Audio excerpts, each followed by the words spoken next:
someone dropped the ball. 'Cause look where you have gone. You had everything, fucking everything. You don't know.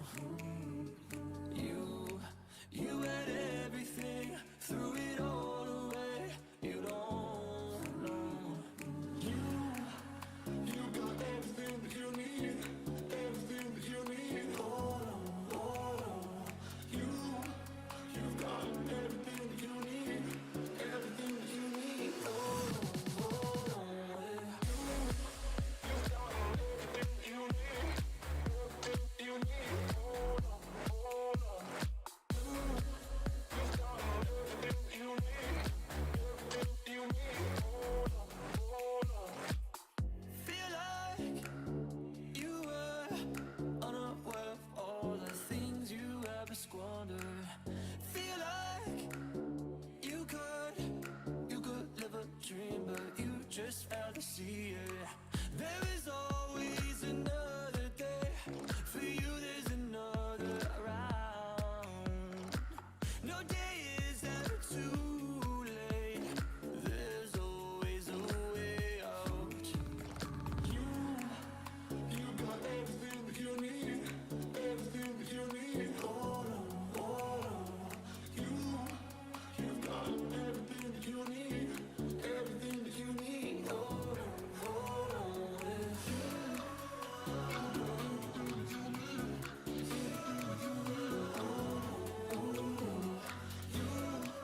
You've got everything that you need, everything that you need. Hold on.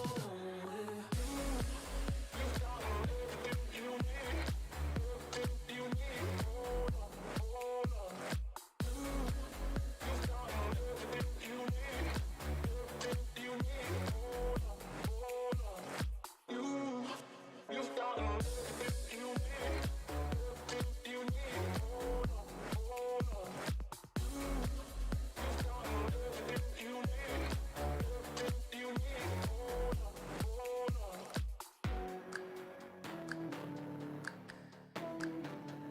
got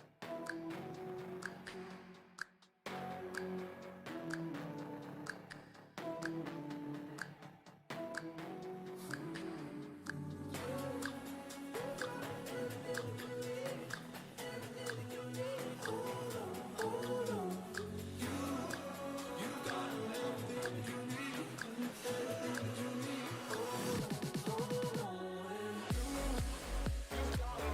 that you need, everything that you need. Hold on. You've got everything that you need, everything that you need. Hold on. Everything that you need. Hold on. Everything that you need. Hold on.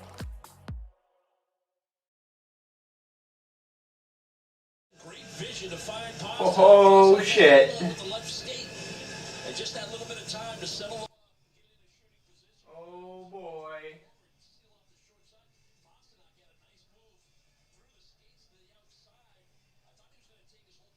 Let's go. Okay.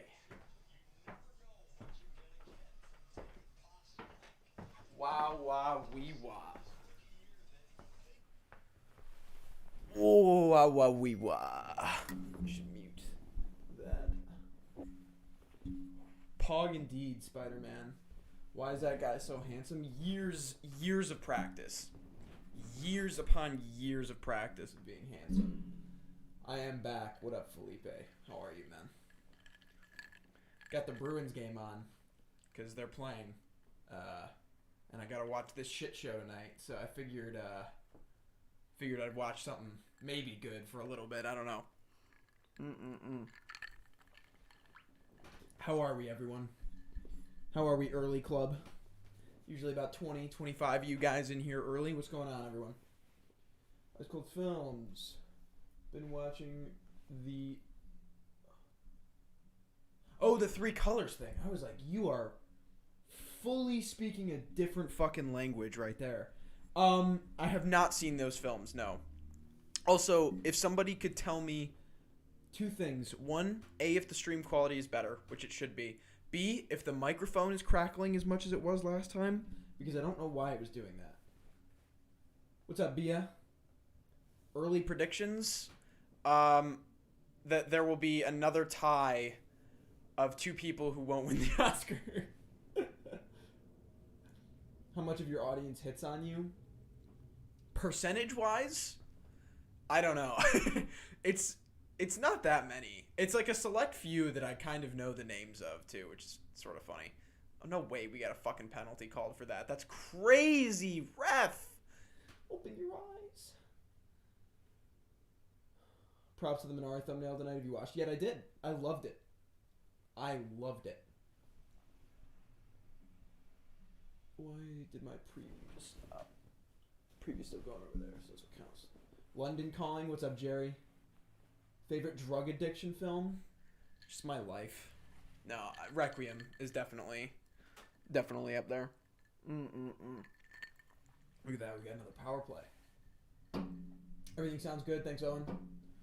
What's up? You think Andrew Day wins today? I think maybe, actually. I watched that movie the other day, and I think that might be your Oscar winner. Low key. And I didn't even have her in my original nominations, and then I had to watch it because she won the Globe, so. Mic sounds better. Better sound. Quality's good. Awesome. How are you? Tired? It's 11:35 in Denmark. Your sound is good, as is the video quality. Awesome. I'm also tired. I don't know. I've been streaming on Twitch recently, and last night, my friend and I had a very late stream. We went until like 1:30, so I'm pretty knocked. Saw the order of the awards being handed out. Supporting categories go first, and basically all TV, and then at the end the major film categories. Yeah, that's usually how these tend to go. So we'll be sitting through all the TV stuff that I don't know anything about, which will be really fun. I'm excited. Minari or Parasite? I do still think Parasite is a better movie, but they're so different. Like, they're so vastly different in the story and the themes and what they're trying to tell. Like, it's kind of hilarious. Oh, we're about to get scored on. Clear? Nice. If Andrew Day wins tonight, does that make her a logical lock for the Oscar? I don't want to call her a lock, but I do think if she wins tonight, that is big. I think that could be the start of a sweep. I'm looking a lot at supporting actress tonight. I want to know who runs away with that. Worst Best Actor winner of the past 10 years? Worst Best Actor winner of the past 10 years. I like Jean Dujardin, but that's not an Oscar-winning performance. It just isn't. Really very little about the artist is Oscar-winning, in my opinion. But I've not seen The Mauritanian yet. Somebody last night dropped a link for me in my Twitch chat that I can watch it on. It's in theaters right now, so I can't like logically see it at the moment because I'm still in quarantine. So I have not gotten around to seeing it yet. But if Foster gets, I'm not going to see it before the Oscar nominations because I guess spoiler alert, Foster will not be in my predictions, and I don't think she's going to get nominated. But if she does get nominated, then I'll go see it. Andrew Day might win the Oscar purely because McDormand and Davis have already won. Mulligan is a genre film that award show doesn't award. I just think that Andrew Day, that performance is one that historically the Oscars tend to lean towards. It's a very Oscar performance. And there's really no way around that. Hate to give you a homework assignment, but you gotta watch the Three Colors trilogy. Yeah, I've heard great things. Supporting actress prediction, if that's even possible. Yeah, who fucking knows? I want to say, like, I think Seyfried could win tonight, but I also thought she could win at the Globes. So I really don't. I just don't know. Personally, I'm pulling for Ben Affleck tonight. For Ben Affleck plays an alcoholic high school basketball coach. I think he should win. I thought he was just the best performance of the year, personally. I can't believe he's up tonight. I think that's so funny. For that fucking movie. That came out quite literally, like, almost a full year ago. I think in a couple of weeks it'll be a full year. I need to, like, do this. Yeah. What are the chances that the U.S. will ever host these award shows on a Saturday instead of a Sunday? If they were going to do it, I think they would have done it by now. I don't get it either, man. I can't lie to you. I don't know why we have to do this on a Sunday night when everyone has work and school the next day, except for these fucking celebrities. People need to stop comparing Minari and Parasite, both great movies, but it's like comparing apples to oranges just because they're in Korean. Well, there's also the factor of, like, Parasite is inherently Korean. It was produced through South Korea, whereas Minari is a film that's largely spoken in the Korean language that was produced in America by an American company. So, there's a lot of differences there. Favorite female director? Bigelow is usually top of my list. I love her recent work. Her stuff in the 90s and, like, comparatively to the stuff that she made in the late 2000s and the 2010s, I think is just a really interesting development phase for a filmmaker, so I like her a lot. Minari, in my opinion, is this year's Jojo Rabbit, since it's the uplifting movie? Maybe, but, I don't know. It's hard to say with Minari. I'm still working on my predictions. I'm battling in my head between Fennel and Chung for director, and I think I'm leaning towards Fennel, actually. Why did they even nominate him for that movie? Who? My favorite female director is probably Andrea Arnold. It's also a very good pick. Calling it Andrew Day and Carey Mulligan will be the major tie tonight. Yeah, I can't stand the fucking ties at this shit show. It's so annoying.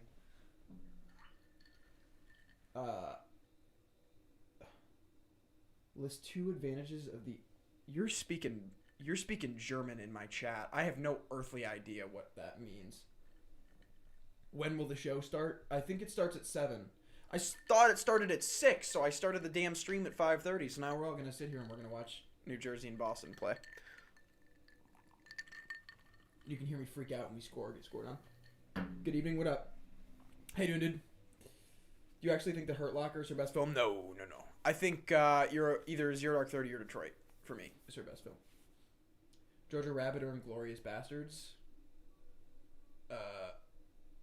Fuck. Jesus. I haven't seen Inglourious Bastards in a few years, and I saw Jojo Rabbit more recently, and I actually really love Jojo Rabbit, so for now I'd actually probably say Jojo Rabbit.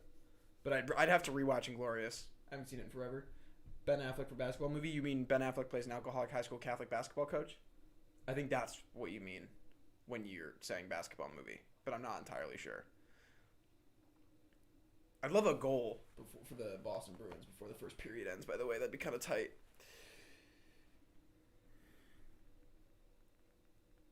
Oh, man. It's going to be a long one, man. It's going to be a long show. I guarantee you this one is a significantly larger mess than the Globes were. I'm still genuinely astounded by how little of a mess the Globes were. I also hope that my audio is turned up because it should be notifying every time someone subscribes or donates. I don't know if it's going to do that. It did it for donations last time and did not do it for subscriptions for some reason. It works on Twitch. It's not working on the YouTube platform for some reason, so. Come on, Boston. I think that you can show us the awards because it's going to be streaming on YouTube channel from Critics' Choice. Even if I could show you the awards, I don't have that set up, for one. So I'm not going to do that. For two, I'm not going to take the risk. Because I don't want to.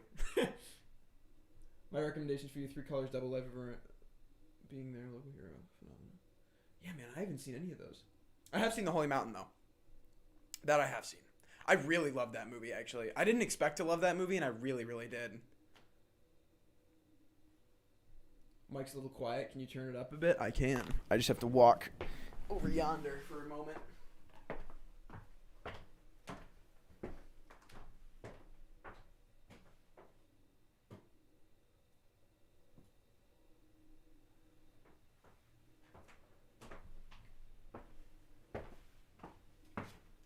Surprisingly, almost all the way up. I might just be speaking quietly. In terms of being nominated for the Oscar, who do you think will need the biggest boom from tonight? In terms of being nominated, that's tough. I feel like a Bakalova win here would be insane. If she were to take supporting actress, I think that would lock her in for the nom. I think she's getting the nom anyway, but I think that would be big for a lot of people's predictions. The Globes made me add Mauritania to my Letterboxd watch list, and I'll never forgive them. Yeah, I don't know. Like, I keep getting the trailers on my fucking YouTube commercials, and, like, it doesn't look that bad. I'd be willing to see it. I just have to go to a theater, which I can't do until this weekend. Best and worst Stanley Kubrick film? I'll say my favorite because I think they're pretty much all masterpieces. But my favorite is The Shining. Love The Shining. No way we're about to get another penalty, right? No way. Favorite would be The Shining. My least favorite of his would be Spartacus, just because it's the hardest to sit through. How long till it starts? I can't work out the time difference. An hour and 15 minutes. Do you think that if Rosamund Pike gets a BAFTA nom with the Globe win, she's not even on the fucking short list for the BAFTAs, is she? I don't even think she's on the long list. I'm pretty sure. That's why I was most astounded by her win. Favorite film discoveries of 2020-21? Wait a minute. Someone told me these are pre-recorded. Are these pre-recorded?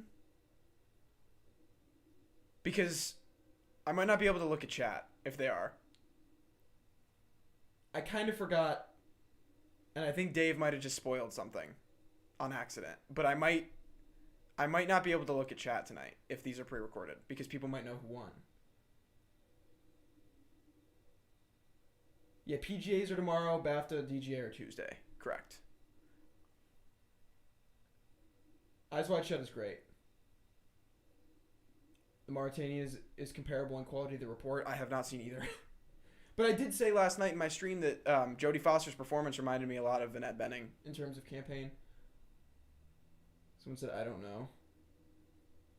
Yeah, if these are pre-recorded, I actually might not be able to look at the chat. Because I think they actually might be pre-recorded, and people have a tendency to come in here and spoil. They see the reaction on the top of the stream and assume that I just know who wins, I guess. There's nothing on the Wikipedia page. Huh. Who's in the most trouble of an Oscar snub after getting all precursors? Please let it be Kirby. Kirby is definitely at risk. It's only pre-recorded on the West Coast. It's live on the East Coast. What? If it's pre-recorded, it's pre-recorded. It doesn't matter what time zone you're in. Like, if the show has already happened, then I don't know if I can... Oh, maybe it's this. Maybe it's the SAGs that are pre-recorded. Because the SAGs I don't think I can look at chat for. But they're only going to be like a fucking hour and a half long. The way that I think I'm going to do that is when I watch the SAGs, the only way I'll read people's chat messages is if they donate. Because if they're going to spoil the show for everyone, they're at least going to pay money for it. I don't think they're pre-recorded. Okay. It's the SAGs that'll be pre-recorded. Just making sure. Because someone just said that they thought the grandma from Minari won. And I was like, is that legit? Like, do you know that or are you guessing? Favorite Best Actress winner either of all time or the past 10 years? McDormand for 3 Billboards is probably my favorite of the last 10. I think she's so fucking good.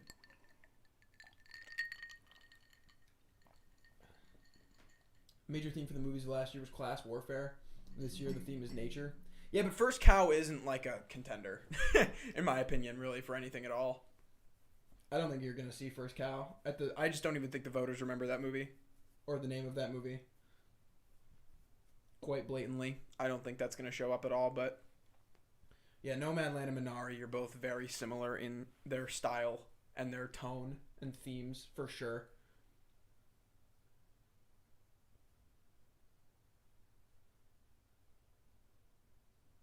Favorite movie set in nature? It wouldn't be my favorite. I can't even think of the fucking name right now, but what was the one that came out a few years ago with Ben Foster and Thomasin McKenzie? I was very pleasantly surprised by that movie. I really like that movie. It's live at 4 p.m. Pacific time. It's live at 7 East Coast time. They'll be showing the Critics' Choice Awards not live on the West Coast, which sucks.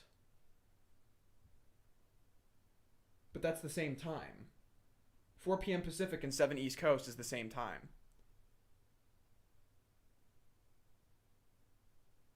Do Oscar voters watch all the films? I think they have to. They get screeners, yeah. Blanchett and Blue Jasmine is great. And Meryl and Sophie's Choice is kind of the one that came to my mind at first, or like Hepburn. Olivia Colman is my favorite Best Actress win in the past 10 years. That's a great one. She was a great win. I was really happy they gave it to her, even though poor Glenn Close is still fighting for hers. Leave No Trace, thank you. Portman and Black Swan, also a great one. I saw that one pretty recently, actually. I hadn't seen that. I'm predicting that Nomadland's going to win everything tonight. We'll see. I mean, it would make sense for the fucking Critics' Choice Awards that Nomadland would win everything. Portman Black Swan is one of my all-time favorite wins. Yeah, she's excellent. I'm still surprised they didn't nominate Mila Kunis.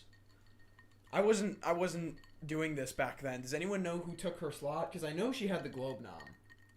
Weird Best Actor has 8 nominees and Actress 7. How do they decide how many people get nominated? They just don't care at this award show, I don't think. They'll just kind of nominate whatever. Best Actress Performance of the 2000s. Dude, I don't know. Like winner? Like the best winner? That's a hard question. Coleman is more supporting in The Favorite and Emma Stone's the lead. Nah, I don't think so. I was friends with someone in the Academy, and yes, they received screening copies of all films. Yeah, I mean, they have to. I think they have to watch everything. I'm pretty sure they're required to. It is, but they aren't showing it on TV on the West Coast until after the show is over. They aren't showing it until 7 on the West Coast. Yeah, that's always why I can't look at the chat when they do BAFTAs, because BAFTAs are pre-recorded. So I can never look at the chat because people just come in and say what happened. Kunis also got a SAG nomination. She was a big snub. Yeah. What's up, Steven? Jackie Weaver for Animal Kingdom. Yeah, I don't think anybody remembers that movie.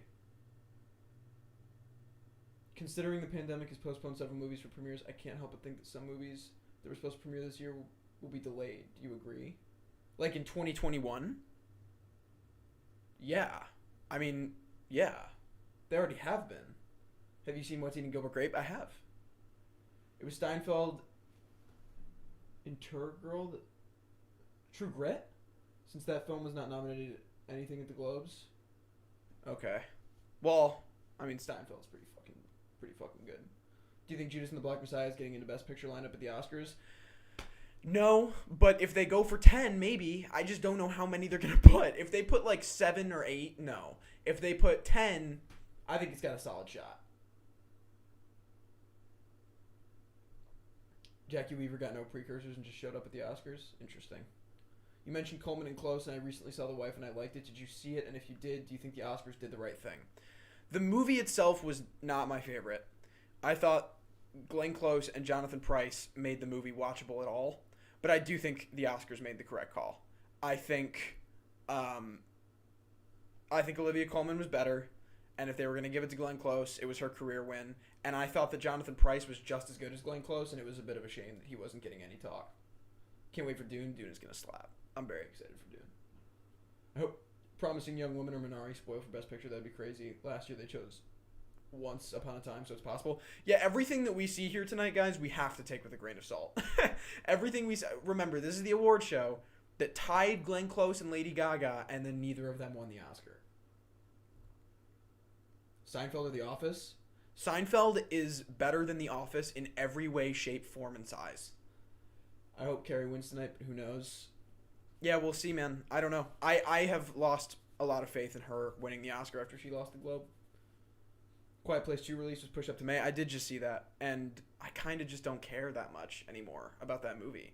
I didn't really care that much at the beginning, but I was like going to go see it, and now I just don't really care.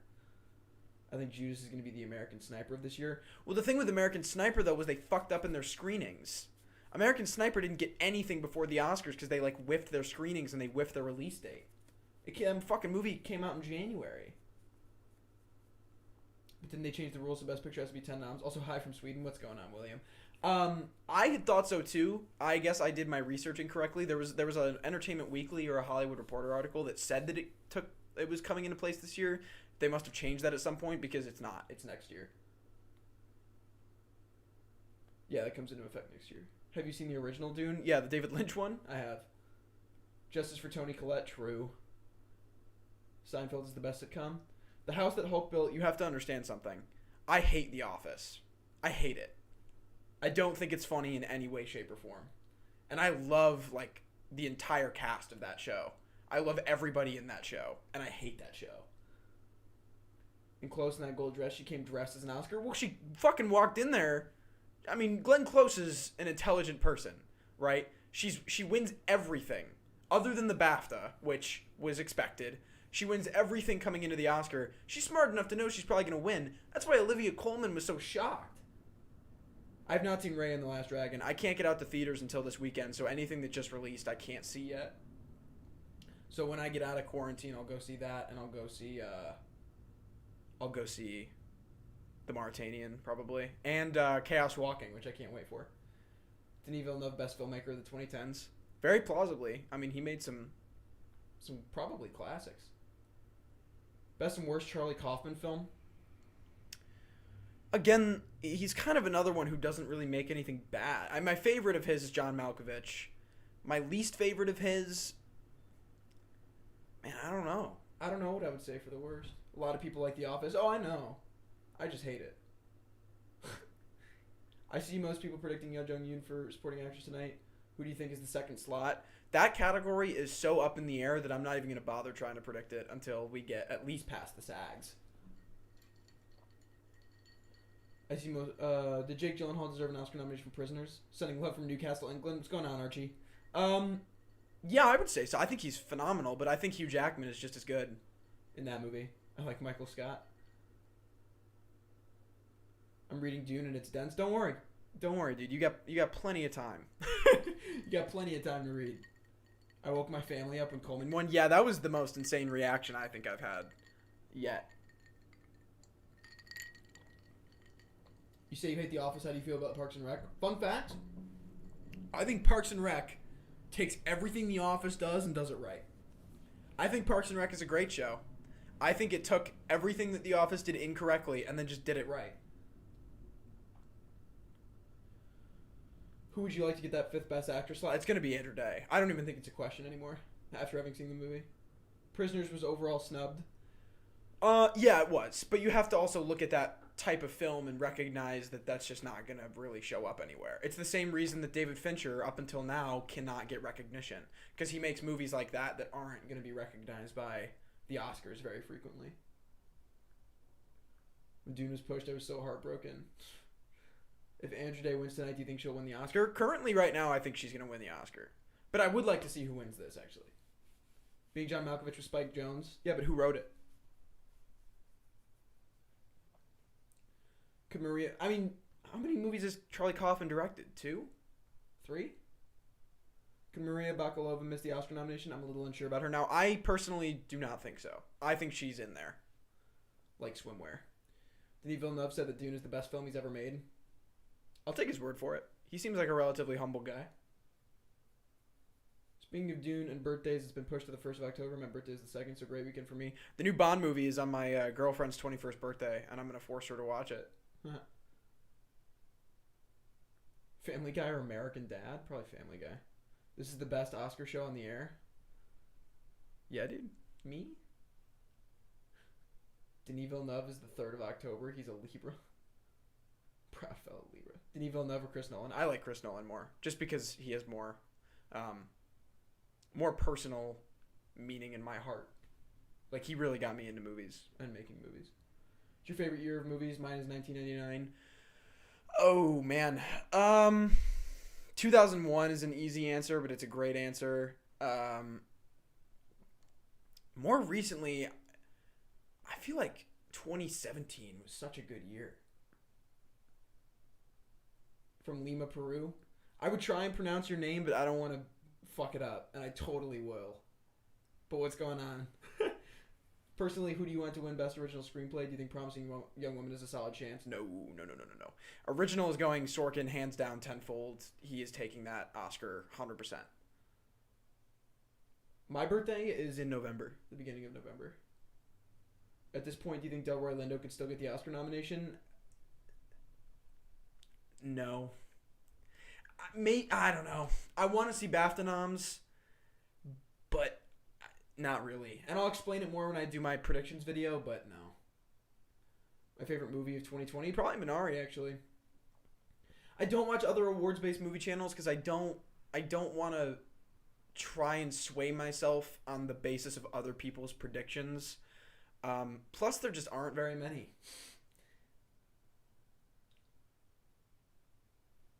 Kaufman directed Eternal Sunshine, Synecdoche, New York, Anomalisa, and I'm Thinking of Ending Things. No, Kaufman did not direct Eternal Sunshine. That's Michel Gondry. So he's done 3 movies. Okay. Denis Villeneuve, worst film? He doesn't have one. They're all great. Chris Choice could go with Promising Young Woman, honestly. Yeah, maybe. I am a Scorpio. I don't really have the same birthday as other celebrities, actually. I kind of got shafted. David Schwimmer and I share the same birthday, and then the Kendall from Big Time Rush. I remember that when I was a kid. Do you think The Five Bloods will get any Oscar love? Personally, I did not like the movie, and Chadwick Boseman did not give an Oscar-worthy performance in that movie. Well, he's not going to win. He's not going to win for that movie. I don't think The Five Bloods really gets in anywhere other than supporting actor, so I don't think so. 2017 is a landmark year. Yeah, it was a big. That was a big year. I really liked that year. That was a great year. Why is there a pair of socks hanging in the background? Weird guy. Shut up, Drake. Are there a pair of socks hanging in the background? Where are there a pair of socks? This guy's out here capping, bro. This guy's out here capping. I think Promising Young Woman is getting original. Nah. No shot.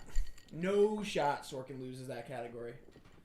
I secretly like Minari better than Nomadland. I outright like Minari better than Nomadland. Though I did love Nomadland. I think Minari is better. I think the actor categories are locked and are going to sweep this year. You're crazy. Who do you think is locked in supporting actress? Glenn Close, do you think she gets an Oscar? No shot.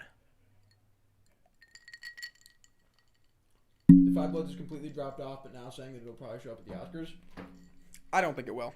I think it totally fell off, to be perfectly honest with you. Same birthday as John David Washington. That's kind of sick. Because weakest is Ensemble, but it's great. I think Ensemble is better than like Blade Runner for me. I like Ensemble better. You chose Nolan over Villeneuve. What is your favorite Chris Nolan film? Prestige. Love that movie. Who's your favorite music composer and who has the most range? My favorite composer is definitely Reznor and Ross. At least working right now. I fucking love those two. Samuel Adams, yeah. Seinfeld or Friends? I haven't seen all of Friends, so I don't know. That is where the socks are? No fucking way.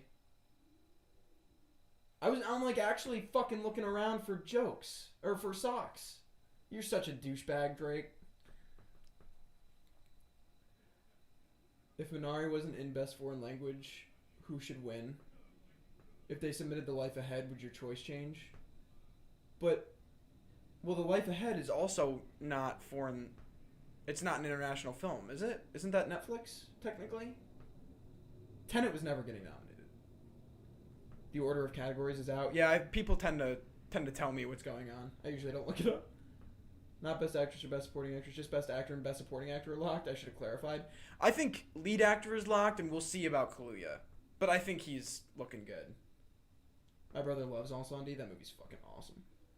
Blade Runner 2049 is my favorite film he ever made. I think I just have such a love and appreciation, and like when I was little, my dad used to watch Blade Runner all the time, so like nothing can top that first one for me, like ever, in terms of a sequel. So I can't be bothered to nominate Glenn Close again if she's not going to win. Let's just sit this one out. Yeah, I would hope voters would have that same opinion. It's like next time we nominate Glenn Close, let's let her win. So let's not put her up for this dog shit movie this year. Nomadland can't win on the preferential ballot for Best Picture at Oscars. Your thoughts? Disagree. I think when Nomadland takes screenplay and it takes director, it runs away with picture. Love you too, Drake. I'll enjoy the Grammys. My favorite Fincher movie is probably Social Network. I do have a Letterboxd. It is just Ice Cold Films. And it's in my, by my YouTube banner. I like to consider Tenet a love triangle action sci-fi rom-com. I like to look at that movie as would be what a James Bond movie from Christopher Nolan would look like. The Life Ahead is an international film, but Italy selected a different film. Why would they do that? What did they select? If Carey Mulligan wins BAFTA, she could get an Oscar. Well, Carey Mulligan is probably going to win the BAFTA. She's the only, massive British contender. It's not going to go to Vanessa Kirby. So, The Life Ahead was not Italy's submission for international. Man, I don't even know what that movie is. Last TV show that you've seen? I'm watching Small Axe right now. I do like A History of Violence. It's a great movie with a great leading performance and supporting performance. Close is the new Peter O'Toole. Yeah, but Close already has more fucking nominations than him, doesn't she? I think if anything helps the preferential... I think if anything the preferential ballot helps Nomadland. I don't know if it does, but I still think it wins. Right now, at least. I've not seen I Care a Lot yet. I don't plan on it either, really. Most confusing film? Probably fucking Tenet. But I love it. Self-plug on the Letterboxd. I like it. I think Carrie would still need SAG as well as BAFTA to be in with a shot. Yeah. SAG is going to be big for lead actress. I think that's kind of going to be the telling win. Appreciate Critics' Choice picks, but let's not pretend critics know what's in the mind of Academy voters. That's what I'm saying, is everything that we see tonight has to be taken with a grain of salt. 2020 was the first year I didn't give a 5-star rating to any film on Letterboxd. I gave one to Mank, and I think I gave one to Minari, and that's it. Where are you located? I am in Boston, Massachusetts. Small Axe has been really good. What's your favorite Sorkin movie? Obviously, I'm talking about his screenplays, not just his directorial efforts. It's still Social Network, but truth be told, anything he's made past 2010, I've loved. Moneyball, I think, is phenomenal. I think Steve Jobs is excellent. I think Molly's Game even is great. I really like anything that he's made in this last decade. But all of his 90s stuff is super fun, too. For, like, totally different reasons. Best Viggo Mortensen film is any of the Lord of the Rings movies. Inception or Memento? Inception is better than Memento. I really don't like how the Devils are controlling the Bruins right now, by the way. It's making me very sad. Tenet is confusing because of the editing. Tenet is confusing because of the fucking ending. I saw Tenet on Election Day with my brother talking about perfect escapism. Yeah, no shit. It's a good call. Just wait to give Glenn the Oscar when the Sunset Boulevard movie comes out. Yeah.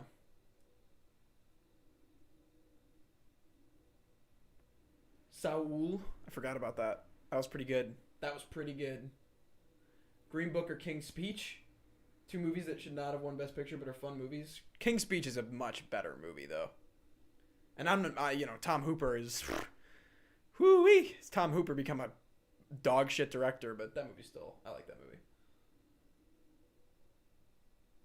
Favorite and least favorite Pixar movie? Up is my favorite Pixar movie, and that Brave dog shit is probably still my least favorite. I have seen A Few Good Men, yeah. Love A Few Good Men. Most confusing film is Cloud Atlas. Another one that actually came to mind that always reminds me of Cloud Atlas is Vanilla Sky. I remember we watched that in... I had to watch that in class in high school, and nobody in my class knew what had happened by the end. Everyone kept asking me, like I fucking knew. I don't know.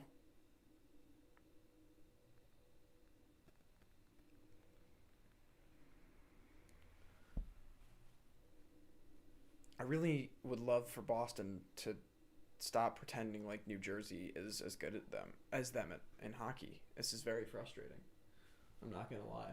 So we got about 50 minutes until the shit show starts. Super pumped. Cars 2 was garbage. They made a lot of garbage in the years of, 2011 to 2017? My friend Matt says the Green Book is the movie the parents in Get Out would see. That's kind of funny. If Obama could run for a third term. I have seen Mr. Ripley, yeah. Catch shit. Saw some of that film yesterday. That movie's awesome, bro. I don't know what you're fucking on about. The movie rocks. Good Dinosaur is also bad, but it's just boring. I don't think it's like offensively terrible like some of the other Pixar movies are. For somebody to say Brave is like a DreamWorks movie trying to be a Disney movie that is somehow a Pixar film, that movie fucking sucks. That movie is just hot dog shit. Since Up is your favorite Pixar film, are you looking forward to Dug Days on Disney Plus? No. Leave my goddamn movies alone, please. What's your favorite film of the ones that will be nominated for Best Picture? Minari. Greatest Best Picture winner of the past 20 years. What do you think is the best? It might be Parasite. It's either Parasite or 12 Years a Slave. American Beauty is a really good pick, I think. Lord of the Rings, Return of the King is a great pick. There's a lot of really good ones, but also a lot of really bad ones. Am I wrong in thinking that Toy Story 4 and Soul just a teeny bit are overrated? I won't really speak much to Soul on that front, but I think Toy Story 4 is unbelievably overrated. I did not care for that movie really at all. If it's anything how they did the Super Awards, we're in for an excruciating night. Great. I'm not even drinking for this one. Black Swan or Whiplash? I like Whiplash more. Favorite movie that won't get nominated at the Oscars? I'm thinking of anything. Yeah, that thing has no shot. Unpopular opinion, I actually liked All About Steve. You guys remember that that movie where Steve Carell... Oh, Welcome to Marwen? Remember that? That was one of the funniest pieces of dog shit I've ever seen in my life. We can all agree Wreck-It Ralph should have won in 2012 instead of Brave. That's like the first time that I, as a kid, remember being upset at something winning the Oscars over something else. I was like, why the hell did that just happen? That's stupid. Llama should have won over Toy Story 4. Goodfellas or Casino? Goodfellas is still a better movie, I think. Oh my god, please fucking just score. Claws? Yeah, I figured that's what you meant. Who do you think will get an Oscar nomination without any precursors? This year? I don't really know anyone. I don't know if anyone will.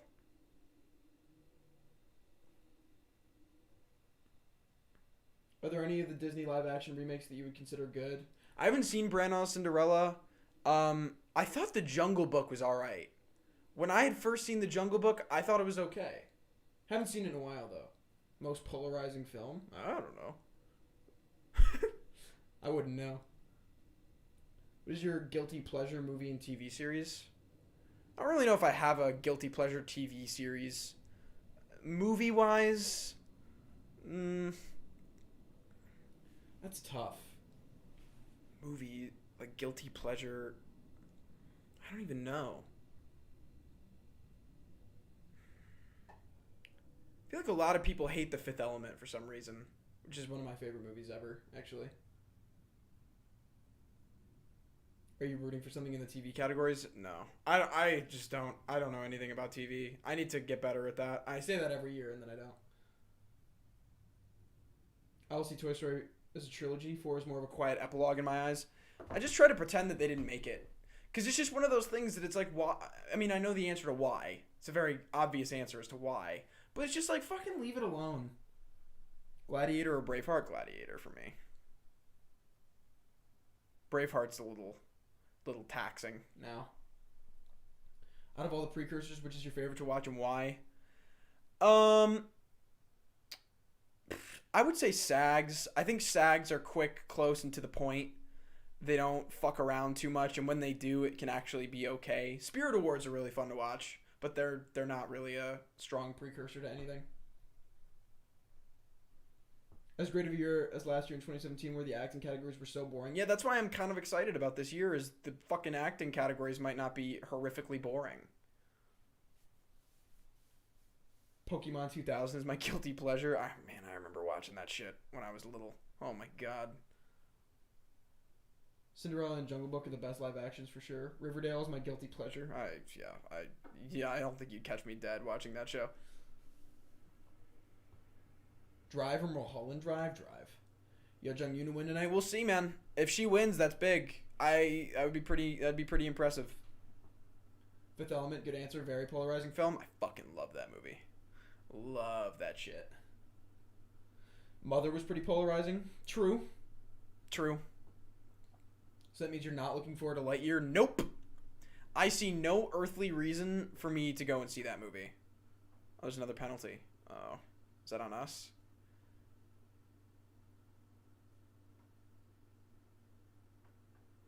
No.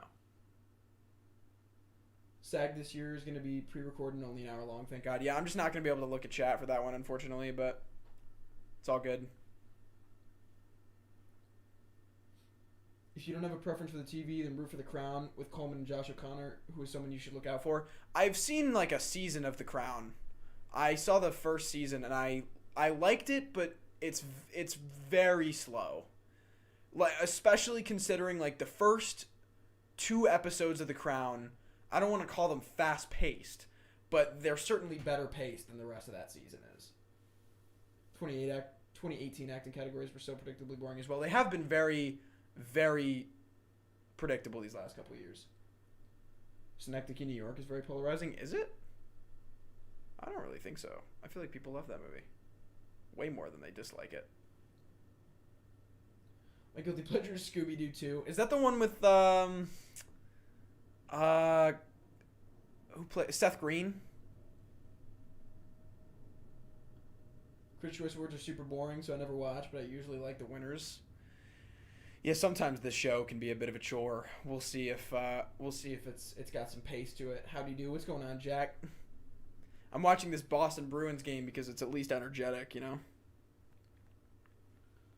The Crown isn't slow, it's just boring. I don't know. Again, I was very interested during it, but something about every episode felt like 2 hours. It never felt like hour-long episodes. Ozark or The Crown? I love Ozark, so. Seth Green, yeah? Okay. I watched that at my friend's house like a few years ago for some reason. I don't really know why. I can't remember why. We used to watch like all the Sharknado stuff together though, so it must have just been the next bad movie on our list.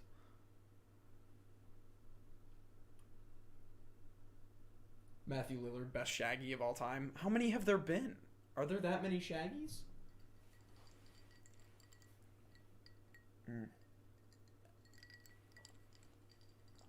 I've not seen I Care a Lot.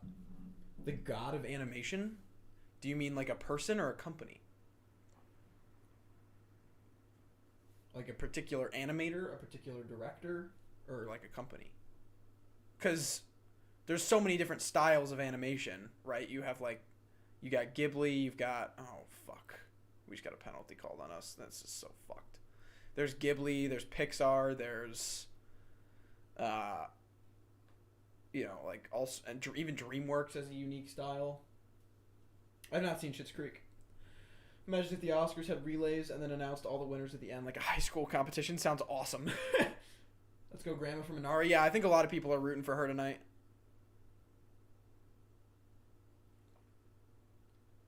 Thoughts on the Angels and America miniseries and Mary Louise Parker? Also have not seen.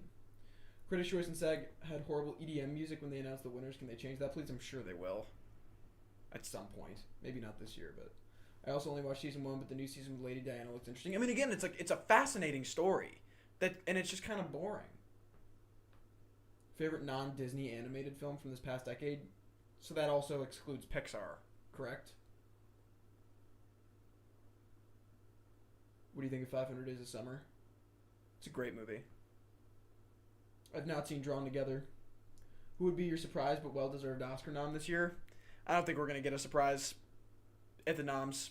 I think they're tough to predict, but I don't think anything will be inherently surprising. It's a movie you watch with Grandpa. I've actually seen a shit ton of movies with my grandpa. My grandpa has really strong taste in film, so we've seen a lot together. Every summer in my high school year, we would take a pretty long road trip to different places, and we would always stop at movie theaters. I remember we saw The Nice Guys, we saw Baby Driver. I remember we saw Transformers The Last Night. We saw Spider-Man Far From Home. We've seen a lot of stuff. You should watch the rest of The Crown for no other reason than to watch Olivia Colman. Yeah, I just can't get there. Fuck the Bruins? Yeah, well, fuck you. Fuck you then, Ryan. Fuck you. I hate 500 Days of Summer with a passion. I literally lost friends because of that movie. I think it's a great movie. I don't have any kind of, connection to it, personally. But watched it once. I was like, nice. And then moved on. Lion King is the Godfather of animation. Shrek is the Pulp Fiction of animation. Maybe that doesn't line up. It feels right. That's interesting. You need to watch a lot of movies. I guarantee you I've seen a lot of movies that you have not seen.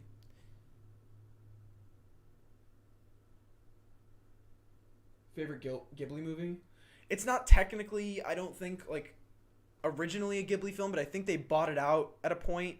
I would say Grave of the Fireflies. I love. Guilty Pleasure TV, Californication, critically panned, but it's interesting. I don't know what that is.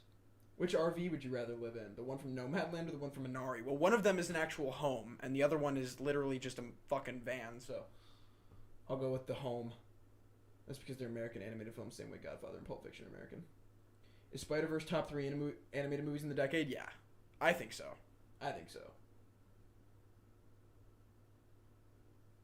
I miss going to the movies. Yeah, me too, man. Like, so much. It's crazy how much I miss that shit.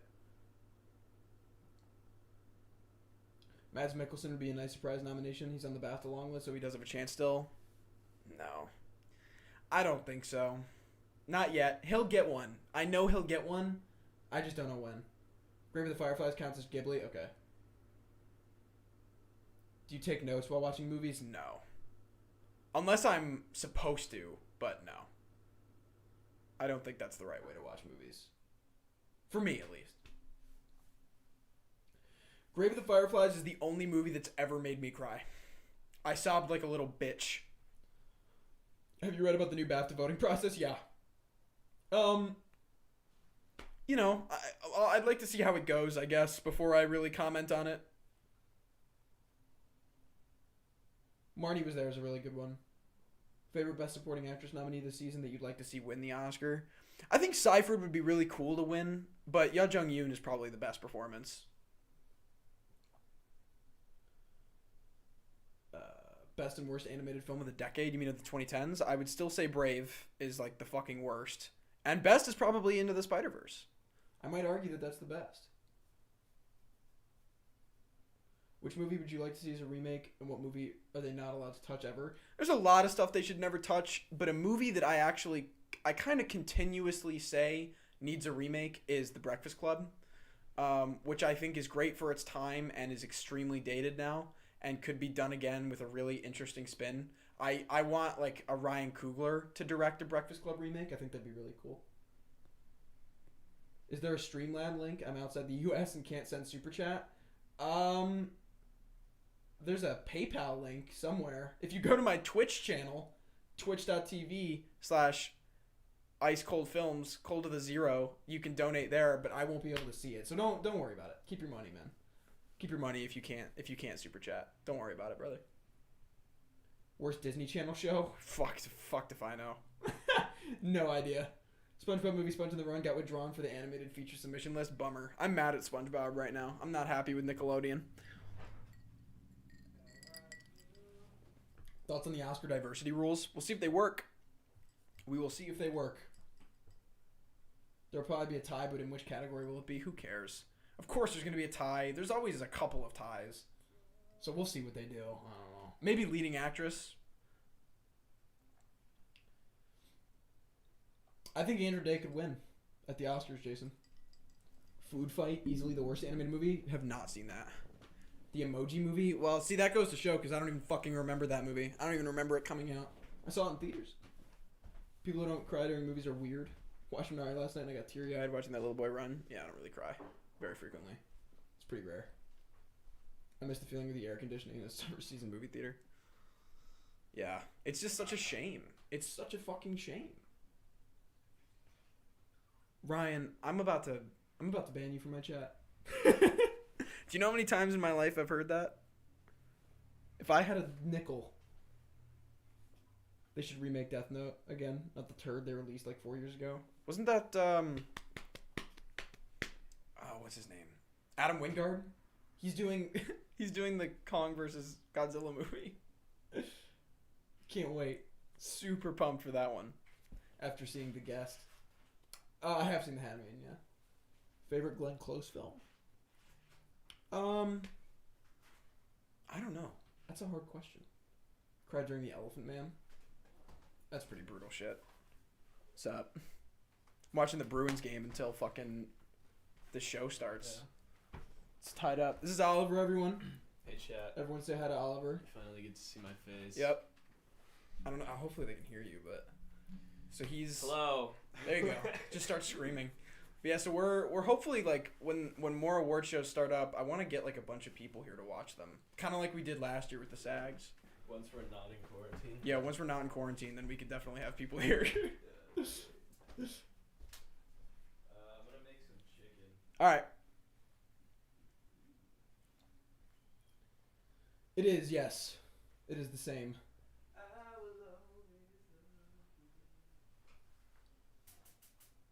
I have seen Stargate. They should remake Death Wish with Eli Roth. It sounds awesome. Have you seen Sing Street? Yes. A long time ago, though. When it first came out, I saw it. Wasn't that A24? Remake Death Note, but Don't make it live action. Yeah, I don't know who thought that was a good idea. Favorite Lynch film, Eraserhead. Favorite sci-fi, favorite horror. Favorite sci-fi? Probably still 2001. And horror, still The Shining. People are saying hi. Hey. Went to go and see Boogie in theaters today. My friend got so pissed off every time it was in Chinese with English subtitles. Is that the one about the basketball team? My friend was telling me about that the other day. Emoji Movie was the first film screened in Saudi Arabia in 35 years. That's awesome. Good for them. I adore Fatal Attraction. She should have won her Oscar all that time ago. I mean, it's probably the best one. It's probably the best movie she's ever starred in. If I had to pick one. Any actor, actress you think is overrated? Any actor or actress I think is overrated. I'm sure there are some that I just can't think of right now. I'm trying to think, though.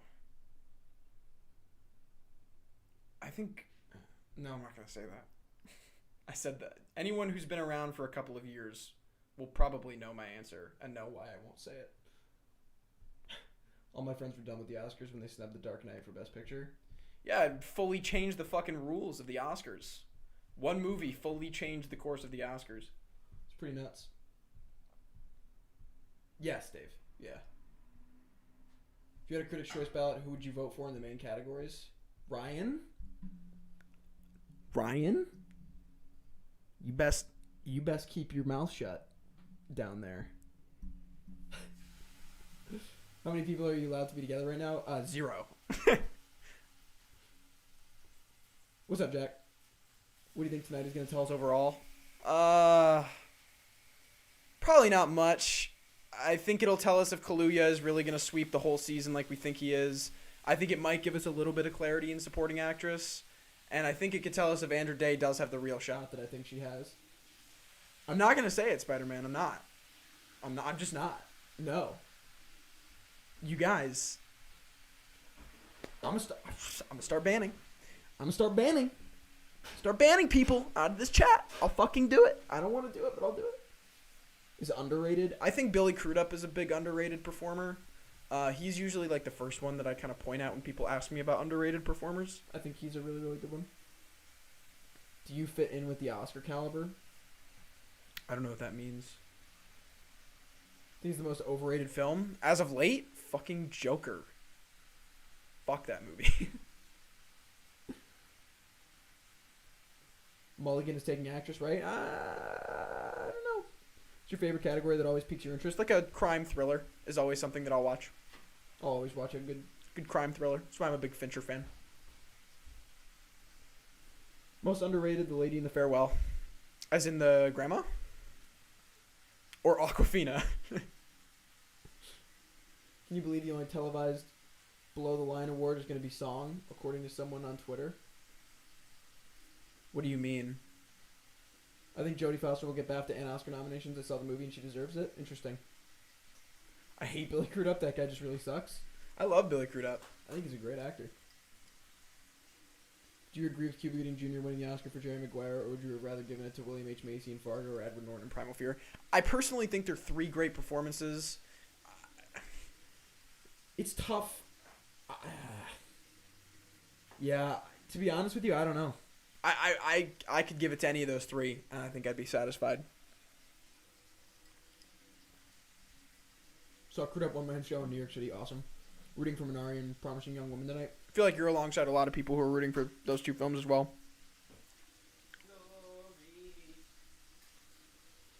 Let's see. Ant-Man and the Wasp, Black Panther, Captain Marvel, rank them. In terms of what? Most overrated? I feel like 2 of those aren't, though. Like, Ant-Man and Captain Marvel Are both pretty panned.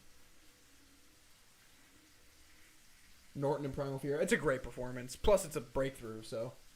Mine is Jude Law and Toni Collette. See, I feel like, though, they aren't, like, that underrated. Like, Toni Collette is not underrated, really, at all anymore. I guess if any of those 2, Jude Law might kind of still be. Fassbender deserves an Oscar winner for sure. Robbed for Shame. He's been robbed a couple times. I think he was robbed for 12 years. He'll get it eventually, but... think William H. Macy absolutely should have taken it. It's just tough because I think McDormand just Fucking runs the show. Just personally, that guy just really rubs me the wrong way. And if you legit Google him and look at his personal life, y'all will know why. Sometimes you just gotta separate the art from the artist. I think Fassbender has it in him. Maybe I think he'll get one eventually. He just needs to hire a new agent because he just stars in horse shit now. meant the only one being announced and the winner giving a speech. You know how they don't usually for the below the Oh my god, I forgot they fucking do that at the show.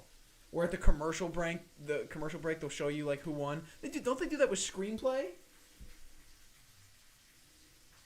Favorite acting performance not nominated at the Oscars, Jake Gyllenhaal and Nightcrawler. Yeah, that was a big one.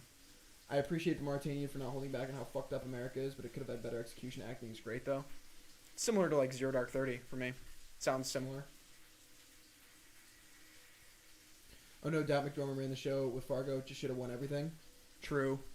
What won picture that year? That was, what, 97? Was that? Someone remind me what that was. Chances Promising Young Woman wins picture tonight. I think it's very plausible the Promising Young Woman can win picture tonight. I don't think it wins picture at the Oscars, but I think it's absolutely got a shot tonight. Oh, Pasternak! Oh my god, how does that not go in? Fuck. That's so beat. That's so beat.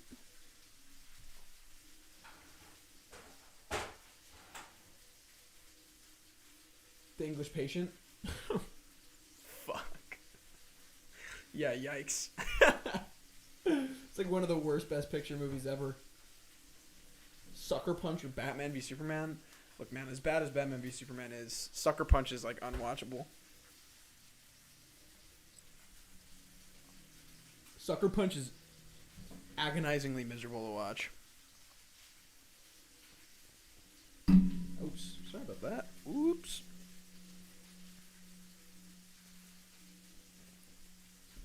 Separate the art from the artist. While I agree, I have a hard time watching any Harvey Weinstein movie now. I mean, yeah, you just, I don't know. The way that I do it is, like, you just have to think about how many people work on each production, you know? Like, there's just so many, and it's like one person just can't ruin it, because that's just letting them get away with it in my eyes. I don't know. Like, I think refusing to watch, like, The Usual Suspects takes so much away from so many great people who did great work. It's just one particular example. What are some of your favorite pre-1970 films? One of my favorite movies ever is it's a Mad World. Love that movie. I think that's 63. Do you think Zack Snyder's Justice League has Any chance of being good? Nope, but I'm gonna watch every second of it the day that it comes out? Are you a fan of the Atla universe? What is that? The Atla universe. Should I know what that is? Sounds moderately familiar. I have to admit, I watch Woody Allen Film still, yeah. It's just like, I mean, directors are tough. Directors are tough because the whole thing is like theirs, almost. Not entirely, but almost. So I think directors are a little harder. I know someone who said Dracula Untold is the best film ever made. those guys have taste.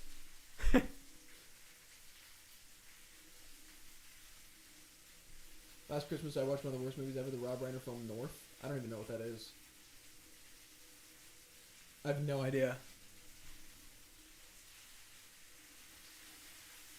Avatar: The Last Airbender. Bang on. I did an article once on separating the art from the artist. Usual Suspect still bangs. I mean, yeah, like it's, although that's Bryan Singer, right? Didn't Bryan Singer direct that? Wow. The movie's had a tough go. In the 2010s, least favorite Best Actress winner. Like ever? This is mean, but like Julia Roberts and Aaron Brockovich is not that good. I have seen North by Northwest, yeah. Fuck Roman Polanski. But he has good movies. Exactly. Like it's like he's made some of the classics of our day. Like Rosemary's Baby. Like how can you just, I don't know. Oh no. Oh my god, we just got scored on. Oh, they're saying no goal. What happened? Was he? Oh, he must have been offsides. Oh, you're fucking pissed. On the Waterfront, still one of my favorites. It's a great film. I want to see how this was offsides. Oh, there's a penalty. Oh, it was a hand pass. My favorite movie of last year was tied between My Rainy Black Bottom and A Rainy Day in New York. Did that movie even come out? I didn't even know Rainy Day in New York came out. I wouldn't want to mess with any character in Sucker Punch.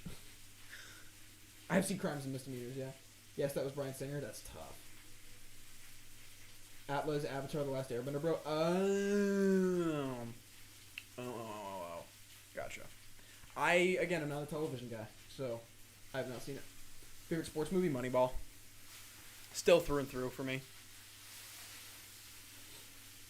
Helen Hunt winning the Oscar for As Good as It Gets over Judi Dench and Mrs. Brown is one of the worst lead actress decisions ever. Don't worry, though. They made it up to Judy for just The best movie ever made. Love Rosemary's Baby. Spacey's a great actor. No comment. No comment.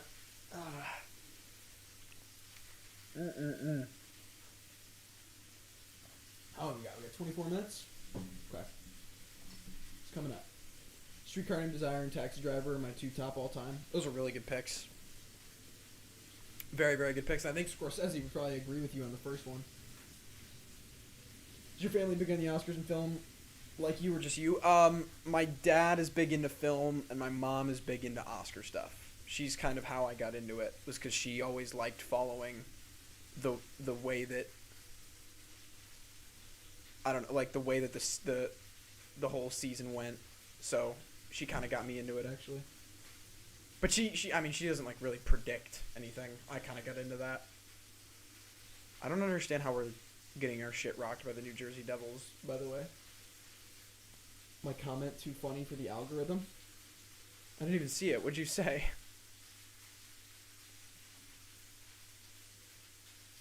I watched the Godfather movies this year for the first time, and it genuinely boggles my mind that people like part 2 more than the first. The first one is 1,000 times better. I mean, they're both pretty vastly different movies to a degree, but I love both. Don't you mean Diane Keaton? Hot take before Ordinary People of a Raging Bull? That is quite the hot take. My favorite of the 3 Lord of the Rings is still the third. You ever seen a film with nudity with your Parents? Yeah. Probably a few. Probably a lot. Diane Keaton for what? I must have missed that comment. Ordinary People is great, But I think a lot of people would not prefer it. over Raging Bull. Brooklyn and Bruges are two my favorite movies that not enough people have seen. Great neo-noir films. Very true, and both big breakout films for two massive Directors now. McDonough and Johnson. I love anything McDonough makes. I think he's just fucking excellent.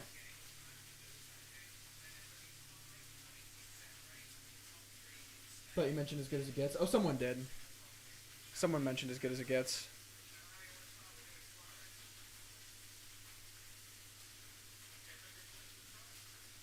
A friend of mine believes Nick Nolte should have won for The Prince of Tides over Anthony Hopkins in Silence of the Lambs. What are your thoughts? I think your friend is smoking meth. Mary Tyler Moore and Ordinary People are Sissy Spacek and Coal Miner's Daughter. I kind of like Spacek better. Lowest of Keys. Have you seen Shame with your parents? No. Have not gone that far. Saw Call Me By Your Name with my mom. That was a good one. That was fun.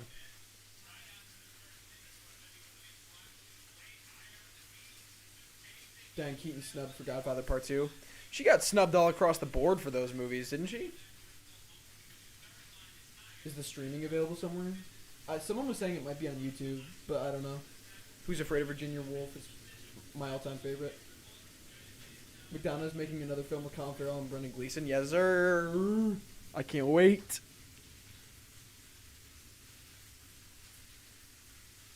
Let's see. I can't believe this fucking game is scoreless. I'm so mauled.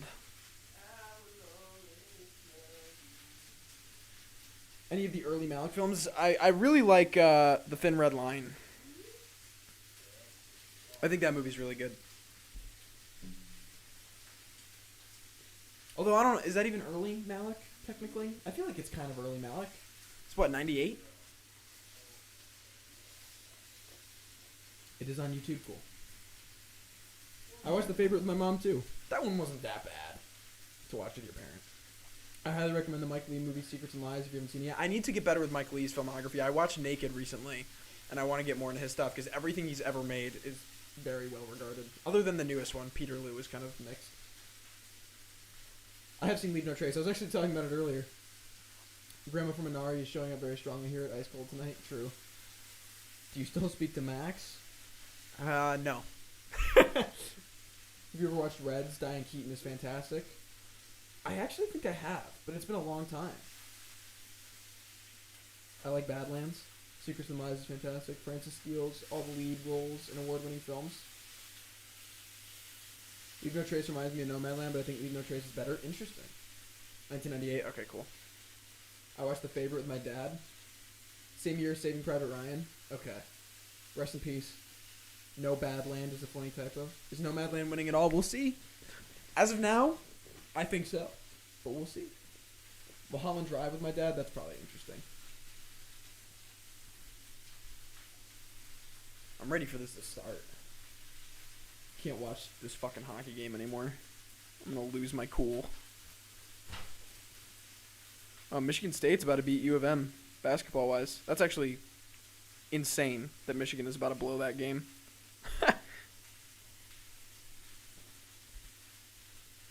Frances McDormand auditioned for the Yale School of Drama barefoot. Little known fact. I love the interview she gave about Joel Cohen pushing her to do 3 billboards. Which of these is your favorite Soul or Wolfwalkers? It's a shitty answer, but I like Soul more. I liked Wolfwalkers, but not more than Soul. I don't know. I thought Soul was pretty. Pretty good. Not great. I'll be damned if Nomadland isn't winning. Like, come on, we'll see. Wind River with my parents. I might have seen Wind River with my mom. The one scene in that movie is pretty brutal to watch with a parent. For sure. 11:40 in the UK. Stupid time zones. Yeah, I'm sorry, man. Wow. Yeah, Michigan State just beat Michigan. That is nuts. Funny story, when I watched the movie Wild, Reese Witherspoon hyperventilating while treating an injury made my mom run in asking if I was watching porn. That is actually pretty funny. Can't believe Boogie Nights didn't get rated NC-17. That is the MPAA For you. Predicting Nomadland will win, but I would really love if Minari wins. most shocking actor or actress win of all time, or since you've started predicting. I think since I've started predicting, Olivia Colman is far and away the most shocking. I saw Wind River with my mom. Yeah, that one's pretty. There's just that one. I remember that one sequence sticking out a lot. Is pretty fucking brutal. I don't remember much of that movie though. I really like Taylor Sheridan as a writer.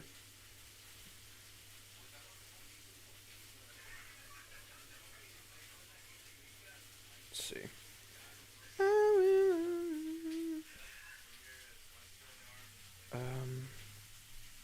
Just trying to set something up.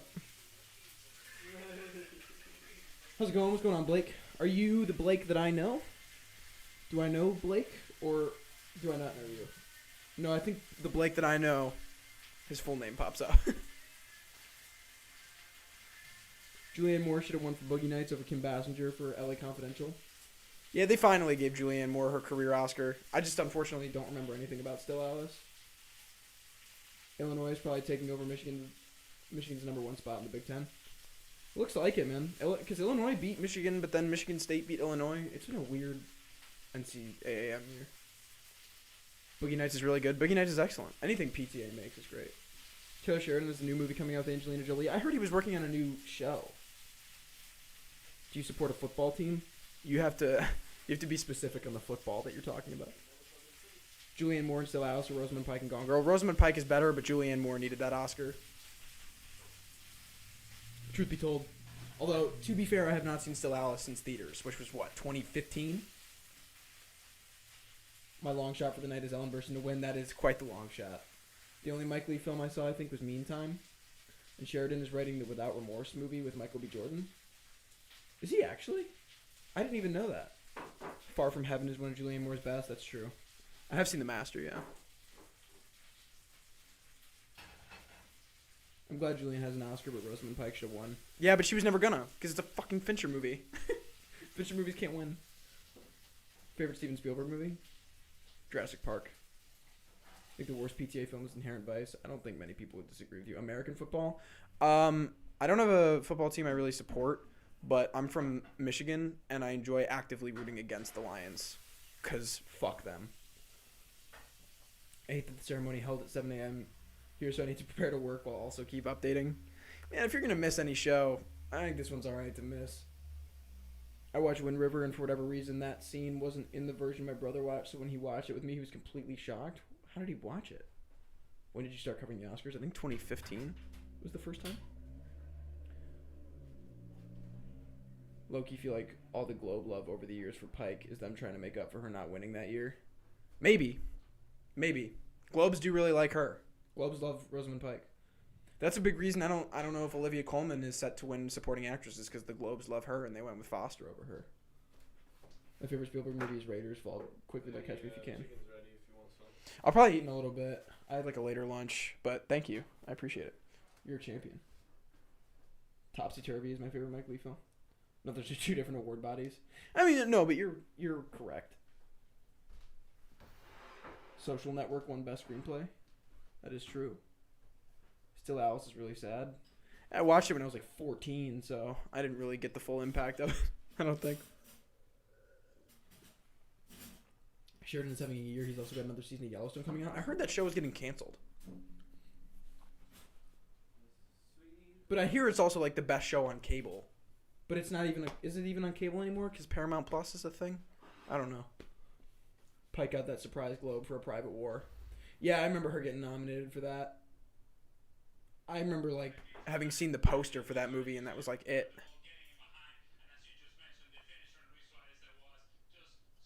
Thoughts about Ensemble? I think Minari has the best chance in here. Ma Rainey's second, and Chicago 7 is at third. I think Chicago 7 might actually have a better chance than you think. You have to remember this is Critics' Choice.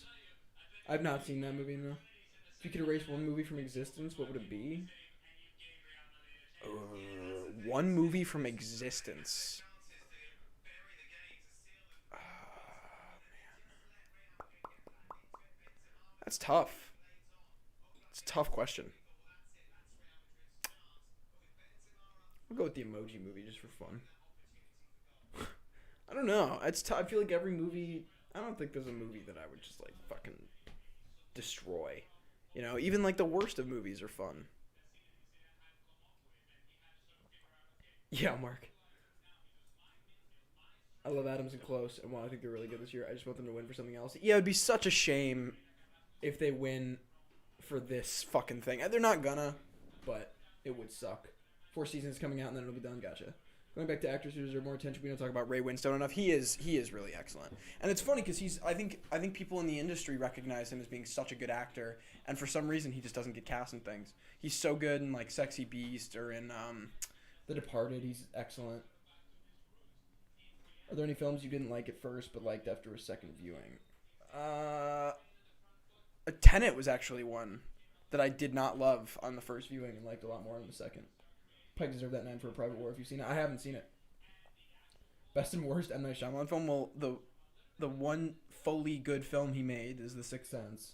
And worst is fucking... Well, it's The Last Airbender. But if I had to pick one other than that, it's Glass. Movie sucks. DiCaprio or Brad Pitt?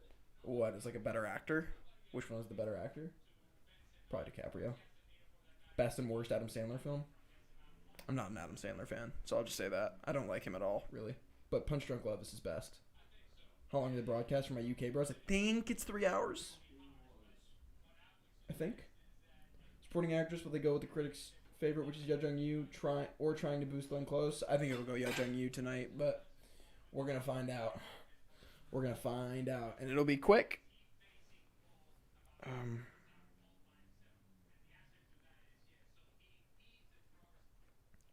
See. Getting ready for this, man. We got 10 minutes. 10 minutes and we're grooving. Uncut Gems. The Happening is fucking awful. Some of the worst casting I've ever seen. Wasn't that kind of when people started to be like, oh. That was when Time Magazine looked at their Spielberg article headline and went, we fucked up.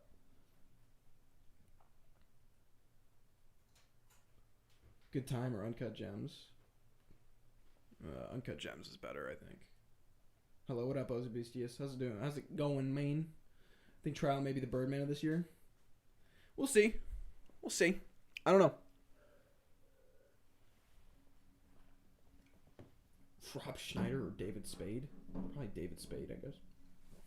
Yeah, Bozeman sweeps. That is the one thing that I'm 100% certain of in this season. Which movie hotel would you want to stay at? Fucking Grand Budapest, dude. Are you kidding? Shit looks awesome. To be frank, as much as I love Seyfried, I never thought she was actually winning the Oscar when I saw the film. She doesn't have enough to do. You have to remember, though, with supporting actress in particular, how frequently people with no screen time win that award. Look at Hathaway. Look at Lupita Nyong'o. It's very frequent that people with pretty little screen time in comparison to the movie's runtime Will win.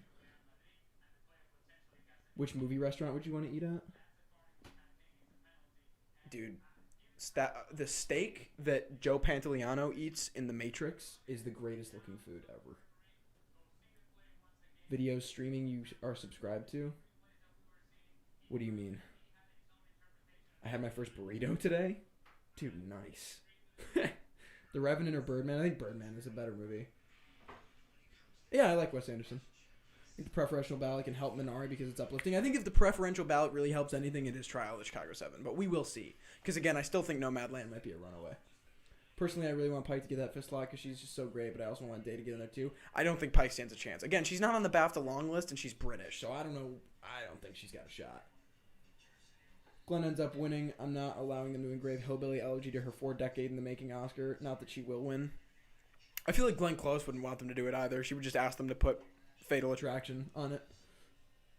But people who have no screen time have an Oscar dramatic moment. Seyfried had no real moment, in my opinion. It's a good point. It's a very good point. I don't know. I still think that, like, Seyfried has the whole, like, shitty career to one great movie and one really strong performance going for her, which is big for the Oscars. What should have won Best Picture in 2016? As in the 2016 Oscars or 2016 movies? That's always a clarifying question you have to ask. Because, like, in 2016, what Spotlight won, right? I mean, Mad Max would have been fucking awesome to win, low-key. Yo, Jung Yoon.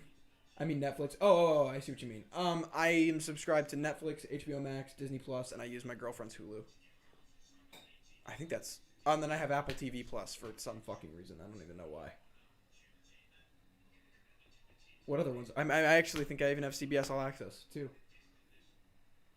Seen The Hours, but that was a long time ago. I remember really liking it, but I think I saw that movie a little too young.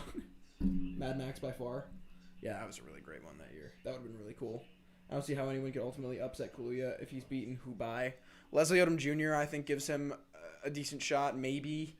But, again, I don't really think so. I think it's going to be a Kaluuya runaway at this rate. 2015 movies that were nominated for 2016, then yeah, Mad Max. I think Yo Jung Yoon has a very big chance of winning, yeah. Critics' Choice Award start in 7 minutes. Yoon deserves the win, and I'm currently predicting her, but I think Glenn Close needs to win at some point. I just no fucking way they give it to her for this thing. There's just no fucking way. The Big Short's good. I don't love it, but I Certainly don't hate it. I remember enjoying it. I've seen it twice, I think, maybe. Personal pick of the years, Kaluuya or Rachi. As much as I loved Rachi, it's Kaluuya. Kaluuya's the better performance. But Rachi is a great performance that I still think could be a Mark Rylance type sleeper hit. I was confused earlier, got to mix up with another film. I had a free year of Apple TV, but canceled after 1 month. Anyway, so bad. I haven't watched, I don't think, a single original other than Wolfwalkers, which you can only watch On Apple TV Plus. Leslie Odom Jr. wasn't even the best performance in that movie. movie. No, but he's got the EGOT going for him. He's got the EGOT campaign. Sacha Baron Cohen will be the runner-up, I bet. Probably, just because he's gone from, a life of comedy in film to drama, Which the Oscars love. So, that could be a big one, I think. but we'll see. Again, It's looking like Kaluuya is taking it. French Dispatch versus Dune. Which one you keep this year and delay the other one for another year? I would like to see Dune before I'd like to see French Dispatch, personally. Maybe Close can win for Sunset Boulevard. A lot of people are sharing in that sentiment. What if Hot Guns wins today in BAFTA 2? Will he win at the Oscars? Nope. He's not going to win either. He ain't winning shit. If Chadwick Boseman loses a single award at these precursors, I'll shut my Oscar channel down. Best movie of the 2015-2016 season, in my opinion, was Carol. I forgot that movie got snubbed. Holy shit. How are you watching it? Cable. It's on the CW. Apologies to Jared Leto, but I'm quite happy he isn't nominated here, which kind of lowers his chance of an Oscar nomination. Yeah, again, Jared Leto is somehow the best part of that shit show, but anyone could play that role. Anybody could fucking play that character. I preferred Aldrich's performance to Leslie. Unfortunately, there's not showy enough for awards. But Leslie Odom Jr. is just also the biggest name right now. Even though Aldous Hodge is definitely the closest of those four. I actually have to recommend the Billie Eilish documentary. It was really powerful and authentic, speaking of Apple Originals. I forgot that just came out. Close will probably just win an honorary award. No, I think she'll get something at some point. See any upsets happening? We'll see. It's early to call an upset because we're still getting the precursors, so 4 minutes to go, yes sir. No way Boseman loses Critics' Choice. Do you think Boseman gave the best lead acting performance this year? I mean, I haven't seen Hopkins, so it's hard to say. But quite honestly, out of the nominees, I would say so. Yeah. I thought Sophia Loren was great. Haven't seen that movie yet. Boseman could lose BAFTA. Hopkins and Ahmed are really popular British actors. I am telling you, it doesn't matter. It doesn't. Usually I would completely agree with you. It doesn't matter. Chadwick Boseman is going to win an Oscar before Samuel L. Jackson. They're two very different performers, but not so sure about Kaluuya. It's close. Sasha's beloved and due. Don't think AMPAS members will watch Kaluuya's flick. Jared Leto was basically like Kevin Spacey in Seven. Yeah, and Kevin Spacey just did it better. Riz Ahmed is my favorite. Yeah, he's great. Riz Ahmed is excellent. I don't think Mulligan will win Best Actress at this point, but we'll see. I would agree that Delroy Lindo should be nominated. I don't know if it'll happen, though. I've never seen that movie, Jack, no. I'm going to turn the show on, though. Oh, Jesus Christ. Because it is that time. The CW. It just said W. How the fuck is that what I just said? The CW. Appreciate that. Oh, Pawn Stars is on. Let's go. Strong ensembles this year. Which movie do you think will take the win? I still think Chicago 7's got a big chance at that award, but we'll see. On a scale of 1 to 10, what would you give Zero Dark 30? Having watched it twice, I think it's a perfect movie. I saw it a long time ago, and I watched it on my laptop. But I'd probably give it like an 8 or a 9 from what I'd seen. I've not seen The Morning Show, no. Joaquin Phoenix or Heath Ledger? On their Joker performance, Heath Ledger. I would not compare the two on an acting level because Joaquin Phoenix just has so much more of a pool than Ledger did. I'm not ready to see Andra Day win Best Actress again. It might happen. It might fucking happen. Amanda Gill tweeted the order of the categories in the Critics' Choice. Yeah, see, I'm lazy and not going to check Twitter, so you know what's going to happen is you guys are going to tell me what's coming up. That's the beautiful thing about having a stream. Grifters is with Angelica Houston, John Cusack, and Annette Bening, by the way. It's really good. Interesting. I think Mank cinematography is a level above Nomadland's. Very different shot movies, too. Trial could have an ensemble here, but I think Minari is a better shot at SAG. Considering the Parasite win last year, very possibly. Getting a Jordan's Furniture ad.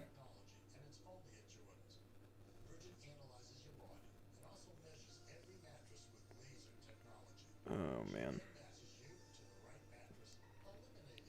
Everybody who goes to Michigan State that I knew from high school is posting on their fucking story about that game, by the way. Let's see, I'm going to do one of these. Post this to my story. Is it live? It's about to be. You're so dedicated with the questions in this chat. I like answering questions. I think it's fun. I think both supporting are the first awards. That's what I was told, yeah. So I can link. Right? Nice. Let's go.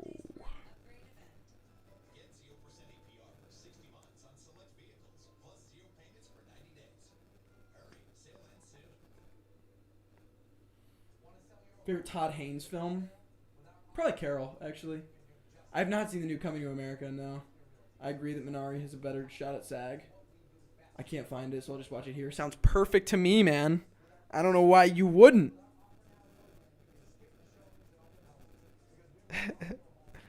All right, let me copy this link.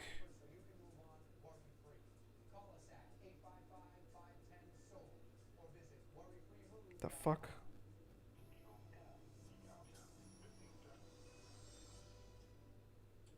What is happening?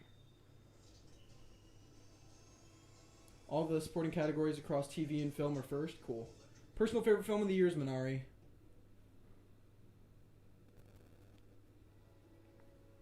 First Man or Ad Astra. First Man is better, I think.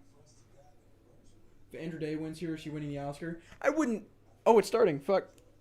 It's David. This celebration is a brand new iteration of the party that is known as Critics' Choice. Oh boy. You will see some famous faces on this stage and other places, typically from the comfort of their home. Oh, it's already awkward. Of course, Everyone wave at your camera. lead performers and supporting, and the TV shows and films for which they're known. No, I cannot flip the camera to the TV. And Straw Nomads never settle. Why do we have to do a song? I'm sorry. Yes. Defy Bloods were the bomb. They blew up in Vietnam. Who thinks this is a good idea? It's called Minari. These movies streamed into our homes and filled our heart's desire.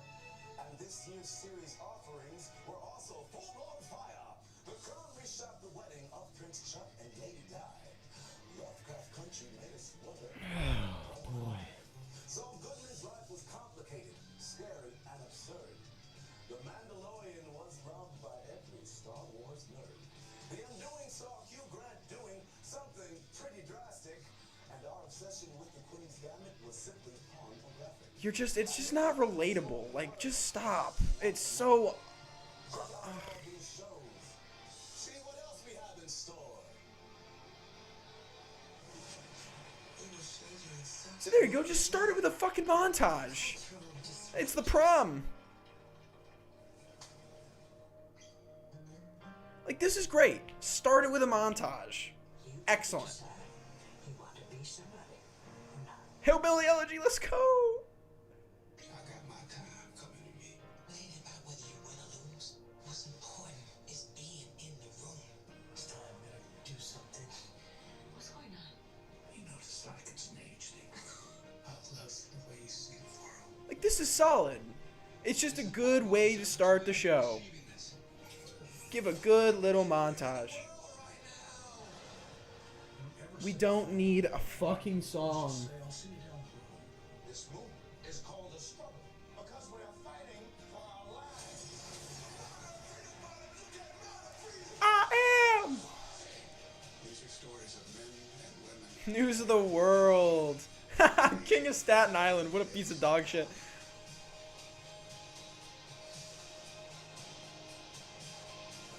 Little generic, but like that was good. Why don't we just start every fucking show like that? Unless it's hosted by Ricky Gervais. 26th Annual Critics' Choice Awards from the CW's All American, Tay Diggs. Hello, everyone. I am Tay Diggs, and I'm hosting the Critics' Choice Awards for the third year in a row. My God, this is this third year doing this? Add an award show category.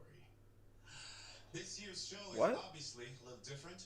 Social distancing means that most of our presenters and nominees will be watching the show. It's like we just don't need to address this. Like, we And since know. most of them are in their living rooms, I'm probably the only person on this show not wearing sweatpants.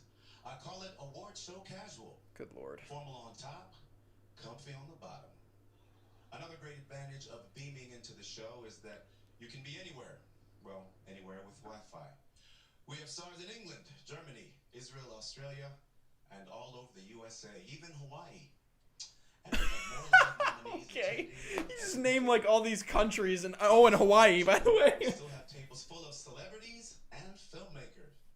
There's Carrie Mulligan, star of Promising Young Woman. Oh no, they are doing the screen of everyone clapping. All right. Uh-oh. I see you, Leslie Odom Jr., up for 3 awards tonight. Ted Lasso has a table as well, with nominees Jason Sudeikis. Sudeikis is once again in a sweatshirt. And here, of course, is Defy. There's Spike. He's waving at the wrong camera, but it's alright. And filmmaker Spike Lee. By the way, here's a little tip to the white folks joining us tonight. Don't think it's necessary to over-enunciate the duh in Defy Bloods. You can just say Just let it come out naturally. Like Defy Blood. I saw this great movie. No, just Defy Blood. A lot has changed this year. Okay. This was the year that finding yourself in Sure. Schitt's Creek Got it. is actually a good thing. 10-4. They have 5 nominations. That was topped by The Crown, which has 6. One of those nominations was for her portrayal of Prime Minister Margaret Thatcher. Say hello to Gillian Anderson. What's going on, Gillian Anderson? Hi, Gillian. Congratulations on your nomination. When did the tech difficulty start? I'm just waiting. Thank you very much. Oh, she's frozen. Where are you and what time is it? Somewhere with bad internet. I am in Prague, and it's about 1 o'clock, just after 1 a.m. Oh, you're Her staying up connection is early, so all right. bad.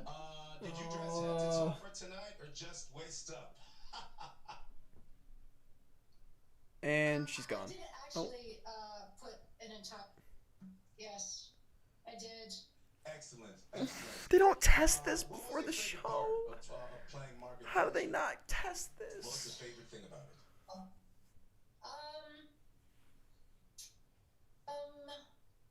Probably I would say. Like, was she not prepared for this question? Guys, this isn't. It's not Graham Norton. You know, the challenge of getting to do all the bits, the bit voice, the bit of her mannerisms, the bit of her walk, and a suit, a bodysuit, and that wig. Oh man. That wig. Wonderful work. Wonderful work. Jillian, thank you for chatting and good luck tonight. Oh god. All right. To present the first award are 2 previous Critics' Choice Award winners, Angela Bassett and Courtney B. Vance. It's just so weird that they just interviewed Gillian Anderson. 911 and the Best It just Actor seems so featuring random. Soul. And he can be seen in Genius Aretha. Here they are. Did that show start yet?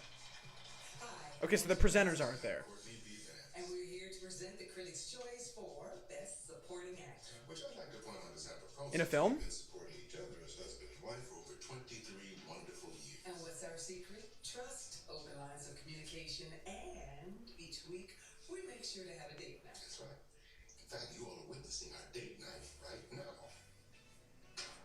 Excuse me? This is our date night? Well, yeah. Cut the bit. Cut the bit. Cut the bit. You look like a queen as always. I think now would be a good time to present the Best Supporting Actor. Pizza rolls right over in there. Oh, I'm holding it. I'm holding it. All right, best supporting actor. Let's go. Supporting actor, See if Kaluuya runs. Chadwick Boseman, Defy Bloods, Paul Racy, Sound of Is it Racy? Daniel Kaluuya, Judas and the Black My chat's been lying to me. Bill Murray, On the Rocks, Leslie Odom Jr., One Night in Miami, Sacha Baron Cohen, The Trial of the Chicago 7. Okay. Let's see if Kaluuya runs away with it. And the Critics' Choice is Daniel Kaluuya, Judas. Nice. and the Black Messiah. Wow. See if his microphone works. Yep. Thank you so much. They figured it out. Angela and Courtney. Wow. It's gonna be a sweep. Family, It's a huge my sweep. people, my team. I'd like to thank Shaka King for leading us and championing us and collaborating. He's having the best time of his fucking life, man. This season, his award's gonna be read first every time. He can get it and then just get drunk. Charles King, everyone at Macro. Like to thank Lakeith, man. We did this together. Yeah, poor guy's just getting nothing. All together, and all the incredible cast, the comrades, and the crew, and everyone back in Cleveland. And I thank Chairman Fred Jr., Mama Kula, and thank you, the Critics' Choice, for championing Chairman Fred's legacy and Chairman Fred's messages and ideas and strategies for helping the people. It's Racy? Okay. Appreciate that. Thank you so Yeah, good for him, man. That's his sweep. He's sweeping. 100%. He starred in The Outpost and Retaliation. Here is Orlando Bloom. Why are they showing... Nominees for Best Supporting Actress proves the adage. What is happening? That was really weird. Only small actors. Why are these people the ones presenting the awards? Their contributions to this year in film were immeasurable. Let's take a look at the Why is Orlando Bloom doing... of the nominees for Best Supporting Actress. Alright, this might be our first genuine moment of clarity in this category. And we have to rely on the Critics' Choice Awards for it. Amanda Seyfried, Mank, Maria Bakalova, Borat Colman, The Father. Yo Jung Yoon, Minari. Ellen Burstyn, Pieces of a Woman. All right, let's see. This might be an interesting one. And the critics' choice is Maria Bakalova. Wow. Subsequent movie film. Thank you so very much, Critics' Choice Awards Association. I cannot believe that Fucking told you guys. I told you guys earlier. This win locked her the fuck in. It's really hard to believe that I'm standing here. Sitting here right now. So you can train intensely all your life to be ready to seize your moment, but you cannot do it unless you're given a chance. And Sasha, you gave me that chance. So thank you for the unwavering support and for trusting me. This award is for every little kid wherever you're from. Your dreams are valid, no matter how huge. Dare to achieve them, and you will. Thank you to my brother family. I love you. Okay. Amazon Studios, you've been amazing. I thought she was getting nominated anyway, so I'm not. I'm surprised that she won. Alicia Leslie, from Superman and Lois. Tyler Hoechlin, and Elizabeth Tulloch. I forgot this was on the CW, so we're gonna have to.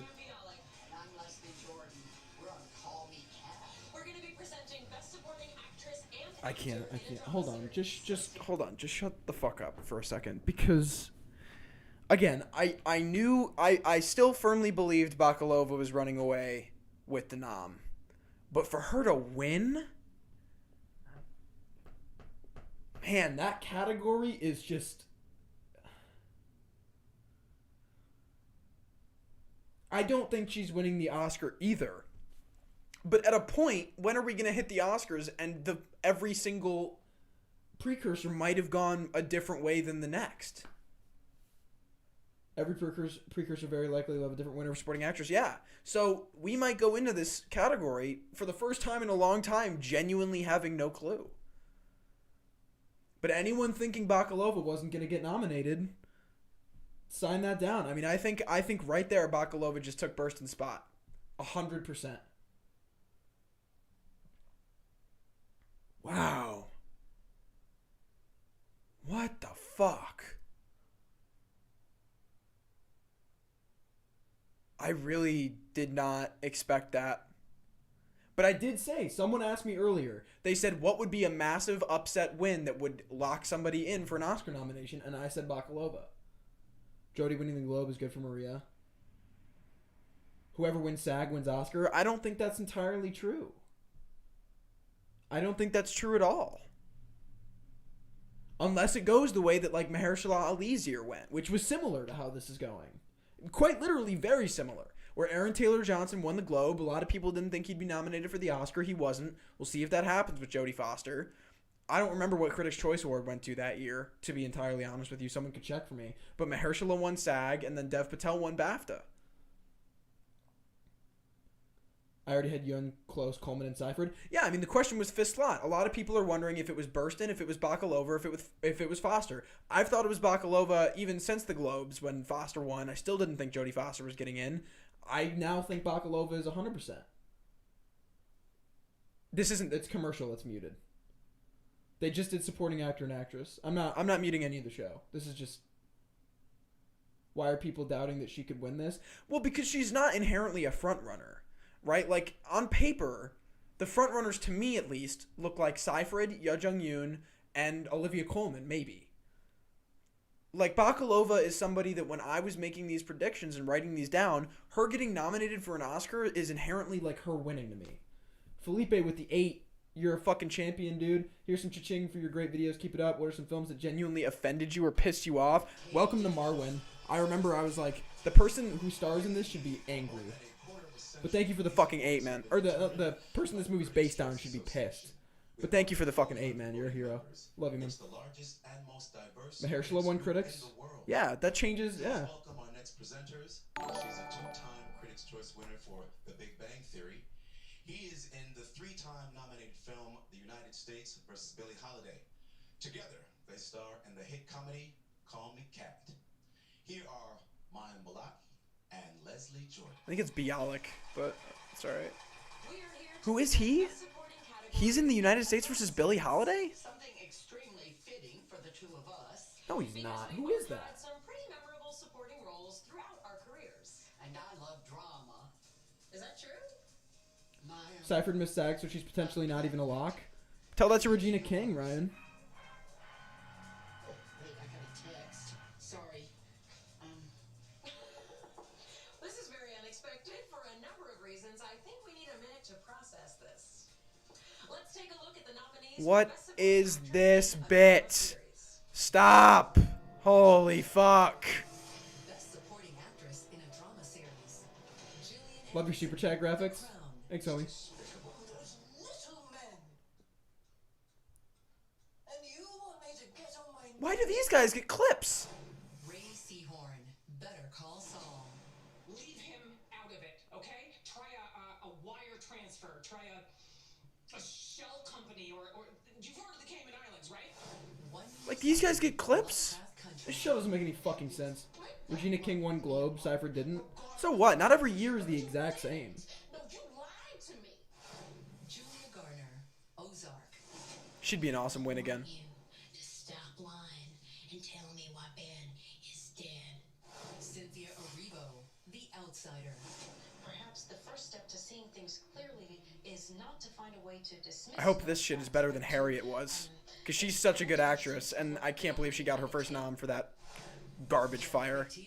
Oh, they got another Ozark in here. last thing that we promised you was to spare your life. Wow. Don't make us go back on that one. Out of my office. And the critics' choice is They're all there. Gillian Anderson. Nice. The Crown. That was expected. One can anticipate she's gonna sweep. Now we have to hear her talk on her shitty internet again, though. Thank you to the Critics' Choice Association. And I don't even think I watched last year's Critics' Choice OZBCS. nominees. Connor, you missed Jillian just won for The Crown and her internet's freaking out. Daniel Kaluuya won for Judas and Maria Bakalova won for Borat. And our producer, Anaki, and our producer. Oh my god, her internet is so bad. Our incredible deep. It's like really awful. Like her face is lagging out. It looks like a Scene out of a horror movie.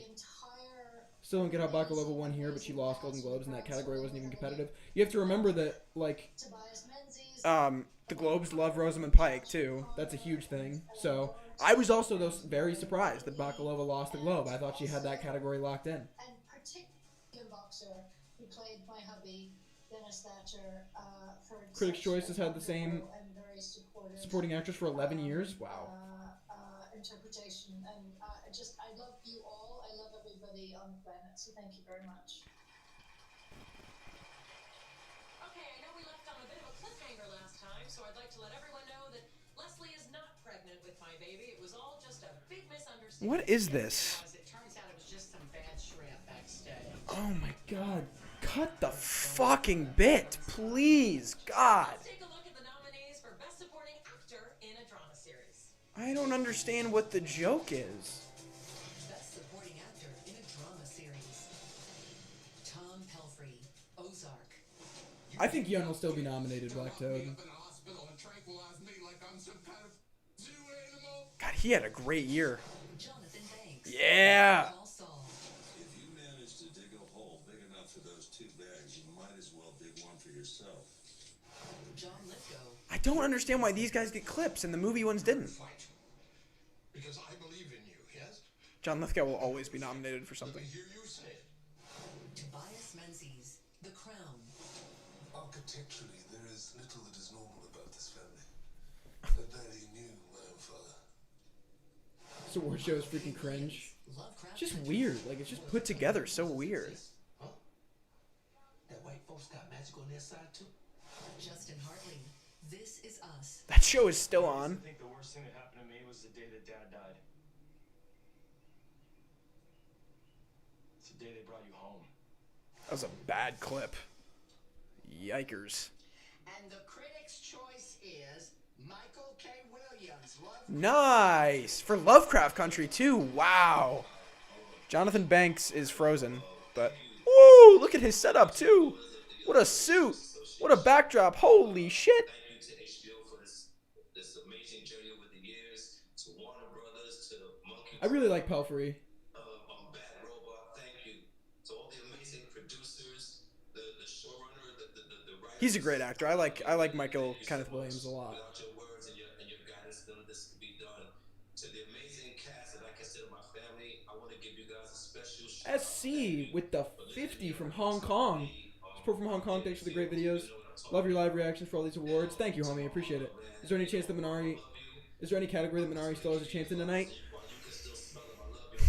I don't even want to... I don't know. I don't know if they really have a...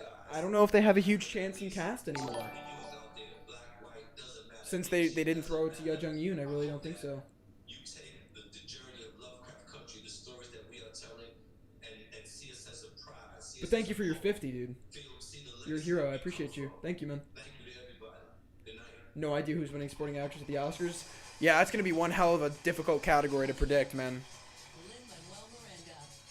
And from Batwoman. Hi, I'm GBC Leslie, and I'm presenting the award for Best Supporting Actor in a movie made for television or limited series. Next on the Critics' Choice Awards. Terrific. Still no score in the Bruins game, by the way. It's still 0-0 with 5 minutes to go. Minari is nominated in foreign language. True. It is winning that. But, yeah, like, I don't think it'll win cast anymore. I really want to donate something to you, but I'm broke. If you cannot afford to donate to me, do not donate to me. I appreciate just the thought. Thank you. Again, donations are never required, ever, but always very much Appreciated. I thank you guys. I always enjoy your live streams. Thanks for answering my questions and putting up with my occasional puns. No problem, Jack. Thanks for being here, man. I forgot they were going to be plugging their fucking awful CW superhero shows the entire time during this Goddamn award show. When are the Oscars in 2022? I think they're back to their regular date in 2022. Batwoman is trash. I didn't even know that was in existence. Minari will win Best Foreign Language Film and Best Young Performer. Oh, that's right. I forgot they have that category here for Alan Kim. Is that Rebel Wilson?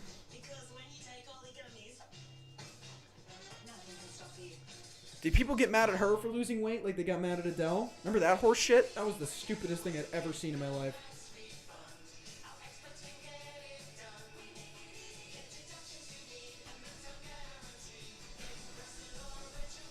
We Make It Easy. Fuck! I thought it was We Make It Easy. The Devils just scored. Oh! I think I only liked Green Arrow? Question mark. Yeah, I haven't seen any of them. Oh, Arrow. People liked. Yep, here's the CW commercials for their superhero shows. I can't believe we're gonna fucking lose to New Jersey again. I think Zengel is winning though in Young Performer. Oh, it's possible. News of the World did do really well here, actually. That's right. Surprised you didn't rank last year's Best Picture nominees like you did the previous 2 years. I really enjoyed those videos. I'll probably do it this year. Why did I not do that last year? I was very pressed for time last year.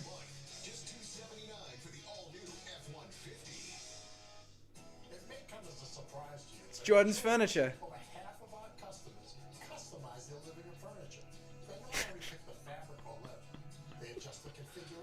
Fucking love it. Design, comfort, and more to have the sofa sectional that is uniquely theirs. Delivered in just weeks.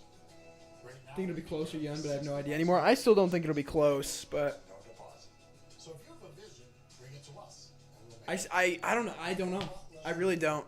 SAG is going to be big though. I want to see who wins SAG before I even make any kind of call.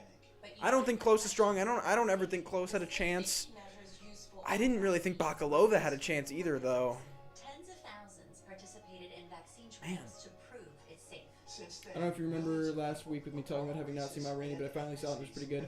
It's just kind of a performance showcase in my eyes. It just kind of exists to show off Viola Davis and Chadwick Boseman's performance. When it's your turn, trust the facts. Close could win at SAG because they like Hillbilly Elegy. It's a good point. They nominated Amy Adams for it. I don't understand how they like that movie. That movie's just utter horseshit, but whatever.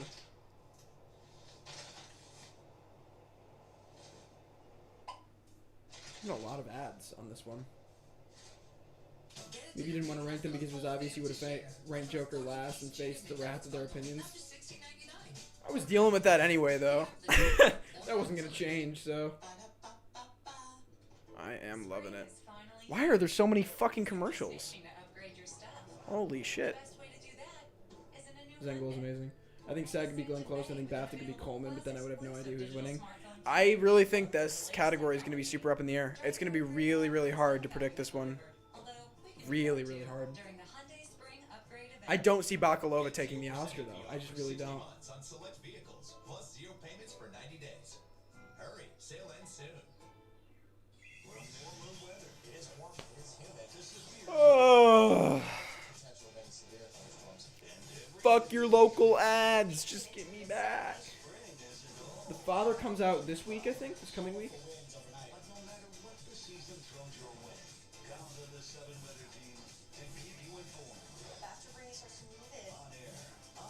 Just the supporting actress race keeps reminding me of the supporting actor race when Mahershala won for Moonlight.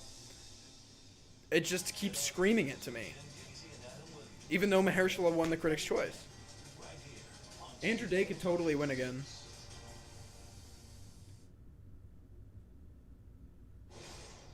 Holy fuck! There's another commercial, and it's for this fucking Batwoman shit.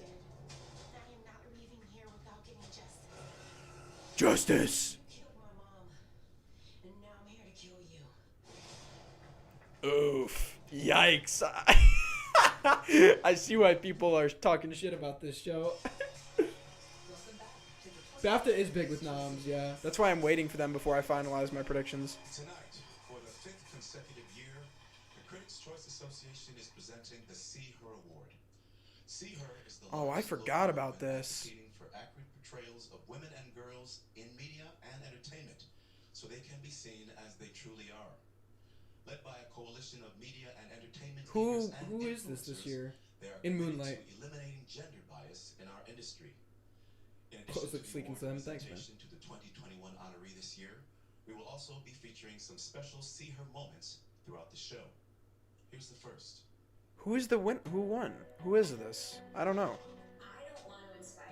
Oh my god, I forgot Kristen Bell won. It's like, what a weird choice for 2020. Oh, it's Zendaya? See, yeah, that makes sense.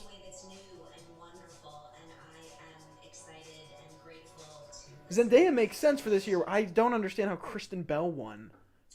Here is one of my fellow actors from the CW. She is getting rave reviews as the new black woman. Batwoman. She's a black woman playing Batwoman. Here from Vancouver, Canada. Interesting. Alicia Leslie. That was a really interesting Freudian slip. It's a good thing the show is called The Critics' Choice and not Javicia's Choice, because there is no way I would ever be able to pick my favorite from all of these incredible So relatable. Me neither. in a movie made for television or a limited series. As a matter of fact, if this was the Javicia Choice Awards, I'd just give trophies to all the nominees. But I think that'd be pretty expensive. Here are your nominees. Oh, okay. Do these guys get clips? Glenn Turman, Fargo. They do. What the fuck? Dr. Senator. It was my mother's idea. And what was her name? Ma'am. Dylan McDermott, Hollywood. Ernie West. Archie Coleman. You're gonna do a lot of business, kid. I can tell just by looking at you. Joshua Caleb Johnson, The Good Lord Bird. Won't bother you. He's after old John Brown. He need an extra girl to work his kitchen? What is this? Girl, want me to show you my problems? Never heard of that. The Plot Against America. I haven't heard of this either. What sort of America will the massive slaughter of innocent American boys leave in its wake? Daveed Diggs, The Good Lord Bird. I don't know what this show is. Do not presume to tell me what a slave will or will not do. Donald Sutherland, The Undoing. You speak of ugliness, Mr. Conifer. You have not yet met. Yeah, I don't know why they were like speeding through the film nominees to get to the TV stuff. It is a little weird, but And the Critics' Choice is Donald Sutherland, The Undoing. do we think he can speak, or is he? HBO, you're terrific to work for. Celia Costes. I mean, this was a pretty. This one was kind of given, right? Nicole and Hugh, perfect. David Kelly, Richard Stiles, Carla Mandy, Scene, July. Kenny, Elliot Alicia, just wonderful. Thank you, Catherine, Jerry, Hannah, Rogue, Josh, Ben, and thank you to the... Yeah, this is best supporting for a limited series or television movie. The Good Lord Bird is the Ethan Hawke show. Okay. Thank you, Francine. Have a lovely evening, everyone. He was the only one that was nominated anywhere else. Jared Padalecki stars in the new CW series Jonathan Banks isn't Frozen anymore. in Austin, Texas. Hey y'all, Jared Padalecki here. I am presenting the award for Best Supporting Actress in a movie made for He did lose the Globe, television yeah. limited series. And they picked me for this category because I have some experience in limited series. I mean, I just started my new show, Walker, but my last series, Supernatural, ended after 15 years and 327 episodes. I mean, so I know what it's like to have to tell a story, beginning, middle, and end, in just a decade and a half. Crazy, right? So, if anyone can appreciate these performances, it's me. And the nominees are... God, man. They just get worse. In a movie made for television or limited series. Tracy Ullman, Mrs. America. You waltz around the country decrying us for trying to open career opportunities to women. Wow, I can't believe Boston lost. That's insane. Fucking hell. Heller, The Queen's Gambit. The moves they applaud the loudest are the ones you make rather quickly. Intuition. It's just been boring. It's been more boring than cringy so far. There's Betsy Brandt. I knew she was nominated for something. Very clear. We're done. And I would like you to pack up and move out now. She's from Michigan. Margot Martindale. I root for the home team. Go for Betsy Brandt. He proved it this morning. Before we met with them? Winona Ryder, The Plot Against America. There's a lot of people up for this show. The Jews in the Des Moines speech, I was outraged. But since then, his message has been anti-war. Uzo Aduba, Mrs. America. I didn't get anywhere in my life waiting on Also, this one. somebody's permission. I remember seeing the trailers for this series. Get out of my way. There's no way. Okay. And the Critics' Choice is... Uzo Aduba. Nice. So Blanchett will probably win. Well, thank you very much to the Critics' Choice Association. I would imagine. Congratulations to the amazing women in this category. I want to say thank you to FX, to Hulu, FX on Hulu, to our incredible producers, Stacy and Coco, our director. People seem happy about this one. I heard this show was pretty solid. I had learned about this character in one of my classes here. The people win the Emmy, so it makes sense. Gotcha. Just shown me so much light and love over the years and throughout. She's been very successful with her television work in terms of wins.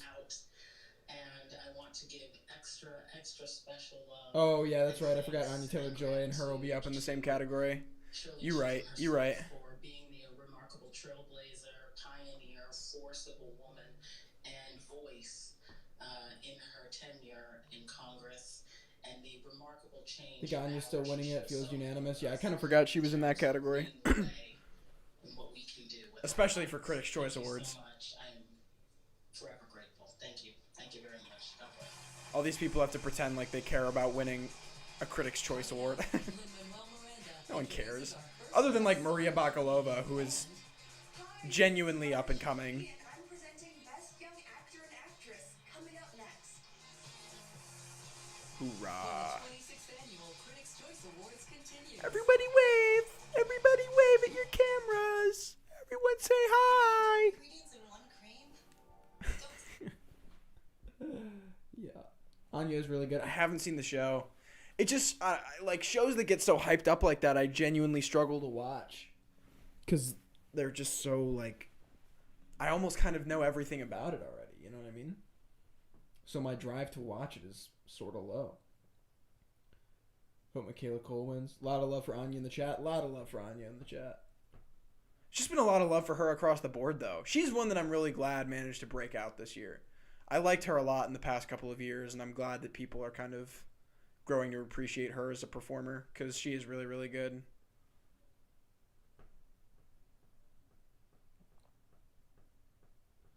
Do we feel like the show is going fast or slow?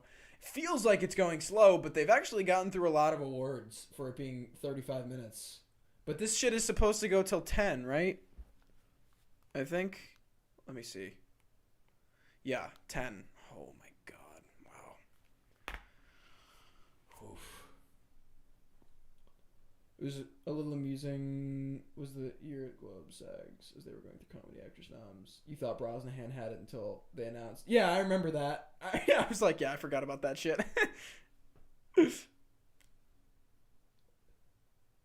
Maria was good, but Olivia Glenn and Amanda deserved more.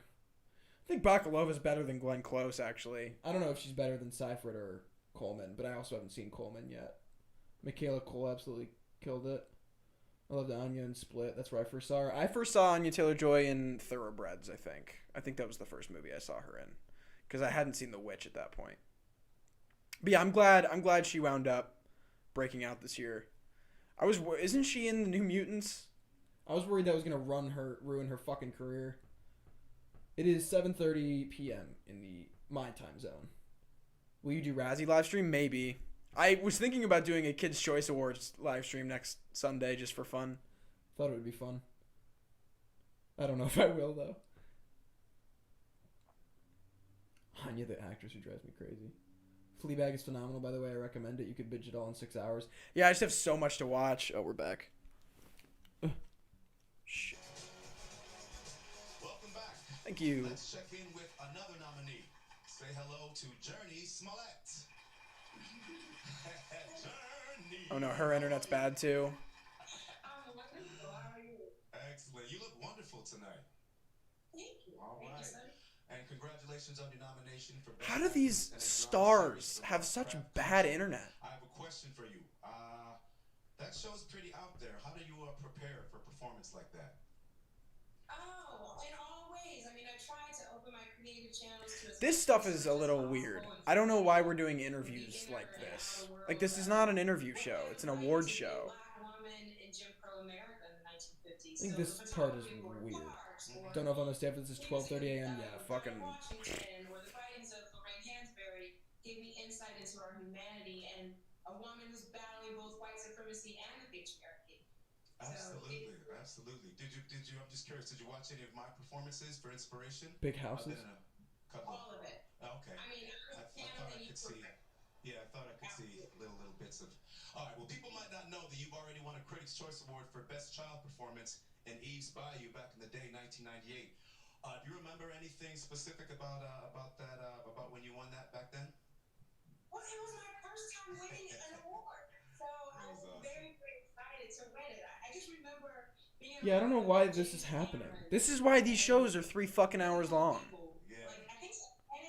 This is not, again, we're not on Jimmy Fallon. This isn't Graham Norton. Like, why is this happening? Back in the day. Well, you were wonderful then and you're wonderful today. Thank you and good luck tonight, Journey. Thank you. Okay. How much do I need to donate for you to go down a button? How much do you need to donate? Many of our celebrity presenters Lex, for you, from home. It sounds I'll say but it's not. 50. How you present yourself from home says a lot about who you are. So, we sent our celebrities an instructional video. Our expert has been producing his own segments for The Daily Show with Trevor Noah. From his home in New York, here's Roy Wood Jr. Interesting. Yeah, like, what is this? Why is this happening? The video was filled with tips and pointers to optimize your Critics' Choice appearance from your own home. Skip. Skip. Skip. For example, a filled bookcase tells the audience, I can afford to buy books. And while this is bound to impress, it's the titles of the books that speak volumes about Knowledge. You may want to replace your copies of Art of the Deal and The Best of Larry Flint with a few Here in my garage. especially anything. My Lamborghini. Now that we've covered home decor, if you must have something in the background, 50 Brookios. Those Brookios are sitting in my desk. Who is Shia LaBeouf? Yeah, I don't know who that is. I don't know who you guys are talking about. you're messing up my moment on TV. Wow. This makes me want to gouge out my pharynx.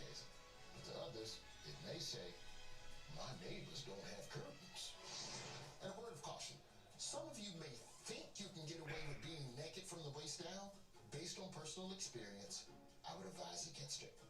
You never know when the producers might decide to play the national anthem, and everybody's got to stand. That tip is for the white people. I know black people aren't going to stand for it. Most importantly, if you've ever received an award in your life, in your entire life, include them on your bookcase.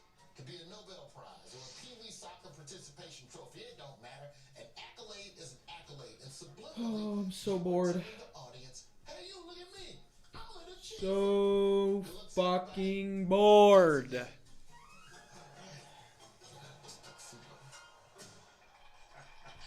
Thank you, Roy Wood Jr. Ugh.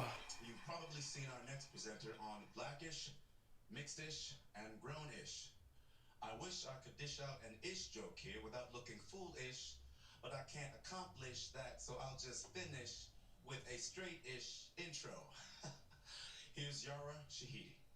It was like alright until he laughed at his own joke. That got a little weird. I get to wear many hats. Actress, executive producer, director. But with these nominees, I get to wear a new one. Elder stateswoman. Here are the incredibly talented nominees for Best Young Actor. Yeah, let's see where this goes. This will be interesting, actually. I'm kind of curious as to who picks this one up. Best Young Actor or Actress. Helena Zengel. Do they get clips? They fucking do. Sage. So it's just those first two categories that didn't get clips? Ibrahima Gaye, The Life Ahead. That's a weird choice. I ragazzi mi hanno sempre chiamato Madame Rosa. Chiedo scusa, Madame Rosa. Ryder Allen, Palmer. Is that Justin Timberlake movie? You didn't wear no pajamas or underwear neither. Sam. Kaylin Springall, The Midnight Sky. This is the... What the fuck? The George Clooney one?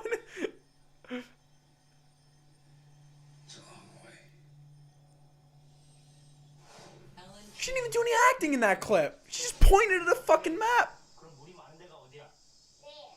He is adorable. Why?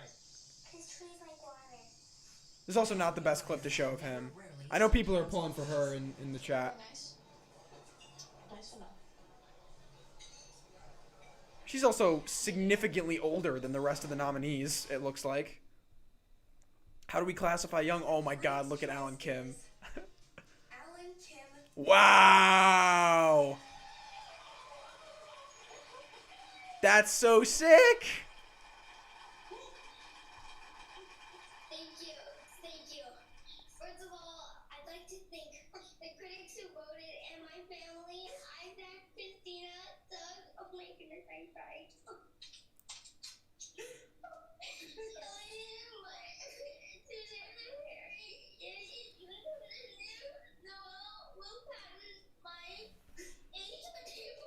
Oh my god, dude! I hope I will be in other movies.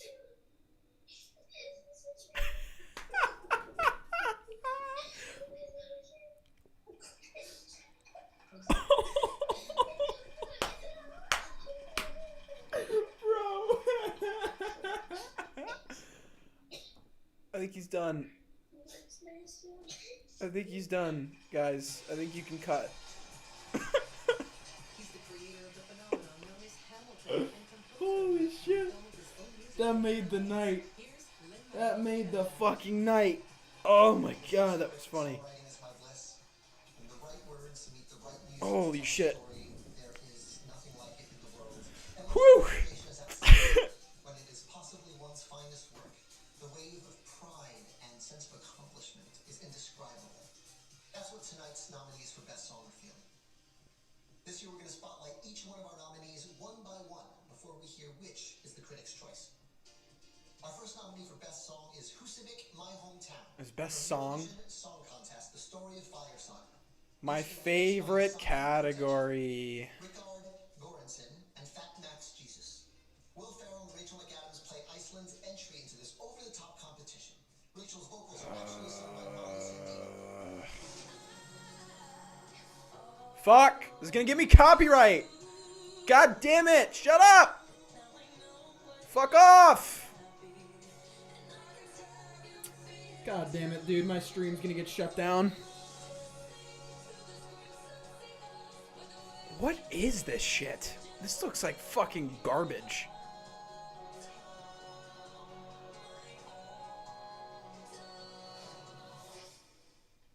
Wow. Sounded... Coming up live on stage, Beef star Tony Hale presents the awards for actor and actress in a drama series. Here on the 26th annual Critics' Choice Awards. Why is he there? And no one else is there.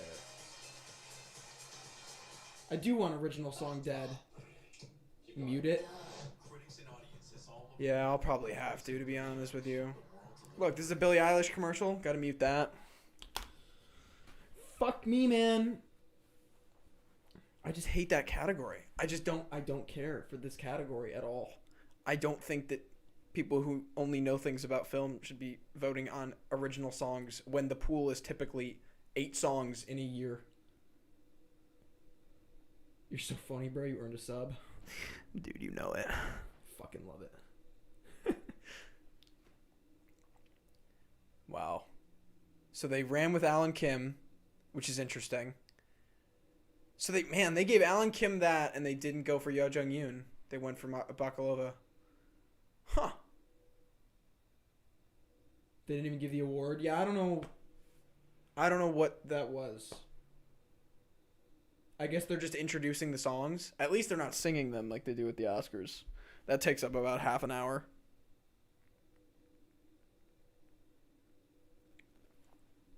Who you got in ensemble?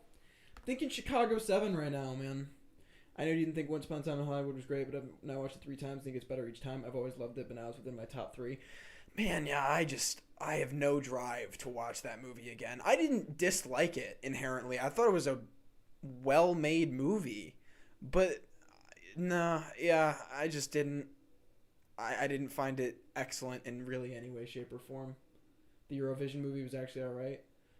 The fact Travis Scott didn't make the shortlist. Yeah, the only fucking song this year that I really liked was The Plan. Can Alan Kim be nominated? I don't think so, no. I'm shocked Zengel didn't win because she actually got nominations. Yeah, it's actually Pretty surprising. It's 3 out of the 3 film categories now. So yeah, now it's just TV for a while, right? Who do you have winning original and adapted at the Oscars? Nomadland and Trial. Who's your favorite actor and actress of all time? Of all time? That's tough. I'd probably say like Christian Bale and Frances McDormand.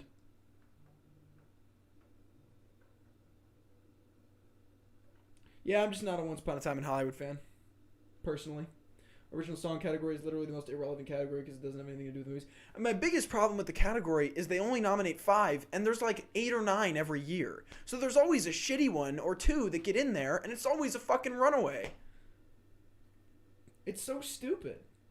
I'd really like One Night to win adapted. Yeah, I don't think so. I think those 2 categories are locked for the time being.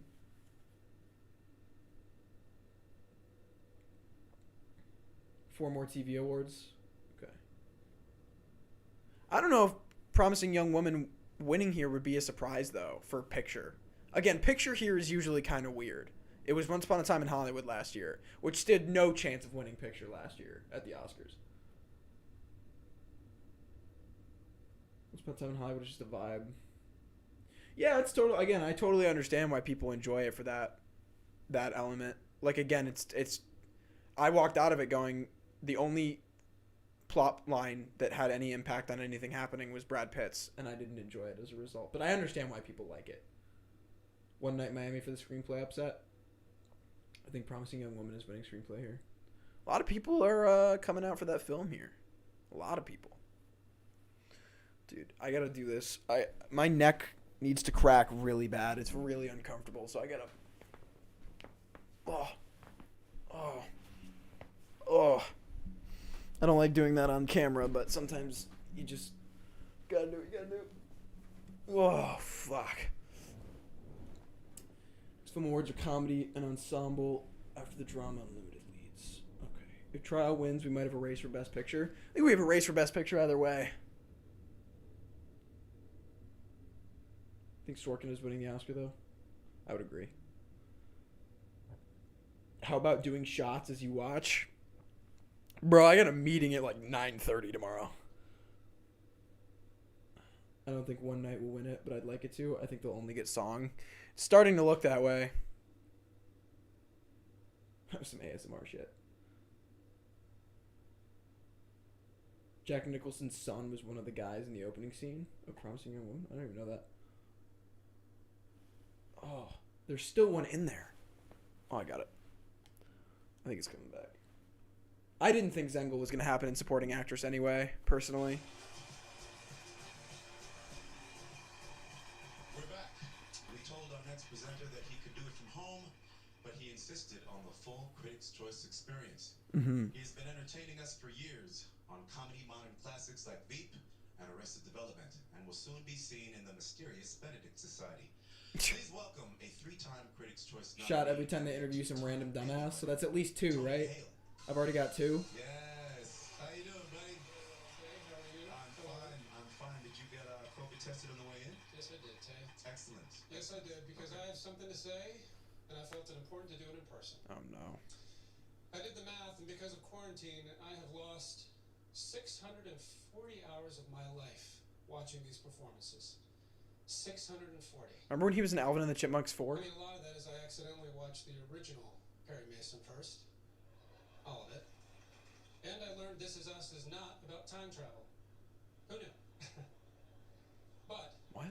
Most importantly, it's clear that your talents have been a gift and an escape during these challenging times. So thank you very much. And without further ado, See, that was great. nominations for Best Actor. The joke was bad, but just do that. Oh, fuck. Best Actor in a Drama Series. Matthew Rhys, Perry Mason. We'll get you more. You're saying there's a fourth man? There was a fourth man in the room. It was the Tupolex George. And who? I don't know that yet. Jason Bateman, Ozark. I want to see her again. Holy fuck. I want to see my kids again.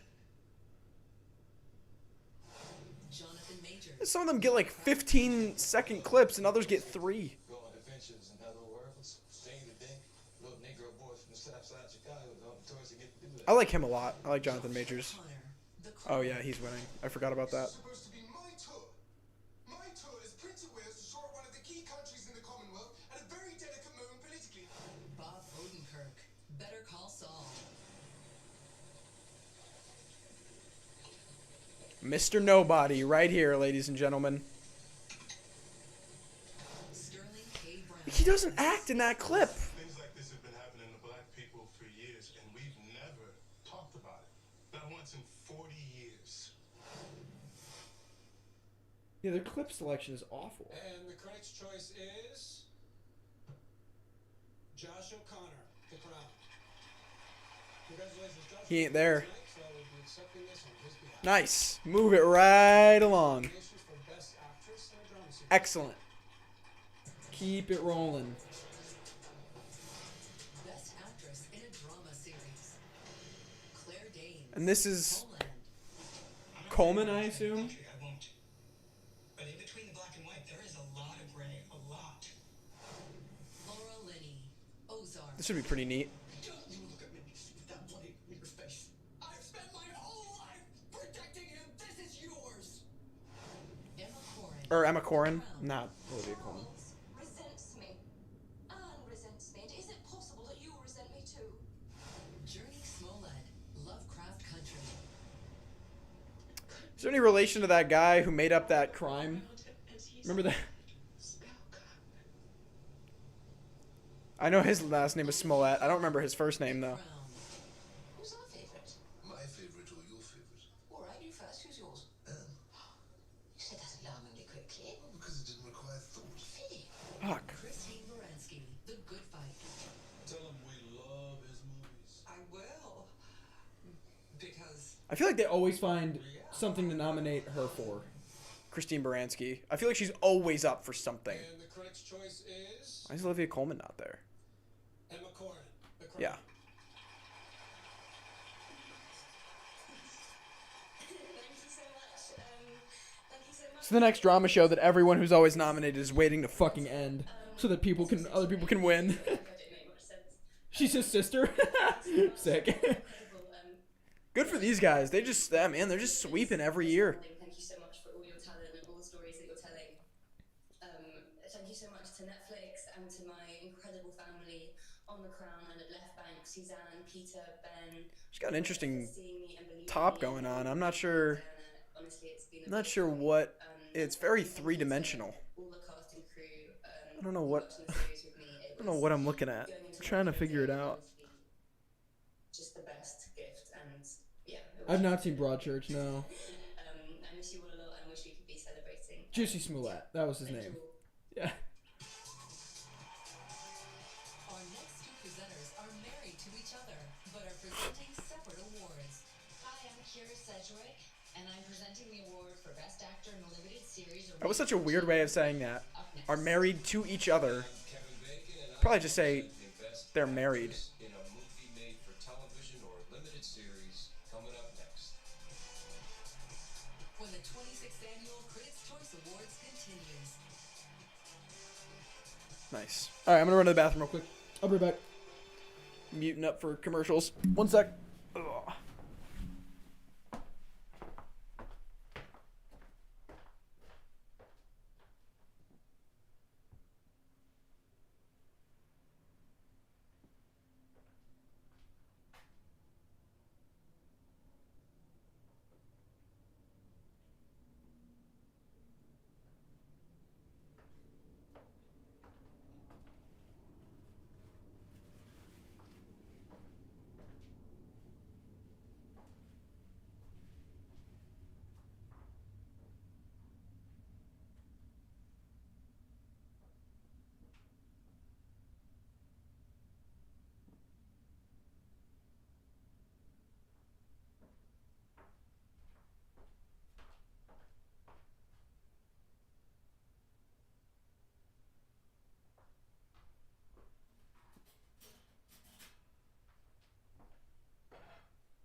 Grab my dinner too,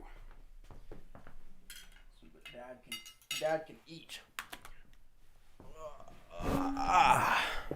Okay. Okay. Category are we on now? They said they're about to do lead actor and lead actress in a limited series or TV movie, I think.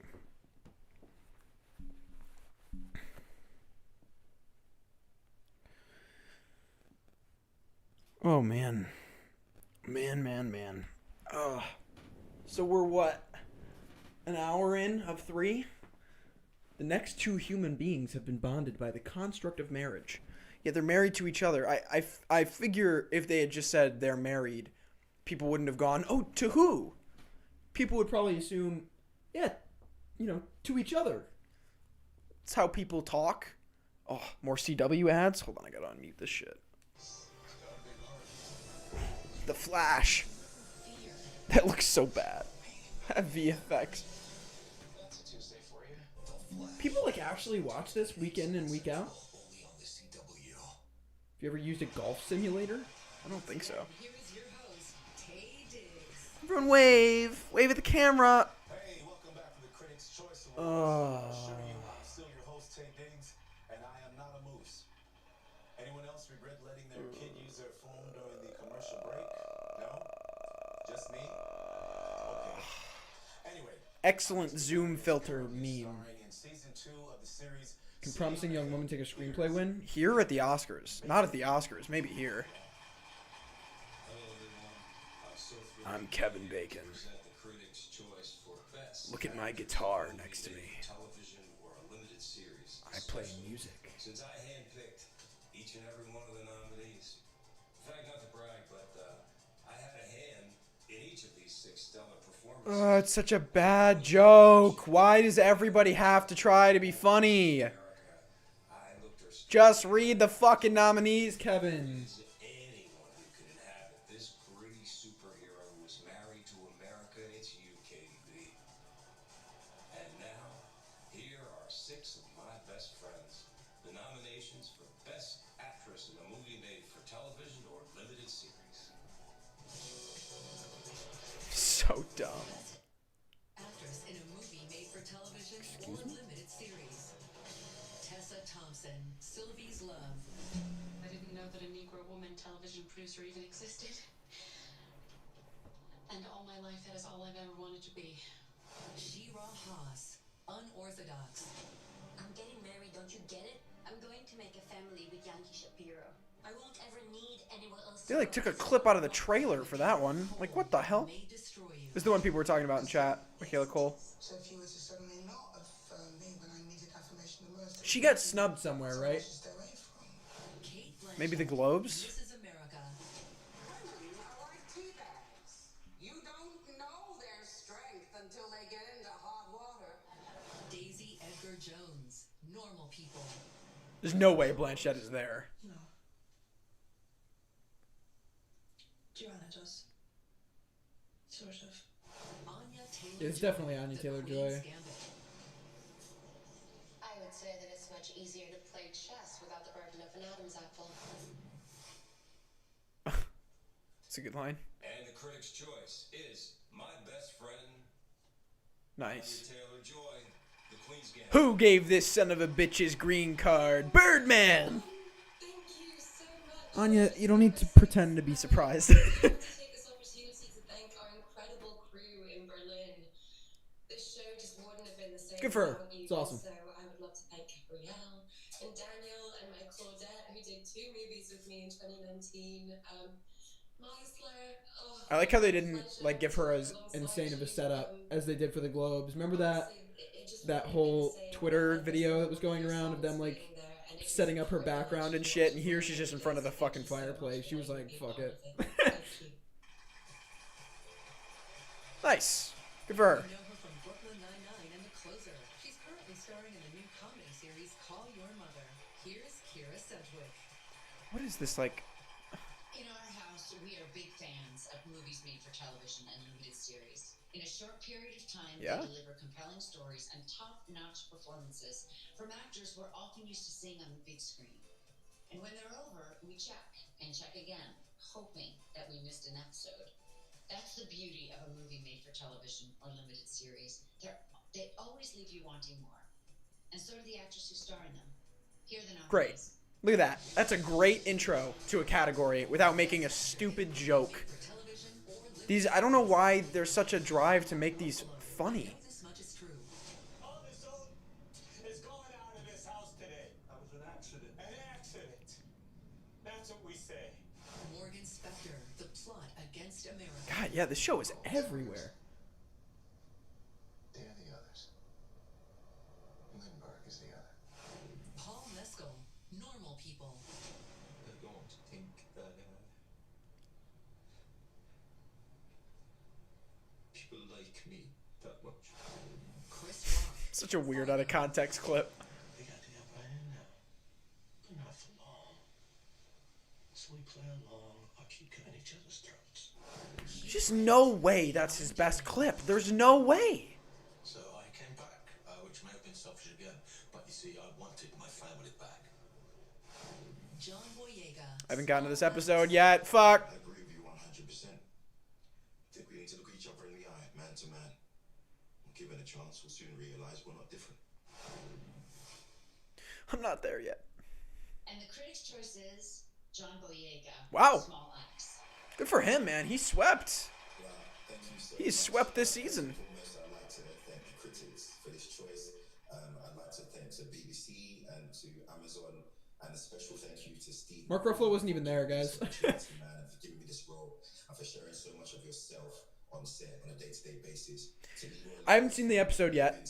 I'm very glad he's proving he is a decent performer because of those fucking Star Wars movies. Yeah, don't spoil in chat, guys. If it hasn't happened on the screen yet, please don't spoil the award in chat. For being there with me from the beginning and for making history, man, with the choices that we've made so far.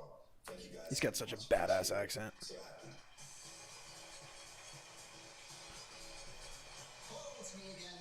Before we present the next nominee for Best Song, Okay, so Lin-Manuel Miranda is presenting every nominee for Best Song. past winners include Wiz Khalifa and Charlie Puth, Common and John Legend, and the inimitable Muppets. The next nominee for Critics' Choice for Best Song is Fight For You from the twice-nominated movie Judas and the Black Messiah. It is written by her. Yeah, I guess I should start muting these. Just to be safe. Ice Cold Films is my favorite movie channel. Fucking love it when you lie to me like that. Yeah, I gotta mute. I don't want to get...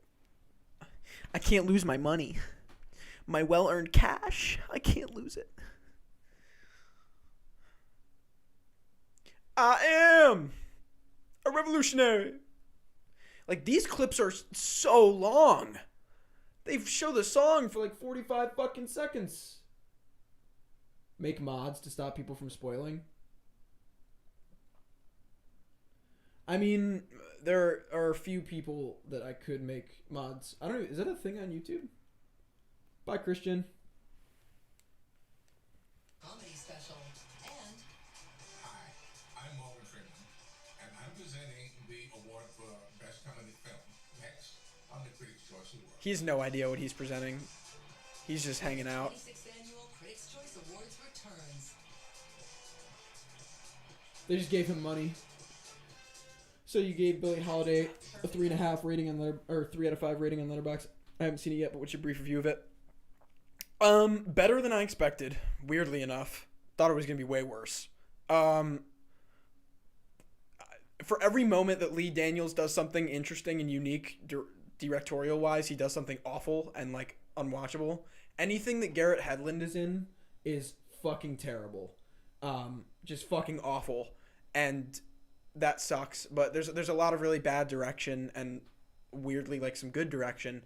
The main problem with it is it's trying to cram way too much story into 2 hours. It needs to be a miniseries because there's so many points, especially with Trevante Rhodes' character, like in his arc, that just isn't explored enough and happens way too quickly. That they needed to give more time to. And then it's weird because half the movie feels rushed and then the other half feels like absolute padding. It's this very strange dynamic, but I didn't despise it. I thought it was watchable. We still have 2 more movie winners and the rest have been TV. No, we've had 3 movie winners. Young Actor and Actress's movie, right? Found the movie really messy and bizarrely paced. Yeah, definitely. The pacing is off. I hate how much importance is put in a song. Like, you boomers don't even listen to music. Yeah, I hate this fucking category. I think it's awful. Here's the Paula Abdul commercial for whatever drug this is. Whatever pharmaceutical ad.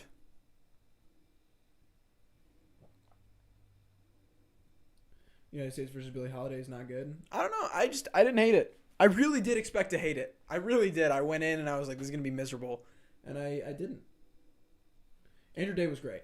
Yeah, she's really, really good. We'll see if she can pull it out tonight. I think she might. I don't know. We'll see. Oh, yes, a Batwoman commercial. Oh, it's the same one. Justice! You killed my mom, and now I'm here to kill you. No, I came back to stop you. Morgan Glizzy Goblin. There's more see her. I see her starting the conversation. Who is Ashley Park? Questions so that we can all find the answers. Because I stand on the shoulders. Who is Jamila Jamil? I don't know who these people are. To know that there is no rule they can't push through. Sponsored by L'Oreal Paris. Nice. It's me again. The nominees for Best Comedy Special are at their own special table. Best Comedy Special? For you. What's the funniest movie ever made? Funniest movie ever made, in my opinion, is Repo Man from 1984 because everyone in the movie delivers these very weird comedic lines. Why is this happening? Which makes them even funnier. Funniest movie ever made, in my opinion, is the Castle. I don't know that many people in America would know this. Why is this in the fucking show? I have not seen The Good Place. I would say Bridesmaids. I watched it probably 10 times, and I love seeing this like hilarious group of women getting to just be outrageous. I think that the funniest movie for laughs for me was probably Richard Pryor live in concert the first time I saw it in high school. Funniest movie ever made, in my opinion, I cannot just pick one because that's like picking your favorite child or favorite Prince song. I want to say 9 to 5, coupled with Coming to America. Quoting both of those movies to this Who cares? Cut. This is comedy special. Time for another shot. Here's Oscar winner Morgan Freeman. That would be another shot. Hello, everyone. I'm delighted to be here tonight. No shit. To present the Critics' Choice Award for Best Comedy Film. You know, there's an old saying that comedy is tragedy plus time. And I couldn't agree more, because I've noted that some of the most tragic movies that I've starred in over the years, and they're completely hilarious now. Shawshank Redemption, boy, a delightful buddy film about a guy's trip to Mexico. $1 Million Baby, fall down comedy with real burst of adrenaline at the end. Seven, I'll tell you what's in the box. Non-stop laughs. All right, now here are the nominees for Best Comedy Film. What a weird joke. Let me take 3 dramas I've been in and pretend like they're comedies. Borat subsequent movie. And I wonder if Borat's gonna win. Spray tan today. How dark is she wanting to go? What color is best for a racist family? I wouldn't go any darker than a 6 or 7. I still don't understand what, like, the first 2 awards didn't get clips. It's one of those infinite time loop situations you might have heard about. That I might have heard about. Yeah. The Prom. Let's go! Now, do you have a suite? No, we don't have any suites. All the rooms are the same. The 40-year-old version. What is this? Archie, where did I spend most of my time in high school? With your regrets. The King of Staten Island. It's never been done, not even. No one wants to go to a restaurant and watch people get tattooed while they eat. It's gross. Ruby Tuesdays. On the Rocks. And how do you bluff? Poker face. Poker face. Poker face. Poker face. Nice. And the Critics' Choice is Palm Springs. What? Holy fuck! What the hell? Someone just filmed themselves losing, by the way. That's awesome. What the thank you fuck? to the critics for critically choosing us. I have to say this is a really awesome category this year. I noticed all the That's awesome. I love this movie. So I take this as a really big compliment. I saw all your movies, guys, and they're just super funny, and I ride with comedy till the end. Wow. What an odd win. They give Maria Bakalova supporting actress and then throw best comedy to Palm Springs. You could tell he wasn't expecting it at all. Holy shit. Man, I wonder if this bodes well for maybe a screenplay nom. The Oscar expert predicted that for this. Wow. And making it seem like I could act. I gotta thank Max Barbacow and Andy Ciara for coming up with the idea and bringing the movie to us and being incredible collaborators. Yeah, I'm shocked Borat didn't win this one. Especially since they gave Bakalova supporting. If they hadn't given her supporting, I would have said this would be up in the air, but... And of course, especially Becky Sloboder, who really, really grinded on this movie so hard. And all It's a great movie. It's a really, really good movie. my wife Joanna and our child, I love you very much. And It's interesting that he's accepting for it, but... having categories for comedy. Thanks, guys. Bye, Andy. Let's check in with nominee Ashley Park from Emily in Paris. Hey, Ashley. No, we really don't have to. Amazing. How's it going? Well, it turns out Versace does not make sweatpants. Oh, no, she has an envelope. She has an envelope. What time is it all the way in Paris? Must be. Well, I'm 15 feet away from you here in Los Angeles. It's funny. You sound like you're. Oh, hey. Yeah. Oh. What's up? What's up? Right here. Ah, look at that. Technology. Yeah. Well, whatever time zone you're in, it's time for the next award. Go, Ashley, go. Excellent This has been lead a in. tough year, but luckily, while we've been in various stages of lockdown and quarantine, these 6 nominees kept our spirits up. Not only are their performances funny as hell, they're also smart, poignant, and honest. So if you need to laugh your booty off for a solid hour, Look no further than tonight's nominees for Best Comedy Special. Okay. Best comedy special. I don't think I've seen any of these. Jerry Seinfeld, 23 Hours to Kill. There's no fucking way he's there. We have nothing to talk about. You have a girlfriend? That's wiffle ball. You're playing paintball war. I'm in Afghanistan with real loaded weapons. Michelle Buteau, welcome to Buteau. I don't even know who she is. Hand the baby to someone so I can tie my shoe. And my husband's like, do you know her? I'm like, no, but that's a black woman. We family. Patton Oswalt, I love everything. Interesting. Could you put a couple of startling, disturbing sentences in it? They don't need to be true, just something to jolt me awake. Fortune Feimster, sweet and salty. Who? Apparently, you cannot just go up to potential suitors to go, what's up, Mark? Mark Maron, Just 10 times. out of context, these don't work. I don't know who he is either. Goes into the head, locks onto a feeling. You're like, that sounds good. I'm going to tell other people that. That's how brand marketing works, and also fascism we're finding. Hannah Gatsby, Douglas. Aluminum? Mm-hmm. Why would you say aluminium when you can float it? Aluminum. Stop it, America. Okay. And the critics' choice is. Oh my god, Jerry Seinfeld is there. Oh, it's a tie! Oh, yay! 2 speeches. So many winners! Well, there's actually just 2. Okay, the first critics' choice is Jerry Seinfeld, 23 Hours to Kill. Nice. Barry B. Benson. That's fantastic. Thank you very, very much. Honey! I don't care if the reviews are good or bad. I like, in comedy, we have to have critics. We have to get opinions, and those opinions are how we figure out our jokes. So I have always enjoyed reading reviews. I was gonna say, don't people hate Hannah Gadsby? This is a very exciting thing to win.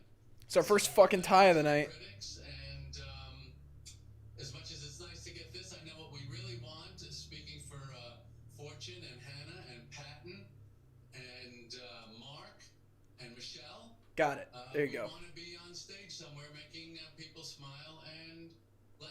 Good for him. I didn't expect him to be here. And we hope to be back doing that soon.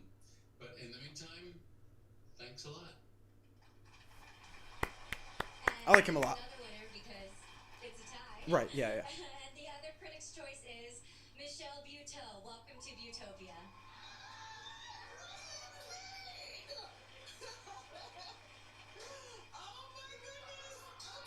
There's a scooter in the back. Look, Jerry Seinfeld's still giving his speech on the TV in the background.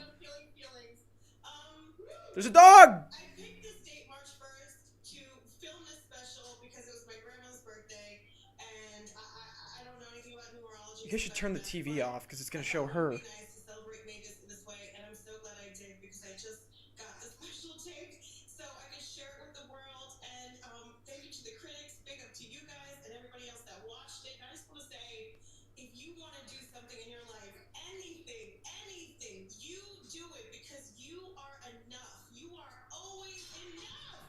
Yeah!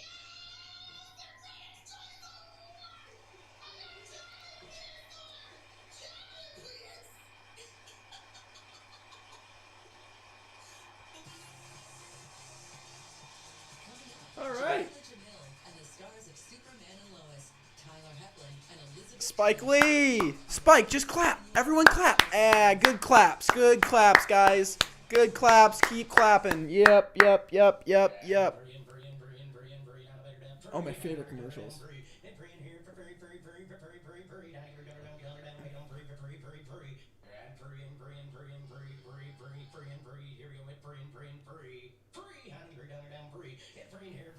I gotta fucking mute it. I don't understand these fucking commercials. Wow. Okay. That was interesting. That was very interesting. She was very thrilled to win a Critics' Choice Award. Man. I think Connor died. I'm getting there. Dude, I got this food though. Got these chicken thighs. Just fucking kind of.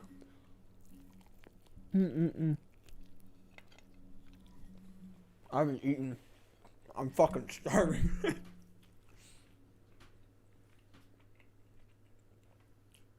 I I didn't even realize how loud that's probably going to be in the mic. Sorry about that. I actually think Palm Springs is better than Borat. I probably actually liked Palm Springs more than Borat. Surprisingly enough. Ensemble's next? Okay. I do think Gary Oldman is an Oscar nom lock, yeah. I think Amanda Seyfried might miss the nom. I don't think so. Not the sounds. Fuck, that was loud. Shit. Sorry.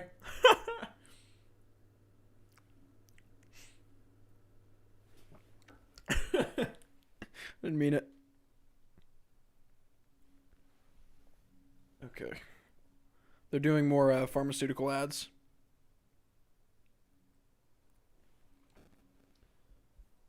Cooked chicken thighs all the time during college. My roommate made it tonight.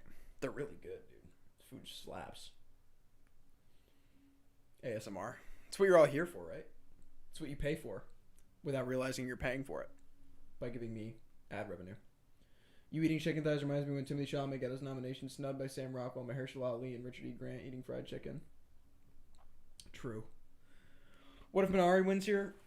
I mean, like, I just don't think this category matters for anything, really. The SAG award for Ensemble counts for something, but the fucking Critics' Choice Awards for Ensemble, I think Minari could win, but I would be surprised if they don't throw it to Trial of the Chicago 7, personally. I think they'll probably do that, but I don't know. My favorite lead actress performance this year, or like ever? If Minari wins here, then maybe SAG. Maybe. Again, I want to see who wins this category at SAG more than I really care about who wins it here. Everyone from Trial of the Chicago 7, wave! Aaron Sorkin, wave! Look at Eddie Redmayne shaking his fucking head. He's like, I'm not doing your shit. Oh, another filter joke. Good. Has this year made anyone else feel like a couch potato? Just me? Anybody? Anybody? Anybody? Anybody? Anyway, she put the life in the afterlife in the good place, but now hosts the Misery Index. Here's Jamila Jamil. In a year where we were forced to physically isolate from each other, the cast nominated. Are you gonna ban me if I make a pun about an Oscar race last year? I have a good one. Tread carefully. Tread lightly. Now, I don't know about you, but I personally consider every one of them to be my own emotional support pod. And so really what I'm saying is that basically whoever takes home the Critics' Choice Award, I will 100% consider myself the winner. So let's take a look at the nominees. God, like, everyone's just making the same joke over and fucking over. So yeah, this is acting ensemble. Best acting ensemble. Defy Bloods. Fist up, man. Long ball. That's a good clip for ensemble. That actually makes sense. There's no way this wins. No coalition. Yeah, this is a clip from the trailer. Ma Rainey's Black Bottom. What were you doing? Why are you playing all them notes? You playing 10 notes for every one you're supposed to play. Don't call for all that. You're supposed to improvise on a thing. That's what I was doing. Minari. 저번주들이 좋아하던 노래잖아. 그랬나? 누구들 다 까먹었구나. One Night in Miami. You know, you bourgeois Negroes, you're too happy with your scraps. To really understand. It's a good ensemble, but it's just 4 of them. The Trial of the Chicago 7. You know there's at least 7 of these guys. Respecting the institution. I don't know what good it does to insult the judge. It's revolution time. We may have to hurt somebody's feelings. The winner Yeah, let's see. of the best acting ensemble is It just cut the fuck out. The whole show just froze. Who won? Oh, tryout. Thank you. Critics' Choice. Fucking told you. It's a great honor to accept this ensemble award. It's just the biggest ensemble. Trial of the Chicago 7. When we began shooting, It's the largest ensemble, and it's the one movie that's like super centric on that ensemble. on behalf of the entire cast, thank you, Aaron Sorkin, for the power of your words and characters, and a message that resonates today: the power of peaceful protest against injustice and racism. Thank you, Mark Platt, Stu Besser, Matt Jackson, and Tyler Thompson. Thank you to Ted Sarandos and everyone at Netflix for bringing this story to the world. But most of all, thank you to Tom Hayden, to Rennie Davis, to Abby Hoffman. He's got the 7 written down. Make sure you get all of them. David Dillinger, Nice. to John Froines, to Lee Weiner, and Bobby Seale for standing up, for being so bold, for changing history. History, they say, has a tendency to repeat itself. I do say that. And yeah, I think Trial's gonna win SAG Ensemble too. By telling its most salient stories, we are humbled. It's just out of those films, and they even just show it, like, it's the largest ensemble. Bro, 2 of them have the fucking number of ensembles in them. The Five Bloods and the Trial of Chicago 7. From the movie The Outpost. The film's director, Rod Lurie, tragically Which one has more? Hunter during production and wrote the lyrics This is another song I have to mute. to him and the fallen soldiers. For The Outpost? Larry Goubet, lyrics What even is that? Wilson. It's sung by Rita Wilson. E. Daniels with the 5. Thank you so much, dude. Appreciate the fuck out of it. You're the equivalent of an ESPN play-by-play sports analyst for award shows. You're informed and passionate. It's really fun to listen to. Thank you, man. I appreciate it. Thank you for the 5. Thank you for the compliment. Your name should pop up in a second. I think you'll hear it. I don't know why it's so delayed, but it should pop up. I don't even know what this movie is, man. Everybody Cries, The Outpost. What is that? Okay, I can unmute now. Wonder Woman movies, Chris Hemsworth and Gal Gadot. But first, from Superman and Lois. Hi, I'm Tyler Eklund. And I'm Elizabeth Tulloch, and we are presenting Best Supporting Actor and Actress in a Comedy Series. More movie with Orlando Bloom and Caleb Landry Jones. Interesting.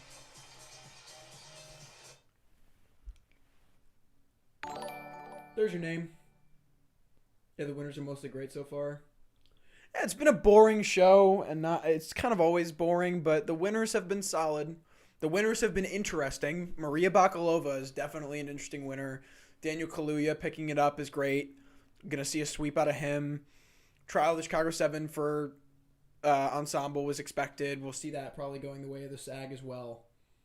What if Steven Yeun wins Best Actor? If they didn't give it to Yeo Jung-yoon, they're not giving it to Steven Yeun. Also, guys, nobody is going to beat Chadwick Boseman. That's just not going to happen. I don't think Parasite won Critics' Choice last year, no, for ensemble. I don't think so. I don't remember that. I didn't watch these last year. I almost didn't fucking watch them this year. I forgot they were happening this weekend. Admittedly. Need another bite of chicken. I'll try and get away from the mic. Oh, no. Oh, no. Not like this. Oh. Got it.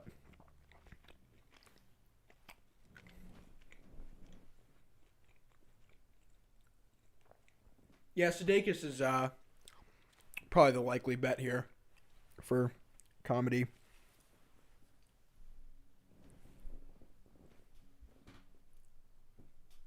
Boseman already lost supporting, but he's going to win lead. Irishman won ensemble last year? Yeah. That wound up boding well for that film.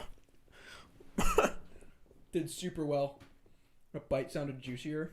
I got a good bit of chicken on that one. Black Panther the year before, not a good indicator at all. Fuck, yeah, wow. It's actually like... Wow, what the fuck? Irishman and then Black Panther. I mean, both of them did very well in the nomination area, but in the win aspect, like, not at all. Like, not even close. ASMR, yeah. Trial of Promising Young Woman for original screenplay? You mean or? It's Trial. I don't foresee Trial losing as of now. The favorite one, not Black Panther? Well, if the favorite one, that was big. Because that might have opened the door for Coleman. Last year, both screenplay awards here didn't align with the Oscars. Well, yeah, last year the screenplay awards for the Oscars wound up being kind of weird. I feel like Andrew Day will win Best Actress because she's the only one that makes sense to me. That category is really weird. I think it's very up in the air. I'm actually very excited to see who wins that tonight. Black Panther did win SAG Ensemble. Yeah. I have a feeling you remember a certain moment from that stream. HFPA loves Sorkin, so there's no way it doesn't win screenplay. What, you mean at the Globes? Well, yeah, we knew it was going to win at the Globes. Again, they gave it to Steve Jobs, and Steve Jobs didn't even end up getting nominated for the Oscar. Yeah, Panther won SAG. I should know about here. Holy shit. Jack with the 15, man.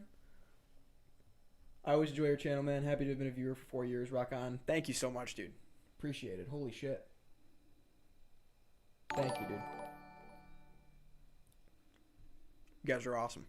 Straight up. Go green. Everyone say hi to Grace. Grace is in the chat.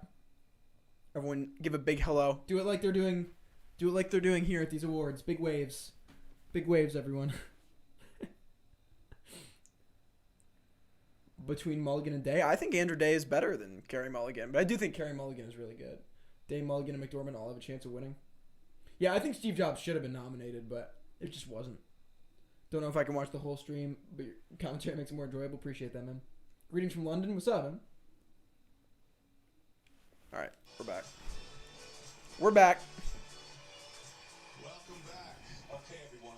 We are halfway through our show. Oh! I know what you've all been thinking. Halfway. Tay seems so put together.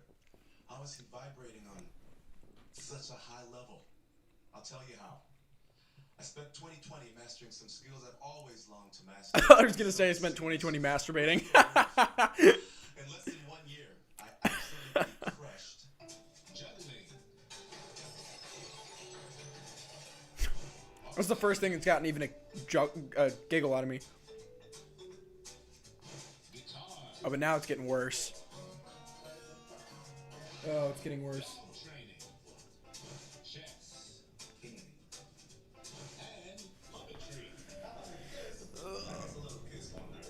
Oh, yeah. Cut. 10,000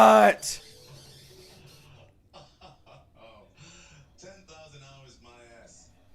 I'm thrilled to introduce two more CW actors who play married couple Clark Kent and Lois Lane in the new series Superman and Lois, Tyler Hoechlin and Elizabeth Tulloch. Here they are from Vancouver, Canada.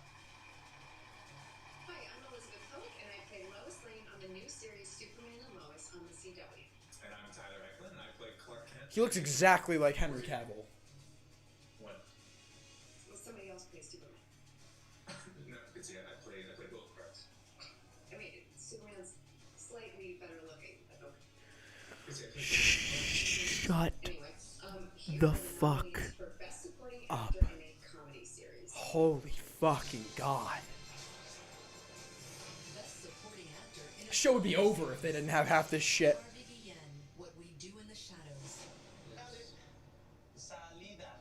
Exits in Spanish. Is this show good? Does anyone know? Does it hold up to The movie?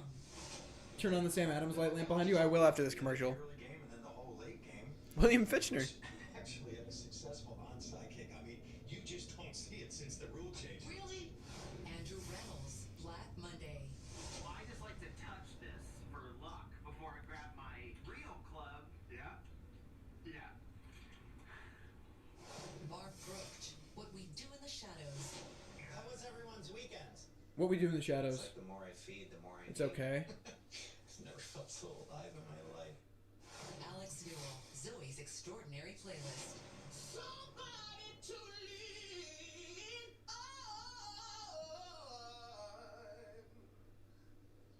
Daniel Levy, Schitt's Creek. It's gotta be him. Having my big day, our big day, compromised because Alexis wanted to chill in a tankini for 6 months. Also a bad clip, but whatever. And the critic's choice is Daniel Levy. Yeah, Creek. for sure.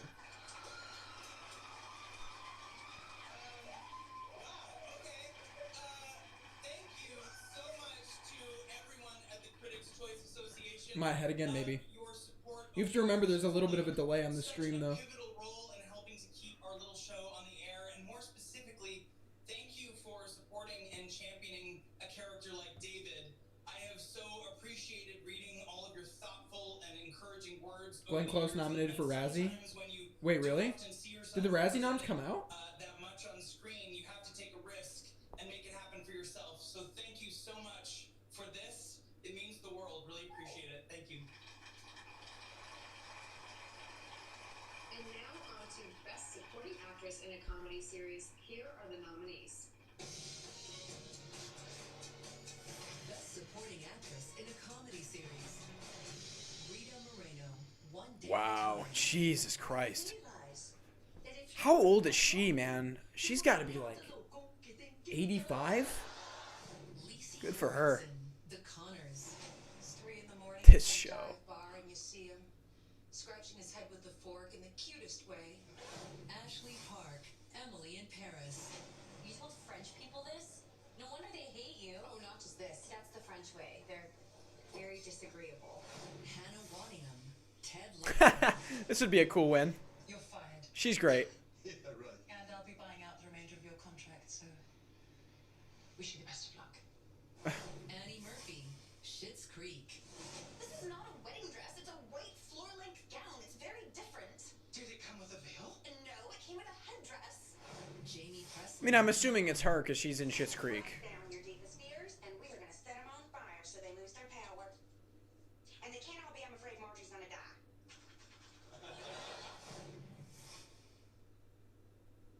And the Critics' Choice is Hannah Waddingham, Ted Lasso. Wow, holy shit. What the fuck?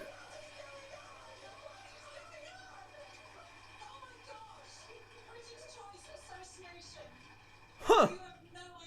Well, I think we can assume who's winning lead actor now, huh?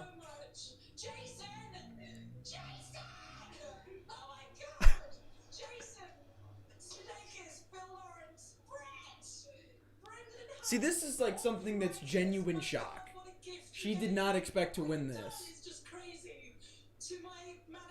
Good for her, man. I only saw a couple episodes of the show, but she was really, really good.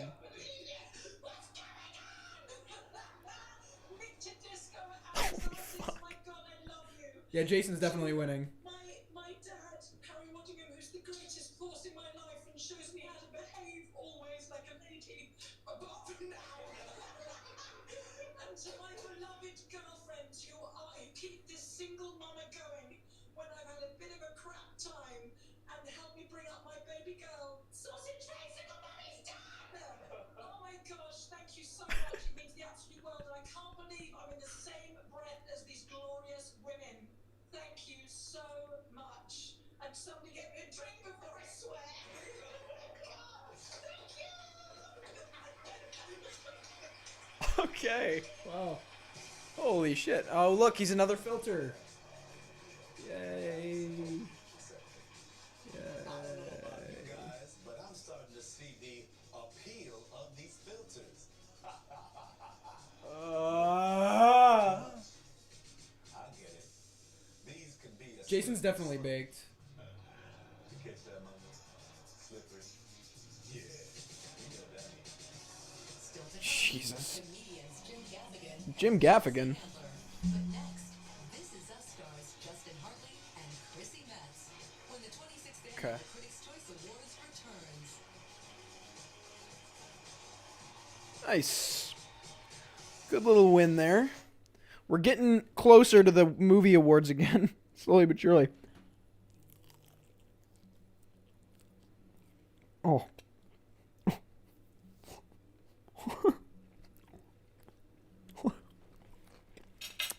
Oops. Sorry. Woo. Second shot rule. Take a shot every time there's a filter joke. So what am I on, like 6 now? I'd be dead. My alcohol tolerance is lower than my height. Oh, this is a Mauritanian. Or is it? No, maybe not. What is this? Oh. Cut. Glenn Close is on the short list for Razzie? Oh, okay.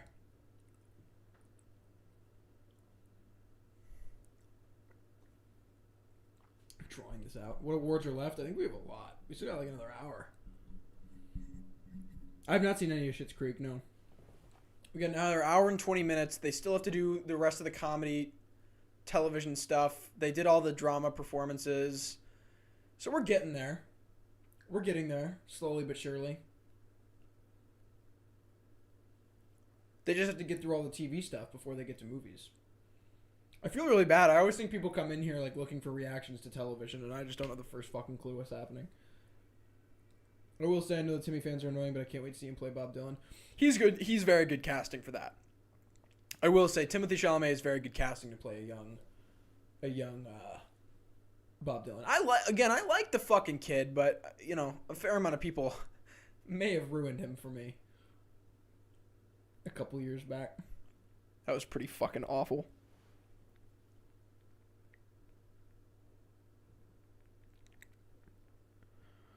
Oh, man. Oh, Superman and Lois trailer. What am I doing not watching this?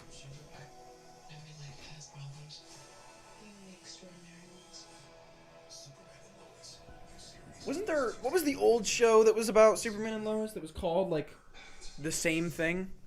It was like... Or maybe that was Smallville? I don't remember. Or Flash.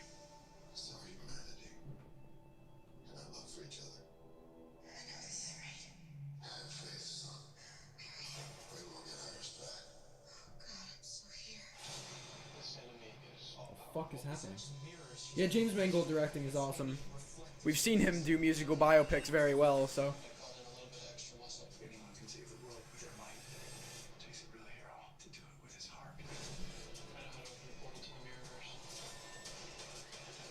It's a really long trailer for the Flash. God, his costume looks hilarious. Give me back my wife! Could do with a fresh director. Mangold already did Walk the Line. Yeah, but I think the way he'll do a Bob Dylan doc or a biopic might be a little different. I wish they would make separate shows for TV and movies. Yeah, we're not so lucky. I mean, I guess that's the Emmys and the Oscars, but then everything else has to fucking combine everything. Our next presenters star in the highly Lois and Clark Before You Were Born. True. Series, This Is Us. Please welcome Chrissy Metz and Best Supporting Actor nominee Justin Hartley. Best Supporting Actor nominee for what? There's like 6 supporting actor categories. Both of you. Beautiful, beautiful. Didn't he already lose? Congratulations, Justin, on your nomination, and congratulations.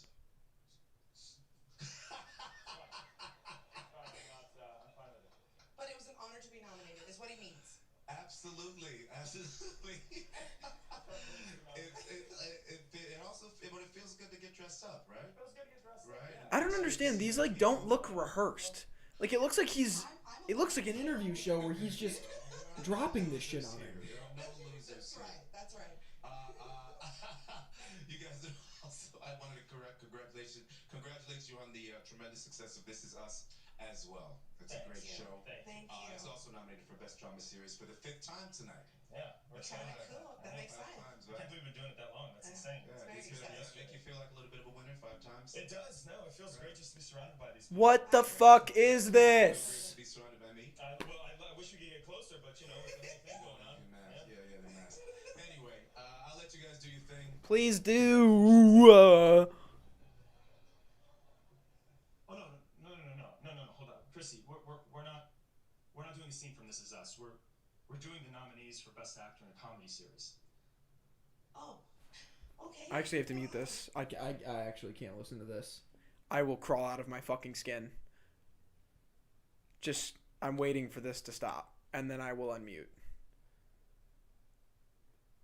I literally can't do this one. Okay, I think it's... Are they done? But then, remember Nope. They are still going. They are still memeing. There we go. Woo! Got past that horse shit. Eugene Levy, Schitt's Creek. Now that's a framer.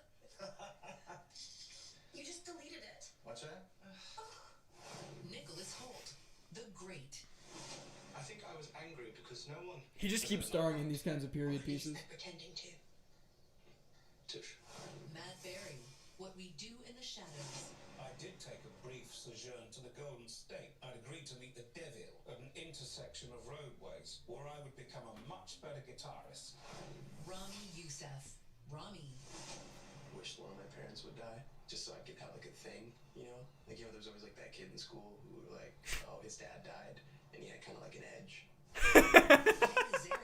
That's actually good. I'm so sorry that I'm all you have in this world.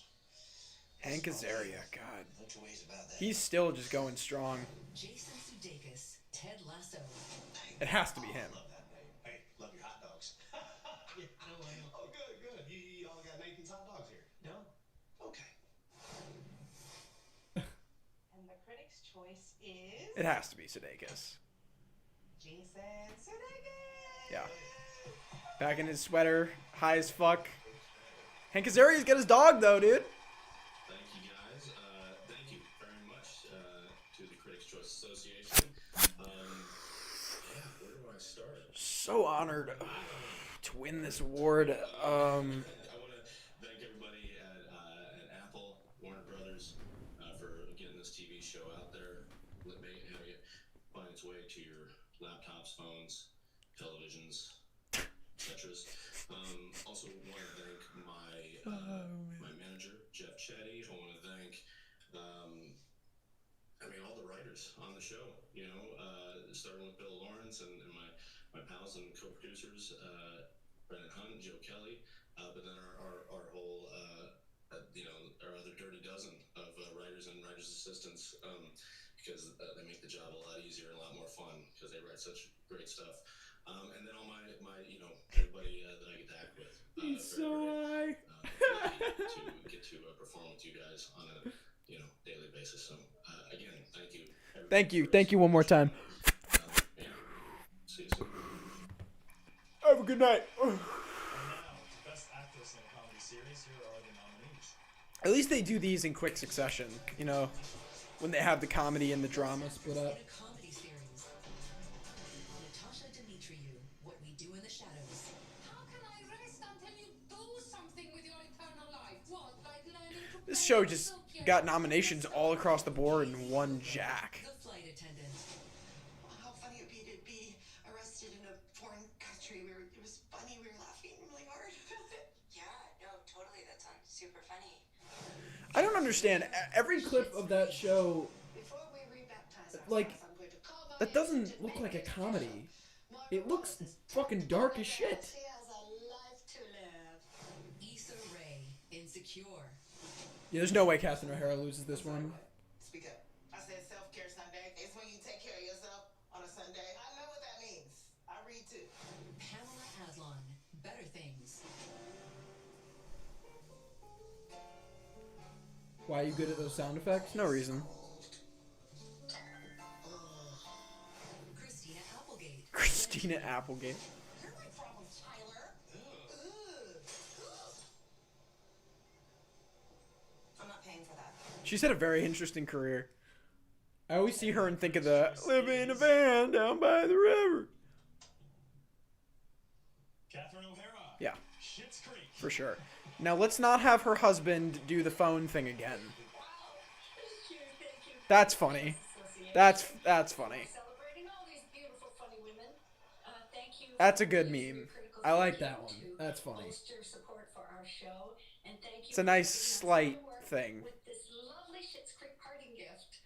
I say work, and like everyone on the show, I did work hard, but all I can remember now is the sheer joy of being inspired by our great scripts, challenged by my ridiculously talented. It's not really a castmates, comedy. The Flight and Attendant is more of a campy thriller. crew, Okay. charmed by our wonderful hair and makeup and wardrobe fairy godmothers, and made to feel like a queen by these sweet, fun-loving people who watch our show because you told them to.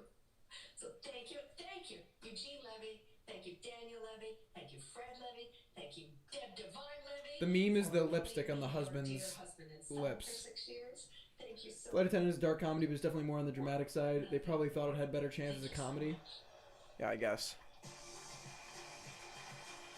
Comedy and drama series is next, I believe. Yeah, I think that's all that's left. Oh, another song. Yay. Sophia Loren as a Holocaust survivor of the daycare business who takes in a 12-year-old kid, played by young actor or actress nominee Ibrahima Gaye. Music by Diane Warren. Mute. Words by Mute. Mute. 6 left for TV? What's left?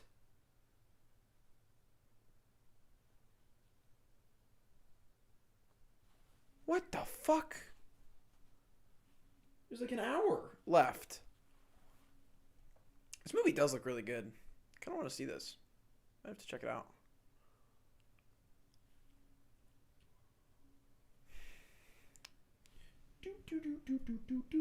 Waiting for the song to end so that I don't get my channel shut down.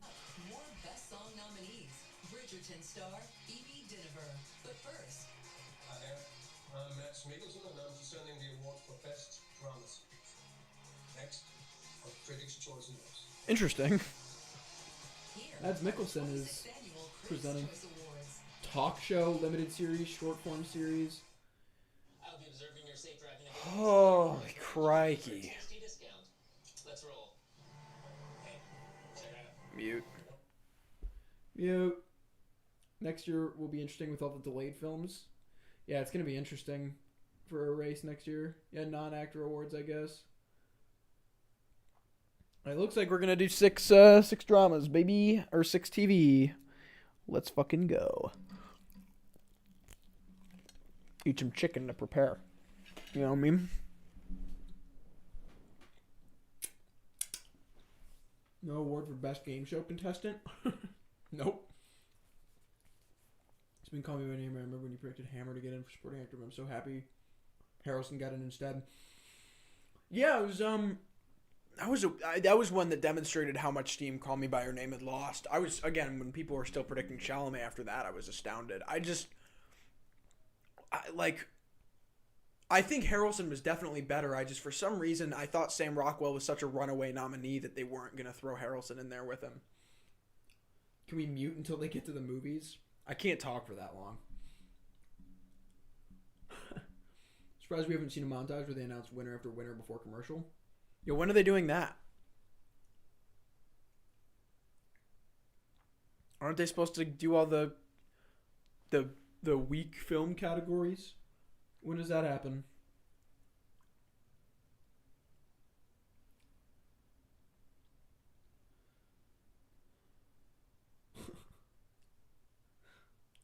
And how long have we been going? We've been going since 5:30. Whoo-wee. Jesus Christ. I forgot to turn the light on. I told someone I'd turn the Sam Adams light on.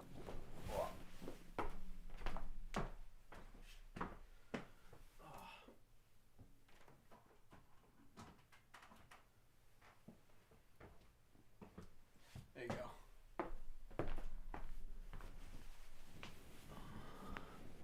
Wouldn't have been surprised if DDL finished second and not Chalamet. The Oscars clearly loved Phantom Thread more than Call Me By Your Name. Phantom Thread won Jack, but Call Me By Your Name at least picked up screenplay. But look at the nominees Phantom Thread got when nobody expected them either. Leslie Manville got into supporting actress. PTA got into director. It got into picture. It was all over the fucking place. Plummer got it for All the Money in the World for a very particular reason, though. You have to recall, Owen. You know, like there's a reason he was in there.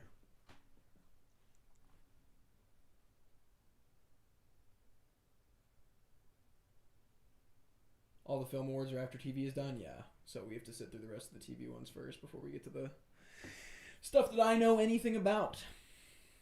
TV Lives Matter. True. Phantom Thread won costume design. Yeah, I guess I was more so talking about like Big Six, but Call Me By Your Name did better than Phantom Thread did in those Big Six. Picking up James Ivory's Oscar.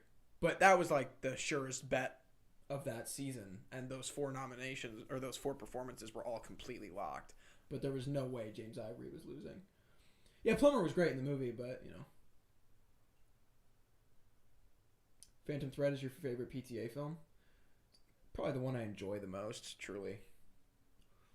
I really love that movie. Oh, another CW ad. Hold up. Extraordinary. Director is the first film award coming up, so Chloe Zhao win. Yeah. There's no use in trying to stop you from doing what you do. You're great at it. We need your help. We came to you because of how it happened. Is this not a superhero one? I don't care if it's not a superhero one. Investigating in unearthly spaces. Ghosts. If you say ghost one more time. Nancy Drew? Hilarious. Kidnapped. She was taken by a ghost. This is our rescue mission. This could come to us at any moment. Oh my god! What is it? It's a bad. It's not funny. What the fuck is this?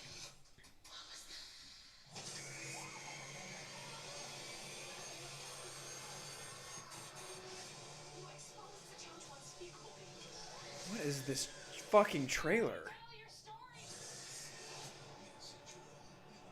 What is the target audience for that show?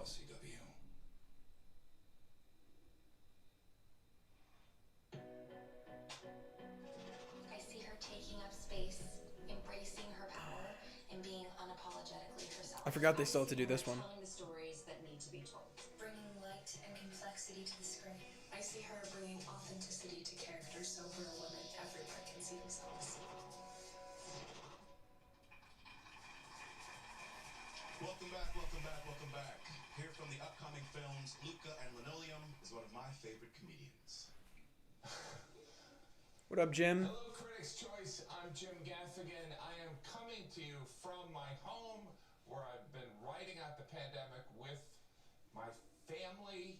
I can't believe there was a time when I used to say I wanted to spend more time with them. Anyway, I'm here to present the award for Best Comedy. Yes. I forgot he has like 5 kids. I'm attempting That one's to Ginger. present the Best Comedy He had a Series tough for the go. Critics' Choice Awards. I don't hate the critics. Did you say that critics are lazy morons that will never acknowledge your subtle talents because you're a fat old bald guy? But I never said that. Oh, it was mom. And the nominees for Best Comedy Series are Oh, fucking hell. Best comedy series. I mean, this has to be Schitt's Creek. Unless Ted Lasso upsets it.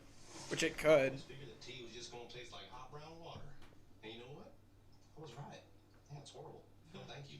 Welcome to England. Rami. I want you to be my teacher. I want to take the bay out. I want to kill my ego. How do I know I'm not just another one of your desires? I don't want to have sex with you. 10:15. That show keeps getting actual laughs out of me. That's good. Mom. My gosh, did none of you ever go to a slumber party when you were kids? Foster care. No friends. I was strung out on horse. Better things. No, nobody leaves. Do not leave. We all stay. I swear to God. What we do in the shadows. I am not here for you. This poor show got fucking shafted, man. Are you possibly here to kill me? No. The flight attendant. We are so professional. Oh, please. Can I call him? I don't need a man to show me the magic of Bangkok. Thank you. Thank you. Schitt's Creek. And now I will ask David, Rose, and Patrick to exchange their vows. That was kind of funny, I guess. and the critics' choice is Ted Lasso. Wow. Holy smokes, okay. That's Thank nuts. you very much to the Critics' Choice Association. What the fuck? You know, a great number of you have been, so vocal about your enjoyment of this show, and it's been very, very flattering, and we've greatly appreciated it. And especially for a young television. Wow. Like Apple. They beat out Schitt's Creek on their last season. That's crazy shit. Again, I want to give a shout out to Apple. Oh. Place to go and Uh-oh. paying for it all and commercials that sort of. That's crazy, dude. Brothers, the advertising On its company, first season, it upset Schitt's Creek on its last. Go to. But then a big shout out to Bill Lawrence and to Joe Kelly, Brendan Hunt, our entire writing staff, everybody, our cast, our crew. I think you said it before, but how about it, Hannah? That was so great, and I could watch that speech for an hour. Well, it was either this or Schitt's Creek for sure. They were kind of split evenly. I mean, they gave Catherine O'Hara one, they gave Dan Levy one, and then they gave Sudeikis and I don't know the supporting actress's name. So, it was one of the two. Spend some money in your guys' neighborhood. I want to thank my folks, Dan and Kathy. I want to thank my sisters, Kristen and Lindsay. I want to thank my kids, Otis and Daisy. I want to thank their mom, Otis and Daisy's mom, Olivia, who had the initial idea to do this as a TV show. I was like, you and Brennan and Joe like doing that so much, you should do it as a movie or TV show. I was like, I want to thank my wife. She was right. But it's been a whack-ass year, and this thing has been a wonderful vessel to hear people's stories of forgiveness and redemption and healing and understanding. And it's really, really flattering to have an opportunity to share something that from all of us at the show means something to you guys. And we're playing them off. Thank you. They've literally played no one off all fucking night. He stars in the foreign language nominated film Another Round. Here's Mads Mikkelsen. Yeah, Mads! With all the seriousness that's become part of our everyday lives, one would think that the last thing we want is more drama. But when the stories are delivered masterfully in beautiful packages by some of today's finest producers, Give me the password. directors, and performers, I say, bring it on. Here are the nominees for Best Drama Series. There's no way this isn't The Crown, right? Best Drama Series. The Crown. To you, the Commonwealth is something of a distraction. A waste of time. Why is there music over But in this? many ways, I have given my life to I don't understand why the editors of this show just were so inconsistent. It feels like a different editor got on for different parts of this broadcast. You're right, Diane. Ozark. You're so arrogant. You think you can flip an FBI agent. You do not. Like, it's such weird music to have over the drama series. Perry Mason. Find truth. Seek justice. Network because you cannot. It's gotta be Crown. There's no way it's not Crown. The truth. Lovecraft Country. He's smaller. He took the brunt of it. I should have protected him more. I'll always regret that. I was younger and smaller too.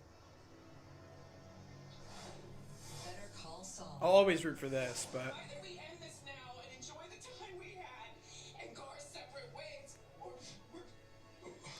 What? This is my Us. boy Gilligan. Yeah, there's so many TV awards. Well, Kev, I guess we'll never know because you want that. Something I agree with you, Owen. I don't understand why there were no clips for the first two categories. Hey, Joel. All right, pal. It's time to go.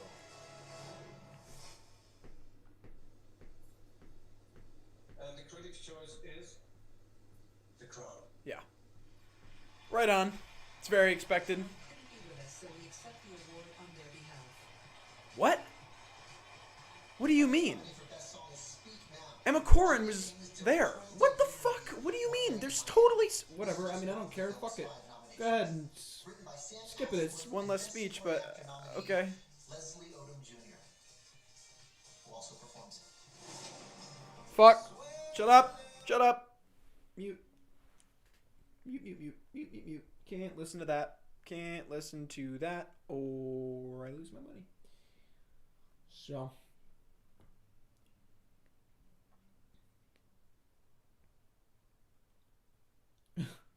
Yeah, there's nothing was going up against The Crown there. No way.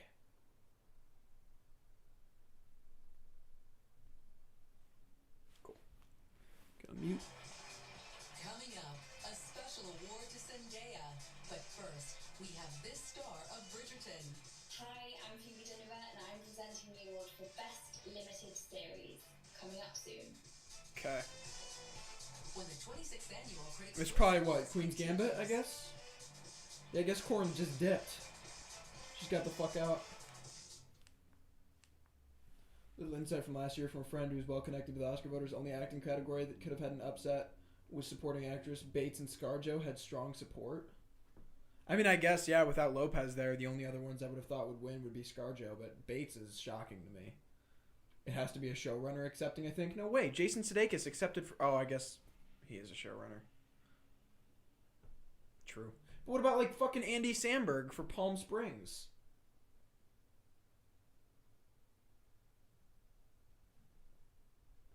Does that not... Well, he got to accept it. I don't understand this shit. I really just don't. Their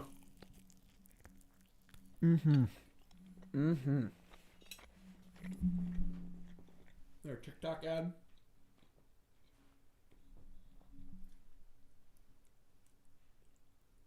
Yeah, I don't know where all the people from The Crown are. Probably asleep. Fuck it. He was a producer? Okay. I mean, I guess. Phoenix, Pitt, and Zellweger were way ahead, according to my friend.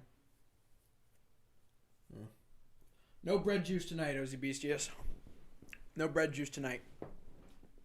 I had some last night. On twitch.tv/icecoldfilms. I got a lot to do tomorrow, so can't afford the bread juice tonight, unfortunately.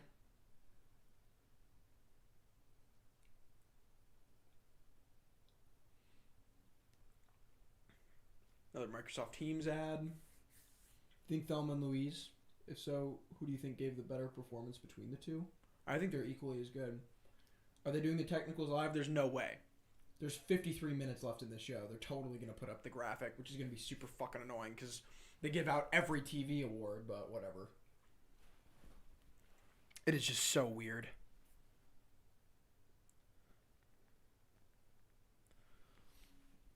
They're not going to be able to squeeze it into 50. They're going to have to put some just on the screen.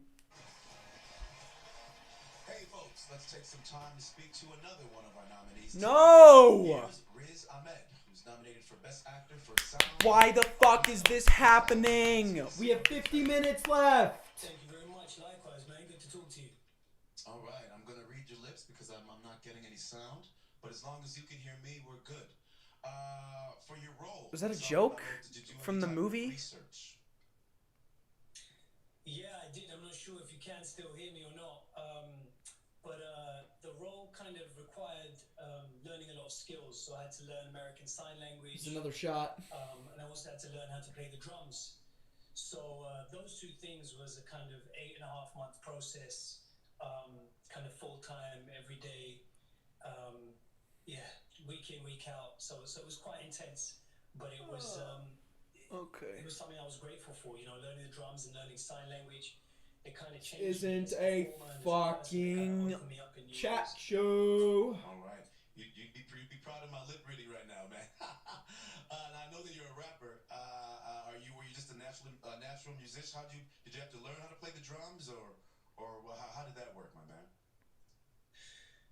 No, I didn't know how to play the drums at all. You know, I do make. Was that a joke? Was that the joke? Stupidly, that would make playing the drums easier, but keeping rhythms different to coordination, and the kind of drumming we were doing was blast beats, you know, double pedaling, so using all 4 limbs in different kind of rhythms.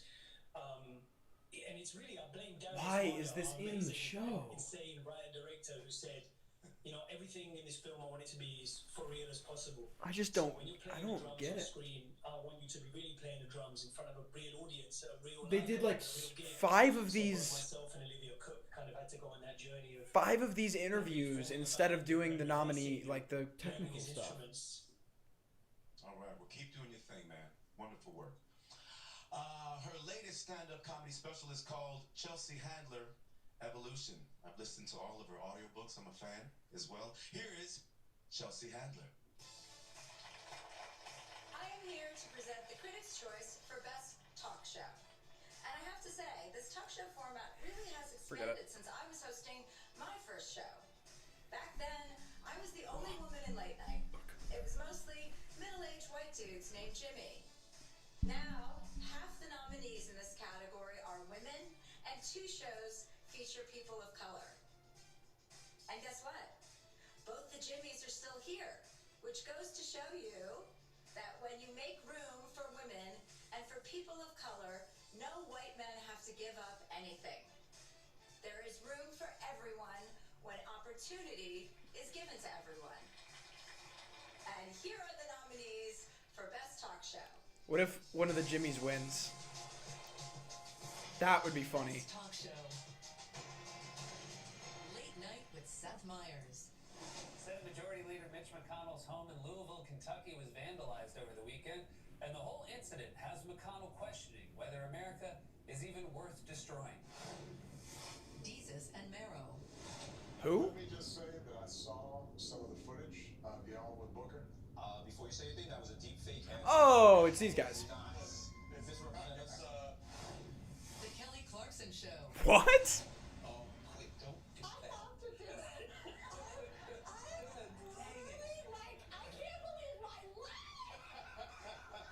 Full Frontal with Samantha Bee. Don't people hate her too? Also flipped a Senate seat blue with the election of former astronaut Mark Kelly. A man from space came down and saved us. That is literally the premise of Superman. Red Table True. Talk. One of my friends says, it's a shame you're not going to ever be able to marry an NBA or an athlete because they're not going to be able to see you because you're so dark. I don't know what this is either. The Late Show with Stephen Colbert. For electoral vote purposes, I forthwith, herefore, hitherto, and 2x4 call the last chocolate donut. Okay.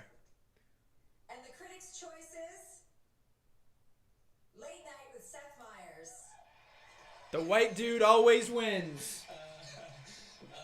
Well, thank you very much. I want to thank our writers, our crew, our incredible producers. I want to thank the critics for not just this honor, but for pointing everyone towards great TV and film in a year where we all so desperately needed to find stuff to watch. I'm very excited that this isn't live because I have my parents right next to me, which I wouldn't have otherwise. Both freshly vaccinated. Shout out Moderna.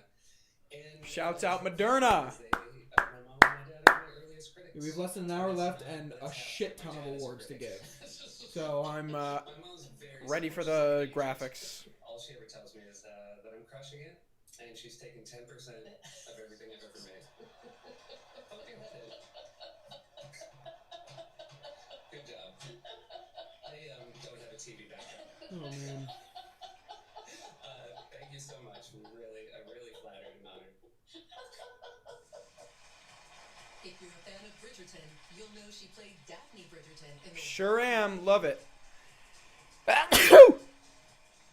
from London, I'm Phoebe Gilliver and I'm here to present the award for Best Limited Series, which Okay. as these nominees will show are anything but limited in terms of their talent, creativity, production value and even their subject matter. Here is the class of 2020. I mean, I assume this is Queen's Gambit. The Queen's Gambit. There's no way this isn't Queen's Gambit, actually. There are no clips for this! Bro, I can't begin to explain how fucking confused I am. Mrs. America. Unorthodox. Small Acts. The Undoing. It's gotta be Queen's Gambit. And the critics' choice is The Queen's Gambit. Yeah. Cool. Wow. Thank you Yep. very much. Yep. To, Move on. The Critics' Choice Association. Skip. my favorite group of critics. Also, thank you very much to my partners at Netflix. We're gonna keep eating. She was gullible enough to believe me when I told her people would actually like to watch chess. To Alan Scott, my fellow producer, who took such good care of the rights for all. They might stop at the clips from now on to hurry to show up. Me with Yeah, but that's not how that works. It's like a pre-made package, is it not? Friend and producing partner Bill Horberg for These are like pre-made packages that they're showing. They're not just like, well, we cannot do the clips here. But I think if this show So why were some of these like pre-made with clips and others without? I don't understand. by Walter Tevis, which was amazing. And they have to time this shit out. There's no way they don't know how long their show is gonna be. I'm incredibly grateful that I had a chance to Maybe the Globes weren't that bad. At least the Globes presented every award. If these guys don't do that, it's gonna really suck. And finally, I don't think the show would have worked nearly as well without Anya Taylor-Joy, who just owned every frame of the show and who has the face that launched a million. Chicken slaps, dude. Chicken's really good. It's Thank getting me you. through. Thank you, Anya. Thank you to the Critics' Choice. Thank you. Here is the final nominee for Best Song. Why do we have to intro all of these too? I don't get it. Written by Raphael Sadiq, and Best Actress nominee Andrew Day, who also performs. God damn it. Shut up. Mute. Mute, mute, mute, mute. Mute, mute, mute, mute, mute, mute, mute. So this is the song that's not even on the short list for the Oscars, right? I'm assuming.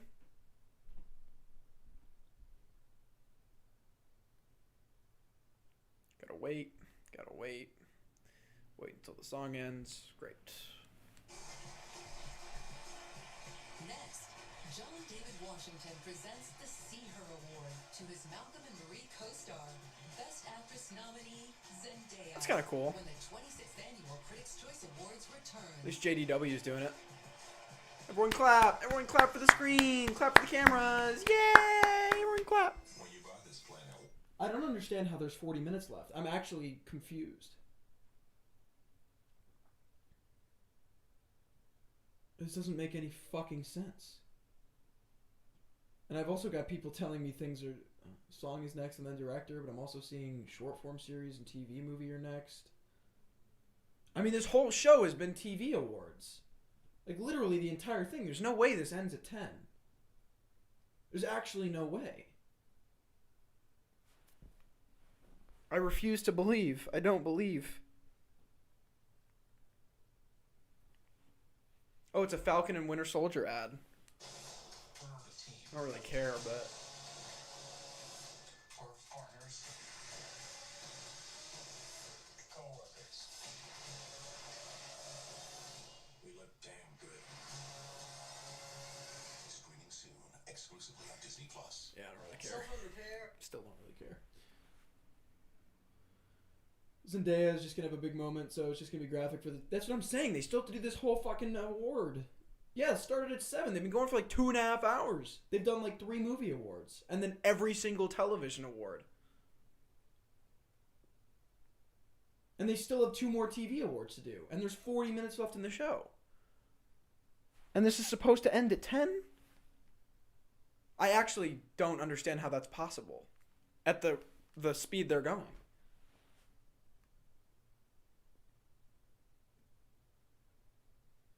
This must be why I didn't watch last year. I must have realized that this just wasn't helpful. Do I watch the NFL? Yeah. Why is a 24-year-old getting a special award? I mean, like, at least she has been very influential as a female star. Again, I was so surprised. I was so weirded out when Kristen Bell won. Like, I understand Zendaya winning. She went from, like, a Disney star to actually putting on real characters.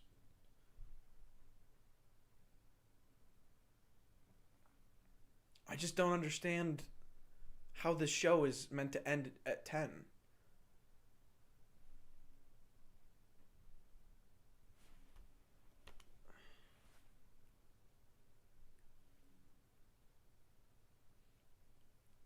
Yeah, screenplay categories always goes to the highlight reel. It's always in the highlight. It's always in the running graphic.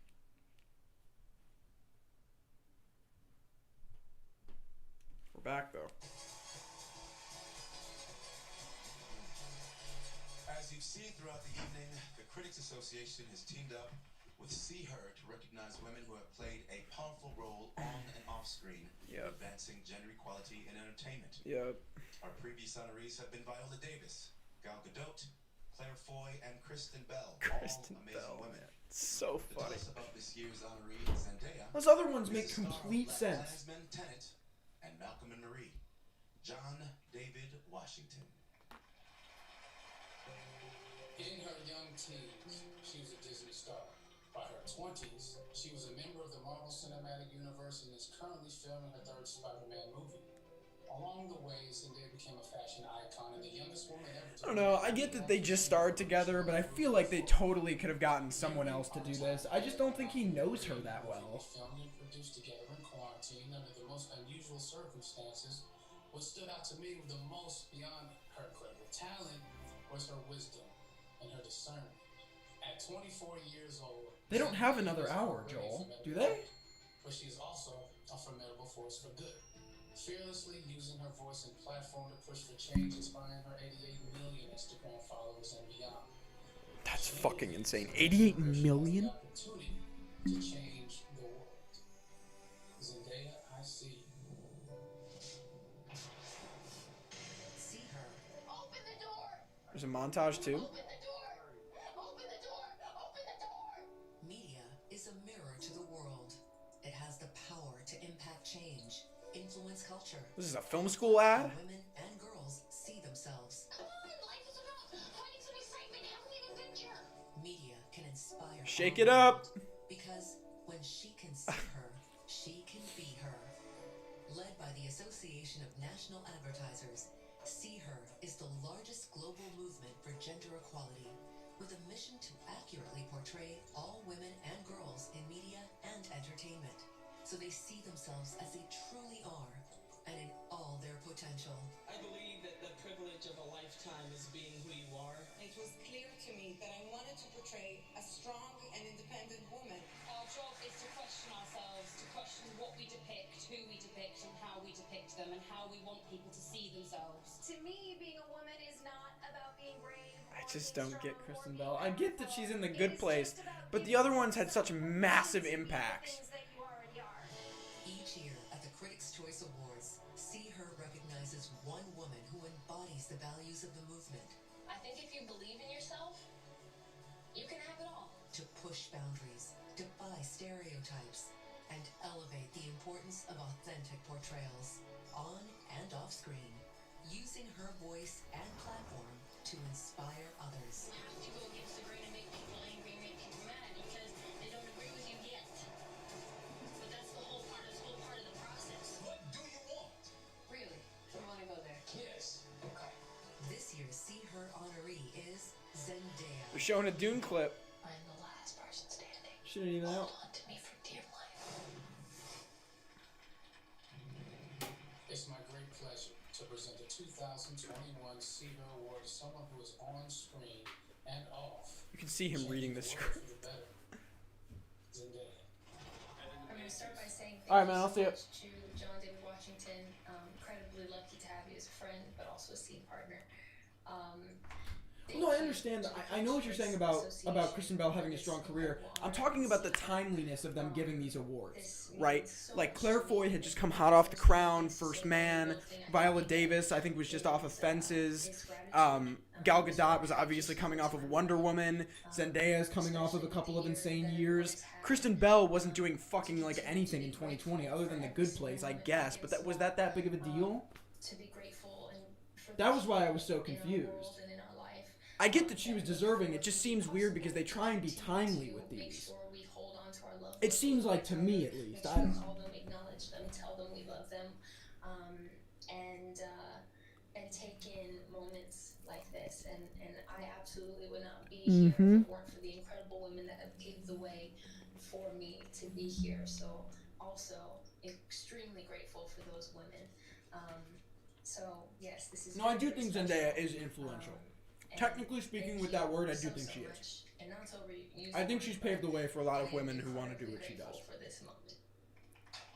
Other Critics' Choice Awards in the series and streaming Oh, they did Best Movie Made for Television as a Graphic. What won? for television. What won? Hamilton! Whoa! Whoa! Whoa! Keep doing the graphics. Yay! Best short form series. Better Call Saul. What? Okay. Yay! The graphics have shown up. Yay! Woohoo! I'm Eva Longoria, and I am presenting the Critics' Choice Award for Best Director next. Great. Awesome sauce. 26th Annual Critics' Choice Awards. Gonna run for another smoke.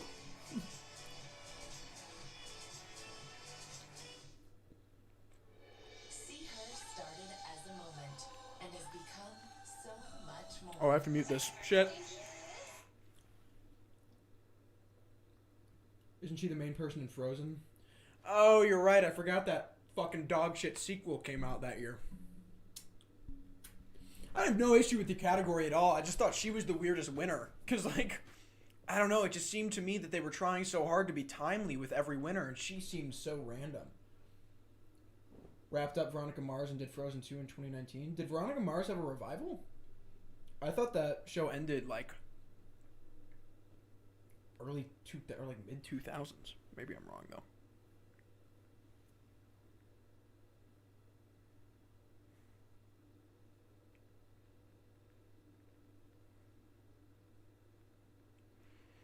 Oh god, man, there's 30 minutes left. That's all the TV awards. Yeah, they said directors next, so Chloe Zhao is gonna win this, and then we can get onto the performances and picture, I guess, and then do all of the nice graphics for our technical awards, including the screenplay winners. It's all very confusing to me. Yeah, this is pretty, I don't know, it just seems so strange. I get why they do all the TV ones, but it seems like such horseshit. I mean, we've been sitting here for 2 hours waiting for film awards, and they're just gonna put them all up on graphics. And then probably play the rest off so that we can be done by 10.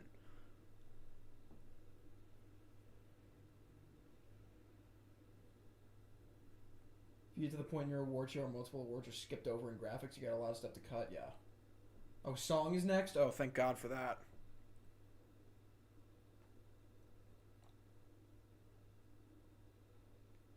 Screenplay is after Best Actor. What? I know they've always done screenplay in graphics here, so maybe they're going to change that. I just don't understand how they have time at this point.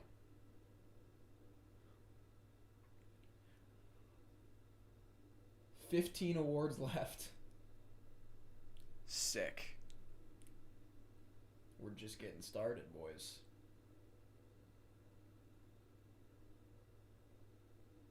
Please not try to touch the mic. Oh, my bad. I didn't know that was even doing anything. Sorry.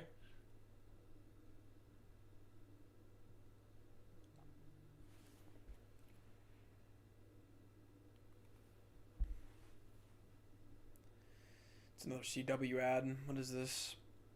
Oh, it's Charmed. I made fun of this for the SAGs. I remember this.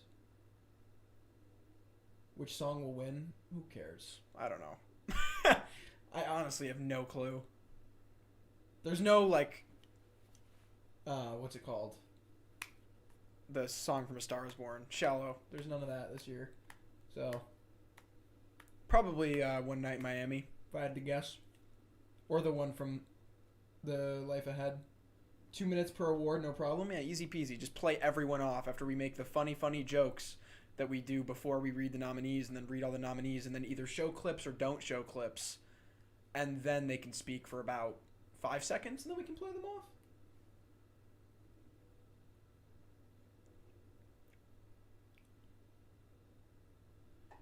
Oh, God. Hopefully Judas or Miami gets song, but the song category is Yeah, I don't know. It was The Life Ahead that won at Globes, yeah?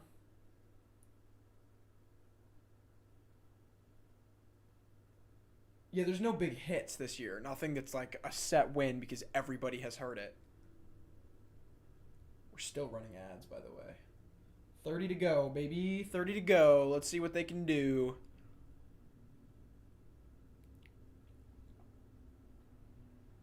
I hope the speeches by the winners are short. Yeah, I mean, these guys have to give short speeches. Everyone else got to give a normal normal length speech. It's 2:30 a.m. over here. This needs to end soon, please. I'm interested to see who actually wins song. Yeah, I don't care. Personally speaking, but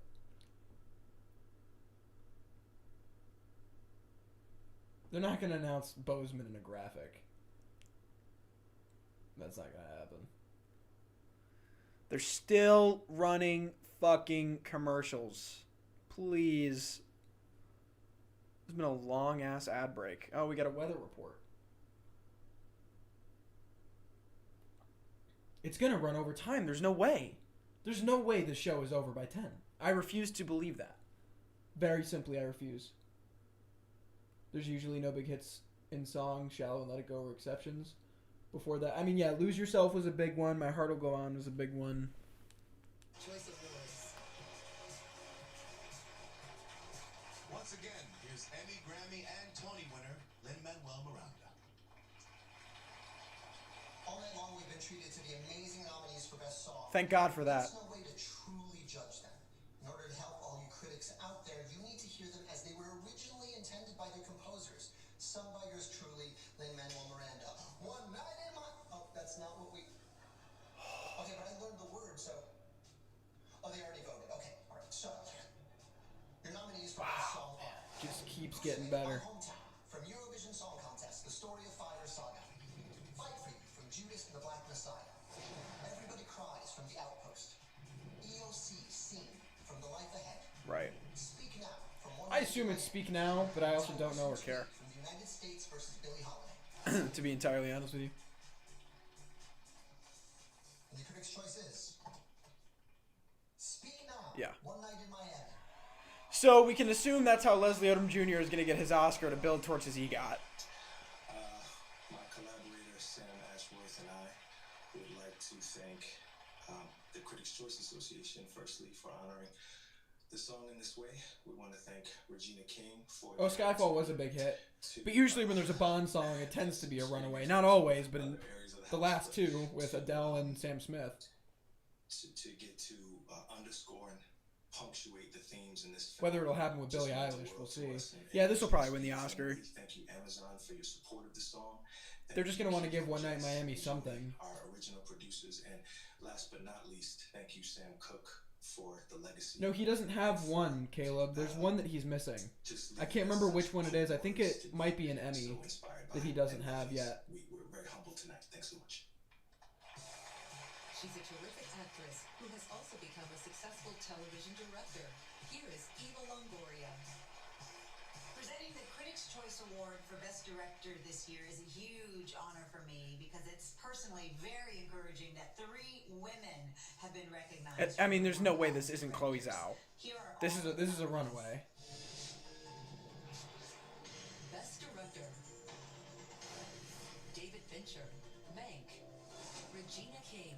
No clips in this category either. Chloe Zhao. Nomad. Which I guess makes some sense, but The Trial of the Chicago 7. whatever. Lee Isaac Chung. Minari. There's just no way this isn't Chloe Zhao. Promising Young Woman. Spike Lee. To 5 Bloods. Fincher didn't even bother. Is Chloe Zhao. Yeah. Nomadland. Knew that was coming. She's the runaway. She's the runaway winner all season. Good for her. That's awesome. Thank you very much, Critics' Choice. I'd like to dedicate this award to Michael Wolf Snyder, who was the production sound mixer on both Nomadland and The Rider. Sadly, he just passed away. Jeffrey with the 20. I remember on The Rider. Thank you so much for the fucking 20, man. I appreciate the hell out of it. Thank you. Wolf came to me and said, "Hey, Chloe, I dig the sticker too. Thank you, dude. Thanks so much. than I need, so I can buy you some time to think, to hear yourself better." And that's what we did. And we did the same thing on Nomadland. And these were the best moments of our day. The whole crew together, watching Wolf, and he would say, "All right, everyone, get ready. Let's go to your Zen place." And we did. So thank you, Wolf. We honor you. And we'll see you down the road, my friend. Nice. Good little nod. Man, Marvel is thrilled about her winning. Oh, here's best cinematography in a graphic. What? For Nomadland. Okay, Nomadland won cinematography. Editing. Trial of Chicago 7 tied with Sound of Metal. Okay. Trial of the Chicago best visual effects is Tenet. Woo! Nice. Production design, Mank. Makes sense. Hair and makeup. Oh, this is so annoying. Ma Rainey's Black Bottom. Wow, this is so fucking annoying. Ma Rainey's Black Bottom for costume design. God, fuck these guys, man. That's such a... Fucking hell. No problem, Jeffrey. Thank you for your 20, dude. I appreciate the fuck out of it. Wow. Such a lame fucking... Like, I don't even remember which is won, because I didn't get to see see any of it. So Tenet won visual effects. Mank won... production design. Cinematography was Nomadland. Oh, those were all pretty straightforward.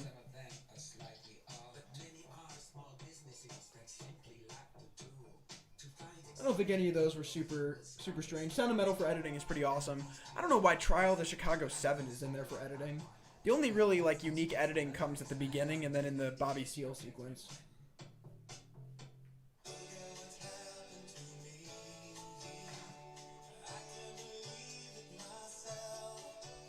should have done TV yesterday and filmed today. Yeah, it costs too much money though.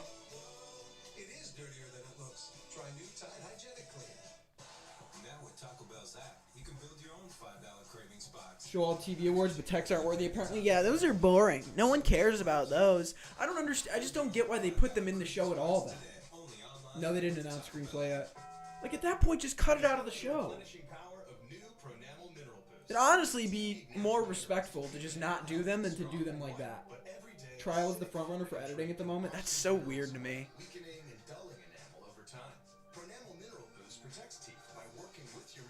Trial has the best editing. What are you talking about? I mean, I didn't see that much that was special in that editing. It's good. I won't lie, it's good, but it's relatively standard. Sound of Metal was probably better in terms of its editing. It's called skin. It's kind of weird. It's stretchy and sensitive and delicate. And with your dad here, we'll help keep it clean and healthy. Screenplay graphics are coming after director, after actor. Okay. Still not edible. Come at me, bro. And as a gamer. You talking about Eilish, Chris? I'm scared. More fun. City's been through hell. I'm not gonna let anything tear us down again. More of the Flash. Yay! Yeah, we gotta make sure we get best talk show in there, Eli. For sure, for sure. Can't put that one in a graphic, God forbid. Okay. How are we still doing See Her stuff?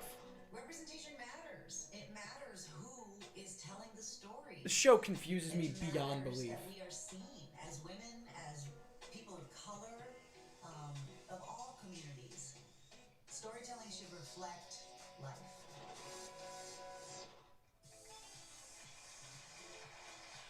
We're back.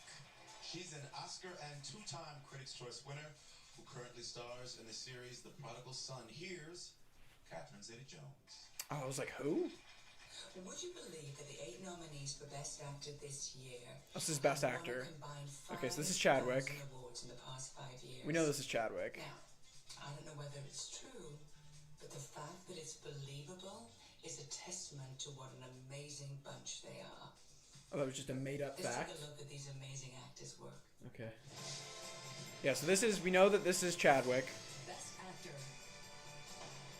Chadwick Boseman, Ma Rainey's Black Bottom. Nothing about me. You don't know, Libby. You don't know nothing about what kind of blood I got, what kind of heart I got being here. Anthony Hopkins, The Father. You're leaving me. Is that it? You're abandoning me. Yeah. Let's go. Forget that. Take the shot. Don't nod your head at Delroy Lindo defied. I will choose. Yeah, his shit is really chilling. And how I die. Gary Oldman, Mank. How can I put this nicely? I may be a loose cannon, but you, my friend, are an outsider. An outsider. Minari. Like, this is not the right scene to show for Steven Yeun. Riz Ahmed. Whatever. I don't know why I care. If I disappear, This is the right one for Riz, though. who cares? Nobody cares, man. Seriously. Tom Hanks. News of the world. That is coffee. Yeah, coffee packs a punch, doesn't it? It's an acquired taste. Yeah, this has to be Chadwick. And the critics' Oh my god, like choice, half of them aren't there. Chadwick Boseman, Yeah. Ma Rainey's Blackbone. Awesome. That's your sweep. Good for him. She's gonna have a long season. She's got a lot of speeches to give, It man. has to be said aloud that for those of us who know Chad intimately, personally, professionally, those he taught, those he gave a word of advice, those who taught him, it is so hard to find a celebratory feeling in these moments, as proud as we are of him. Yes, for his work, but even more just for who he is as a person. But his work deserves this. His work in this film deserves this. He deserves this. And so he would always thank God first and foremost in everything. He would always honor his mother and his father. He would always acknowledge those who came before him, those who charted the path, those who gave him their gifts. He may say something about the importance of this story, about the importance of Black voices telling Black stories. He may take this moment to give honor to August Wilson, one of the greatest playwrights of our time. And as I recently read, societies grow great when old men plant trees in whose shade they know they may never sit. And our society may be a far cry from great, but I know that the seeds you planted will grow into forests. And one day we too will be tall enough to reach the heavens. Thank you, Critics' Choice. And thank you, Chad. She's gonna have a lot of speeches to give, man. She's got Critics' Choice Awards. SAG's coming up. Oh, here's original screenplay in a fucking graphic, by the way. And it's Promising Young Woman. Okay. Holy Jesus. What the fuck? And adapted is Nomadland. That was expected. So Promising Young Woman did sneak up an original screenplay. Best foreign language film in a graphic. Minari. Who would have thunk? Best score in a graphic. Soul. Yeah. Wow, so screenplay going to Promising Young Woman is kind of nuts. Coming up, two superheroes. If it was going to win anything, it was that here. Better known as Gal Gadot and So maybe Mulligan is going to win tonight. when the 26th annual Critics' Choice Awards returns. Maybe Mulligan runs away tonight. I really didn't expect... I mean, if Sorkin's going to lose anywhere, it would be here. I still think Sorkin is a pretty good lock for the Oscars, but at least there's competition here now.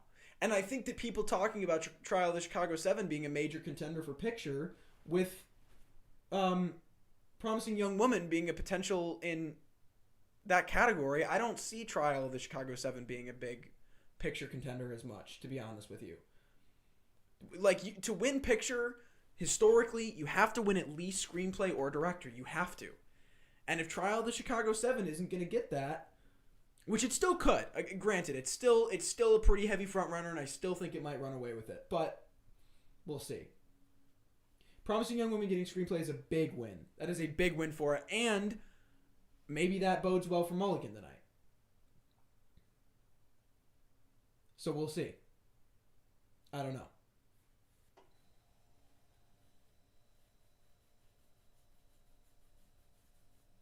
We're going to find out eventually. Fennel won't get director at the Oscars. I might disagree with you. It was always between those two, but Trial of Sorkin. I mean, like, it's you don't want to campaign against Aaron Sorkin for an Oscar. That being said, you know, Aaron Sorkin hasn't won now in 11 years. He was snubbed for a nom for Steve Jobs. Didn't go his way with Moneyball. Didn't go his way with Molly's Game.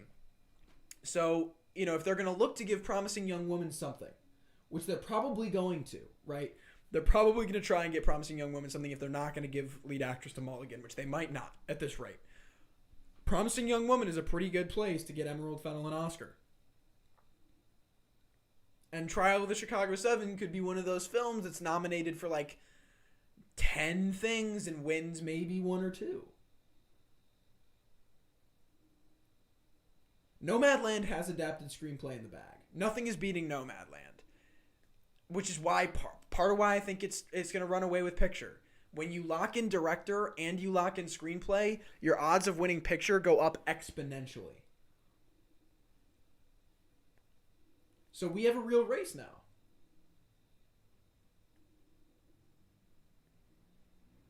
Trials in the WGA Awards. You can't really use Writers Guild, though, because Writers Guild has such a problem with eligibility. It's so hard to use those awards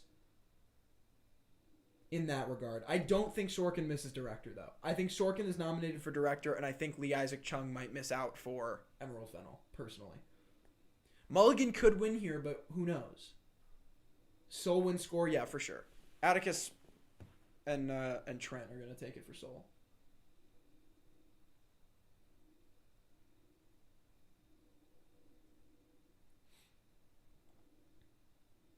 Promising Young Woman wins screenplay at BAFTA. That's possible. Promising Young Woman wins picture. The way that I see this race right now is Zhao is such a runaway in director and she's such a runaway in screenplay that I can't fathom her not winning picture right now. I just can't. Again, historically, when you win screenplay and you win director, and it doesn't happen frequently, very frequently it's a split. So that makes the category tougher to predict. But, you know, Parasite, it picks up screenplay, it picks up director, all of a sudden you're going, how can they vote for it to have the best screenplay and be the best directed film and not be the best movie of the year?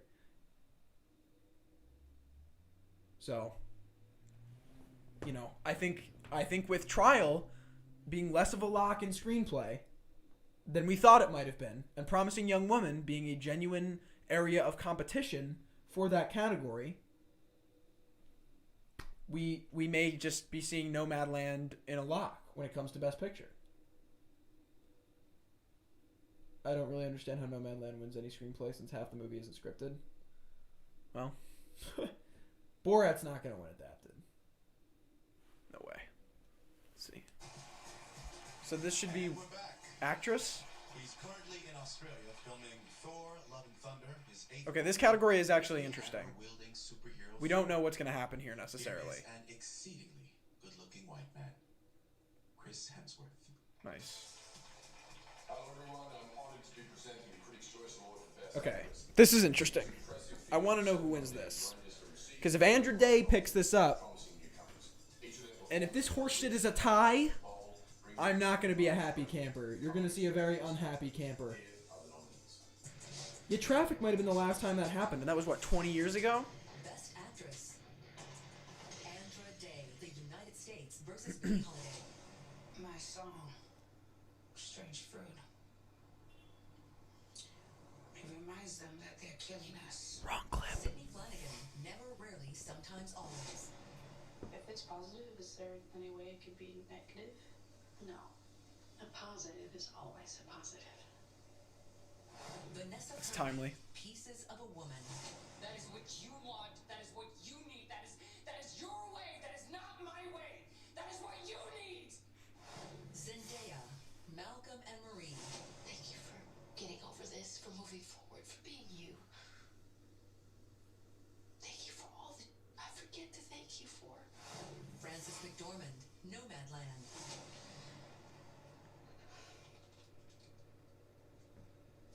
I live in there. my home. Viola Davis. What are these clip choices? They don't care nothing about me. All they want is my voice. Carey Mulligan, promising young woman. How old am I? How long have I lived in the city? What's my name? All right, let's see. Hey, Critics' Choice is Carey Mulligan. Wow. Wow, wow, wow. Gosh. Huh. Thank you so much. That's Okay. So it's very early in the morning here, so I'm trying to gather my thoughts. I'm aware that it is very early at the beginning of International Women's Day today, and I am so honored to be recognized amongst these incredible female performances. Thank you for the stories that you've told. So she's sticking herself in the race still. She is keeping herself in those top 3, top 4. Focus features our remarkable crew who made this film in 23 days because they're just geniuses. Wow, wow, wee wah. All of them just the most incredibly inspiring, So, brilliant actors to work again, with, especially now what we know, pretty much, and of course Chadwick, Kaluuya, most likely running away with it the whole way. Supporting actress is a Hail Mary of a fucking mess. Lead actress, we've seen Mulligan and we've seen Andra Day, who I think both have decent chances. I think she's got a very solid chance of winning, especially if she picks up BAFTA, which is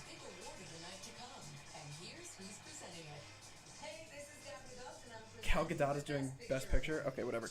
Mute. Because quite honestly, the categories that matter here are done. Picture here is whatever. So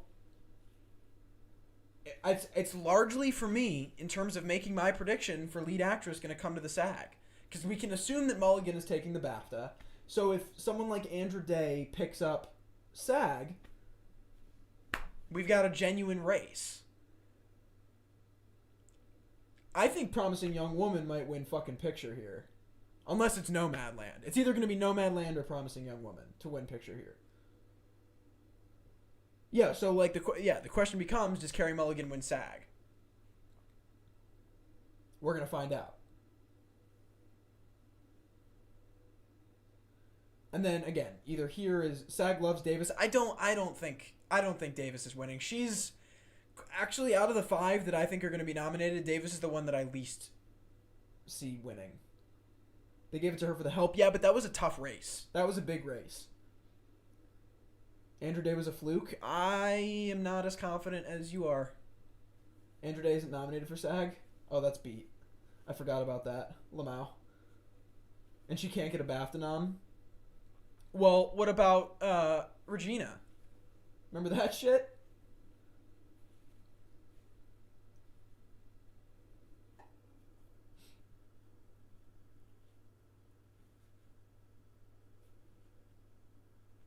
Viola Davis is done. Viola Davis is not winning.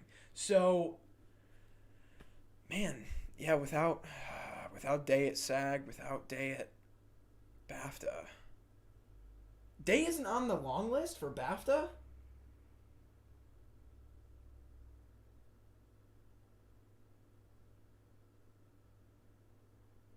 Regina won Critics' Choice. True. No way Amy Adams wins the SAG. No fucking way that happens. Regina's not on the... There's no way she's not on the BAFTA long list.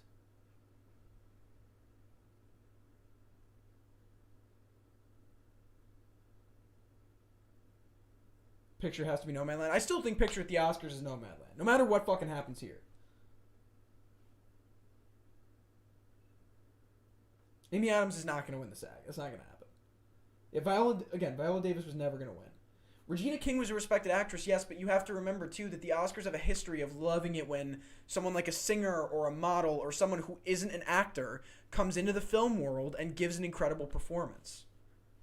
They love that shit. They arguably love it more than when someone's a legend.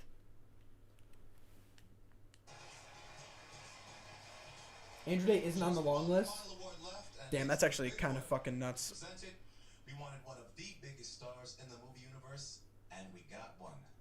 Here is the producer and star of Wonder Woman. Okay, so let's see what takes this. Because I think this is Nomadland. It could be Promising Young Woman. One way or another, I don't think it sways much of what I think. In a year that saw films forced from theaters, the nominees for Best No, Picture MGH. were still able to have impact on us all. This is a testament to all the talents and the high-quality workmanship of everyone. I would be fucking astounded if Nomadland doesn't pick it up here. Again, you've got a film-winning picture, or you got a film-winning director And screenplay. Best Picture.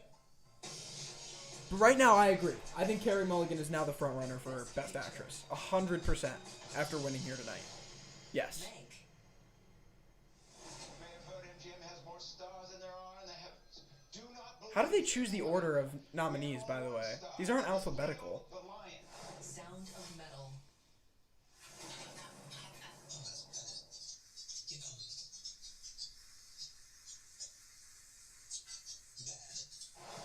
Ma Rainey's Black Bottom. You say you can't do it, what boys say you can't do it? The band, Ma. The boys in the band. What band? Band work for me. News of the world. What did she say? She says she got no home, no Kyle family neither. This child is an orphan twice over. One Night in Miami. Ain't nobody else on this family's like being one of us except us. It's gonna be a target on your back. It was gonna be there anyway. Nomadland. One of the things I love most about this life is that there's no final goodbye. Promising Young Woman. Maybe you were still psycho or something? Why'd you say that? I just thought that you were. Drunk? Yeah. Really drunk? Yeah. Well, I'm not. Minari. It's either Promising Young Woman here or it's Nomadland.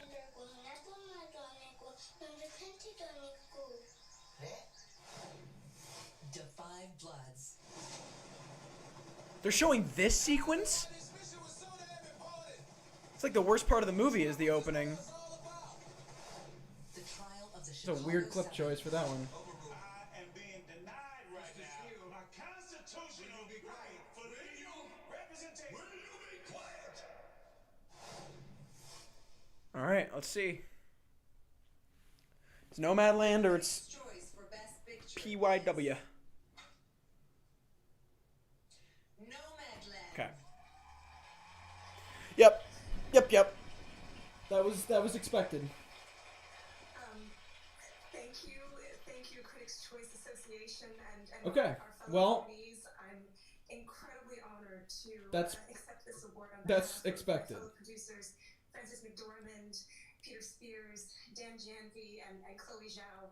We want to thank the critics for shining a light in our film very early on and continuing to deepen conversation with such nuance. Thank you to Searchlight Pictures, to our Nomadland cast Okay. and crew, to our brilliant DP Okay. Josh, congratulations, So- and to Chloe for leading us with such heart. Here's what I think that we've So learned much tonight, of right? Nomadland is about listening We've learned to nature and that listening to one another's stories. original screenplay is a contest. We've learned that it's not locked for Trial of the Chicago 7, which speaks loudly, I think, not only to the Trial of the Chicago 7's Oscar chances for Best Picture, but largely for Nomadland's chances of Best Picture to win. Considering Trial of the Chicago 7 was most likely its biggest competition and still is. We are so proud to So- have created a film that celebrates the Nomadland for me is still a big Best Picture contender. In fact, I still think it is the front runner by quite a lot. I'm gonna mute this because it's over. They are done at 10. Lead actress is looking like Mulligan now. Lead actress is beginning to look like Mulligan. McDormand picking up nothing. Davis picking up nothing. It will be interesting to see the way of the SAG, right? The SAG is going to tell all. If Mulligan wins the SAG, and we know she's probably going to pick up the BAFTA, Mulligan's probably an Oscar winner. Supporting actress. Who fucking knows? We have learned pretty much nothing about supporting actress tonight other than Bakalova is probably getting nominated. We've learned that Kaluuya is really, really starting a sweep. We'll see how SAGs go, but I'm pretty sure he's sweeping. Boseman is sweeping. Zhao is sweeping. So some genuinely interesting stuff. I will say this has given us some interesting things to think about.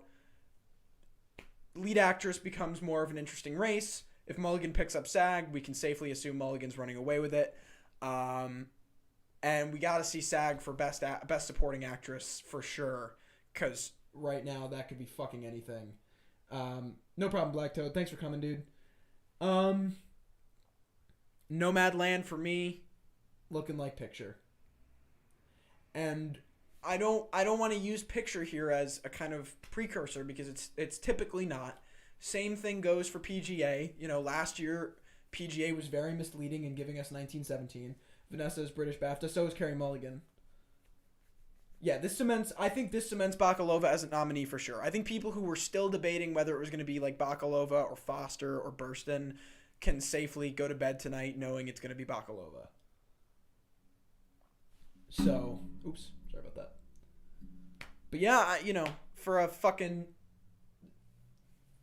3-hour-long show that had about 30 minutes worth of film awards, we did get some kind of interesting pieces of information that will lead forward in the race a little bit. I really half expected Promising Young Woman to get Picture here for a second, but it didn't. I'll see you, Miles. Have a good one. Yeah, no way for Vanessa. I honestly, man, I would have been more confident in Trial winning Picture just as a result of the preferential ballot if it was a for sure lock in screenplay. And now we actually have a conversation of it not being. Again, the Critics' Choice Awards are not the greatest precursor in the realm of screenplay. Last year, they were wholly and completely incorrect. So, still lots to come. Still lots to tell us pieces of information. The only way Nomadland doesn't win is what happened in Boyhood. Yeah, so we'll see. But anyway, guys, I'm going to call it. There's not too much to discuss. I kind of discussed everything that I think I want to last time leaving it. Lead actress becomes a Mulligan race unless something happens at the SAGs. Supporting actress, totally up in the air, but Bakalova is set for a nom pretty much. And we've got an interesting race in Picture, which is looking like Nomadland is going to take it. So, thank you all for coming. Thank you to everyone who donated. Thank you to all the new subscribers. And just thank you all for coming and chatting with me and hanging out. I will have a video up reacting to the BAFTA nominations coming this Tuesday. Trying to figure out if I can stream that or not. We'll see. It'll either be a stream or it'll be a VOD. This VOD will be up in a few minutes, theoretically, whenever the stream wraps up on YouTube. So again, thank you for donations. Thank you for subscriptions. Appreciate you guys all coming out once again. You guys are awesome. Love you all. And I will see you all this coming week for more content and more videos. Thank you guys. I will see you.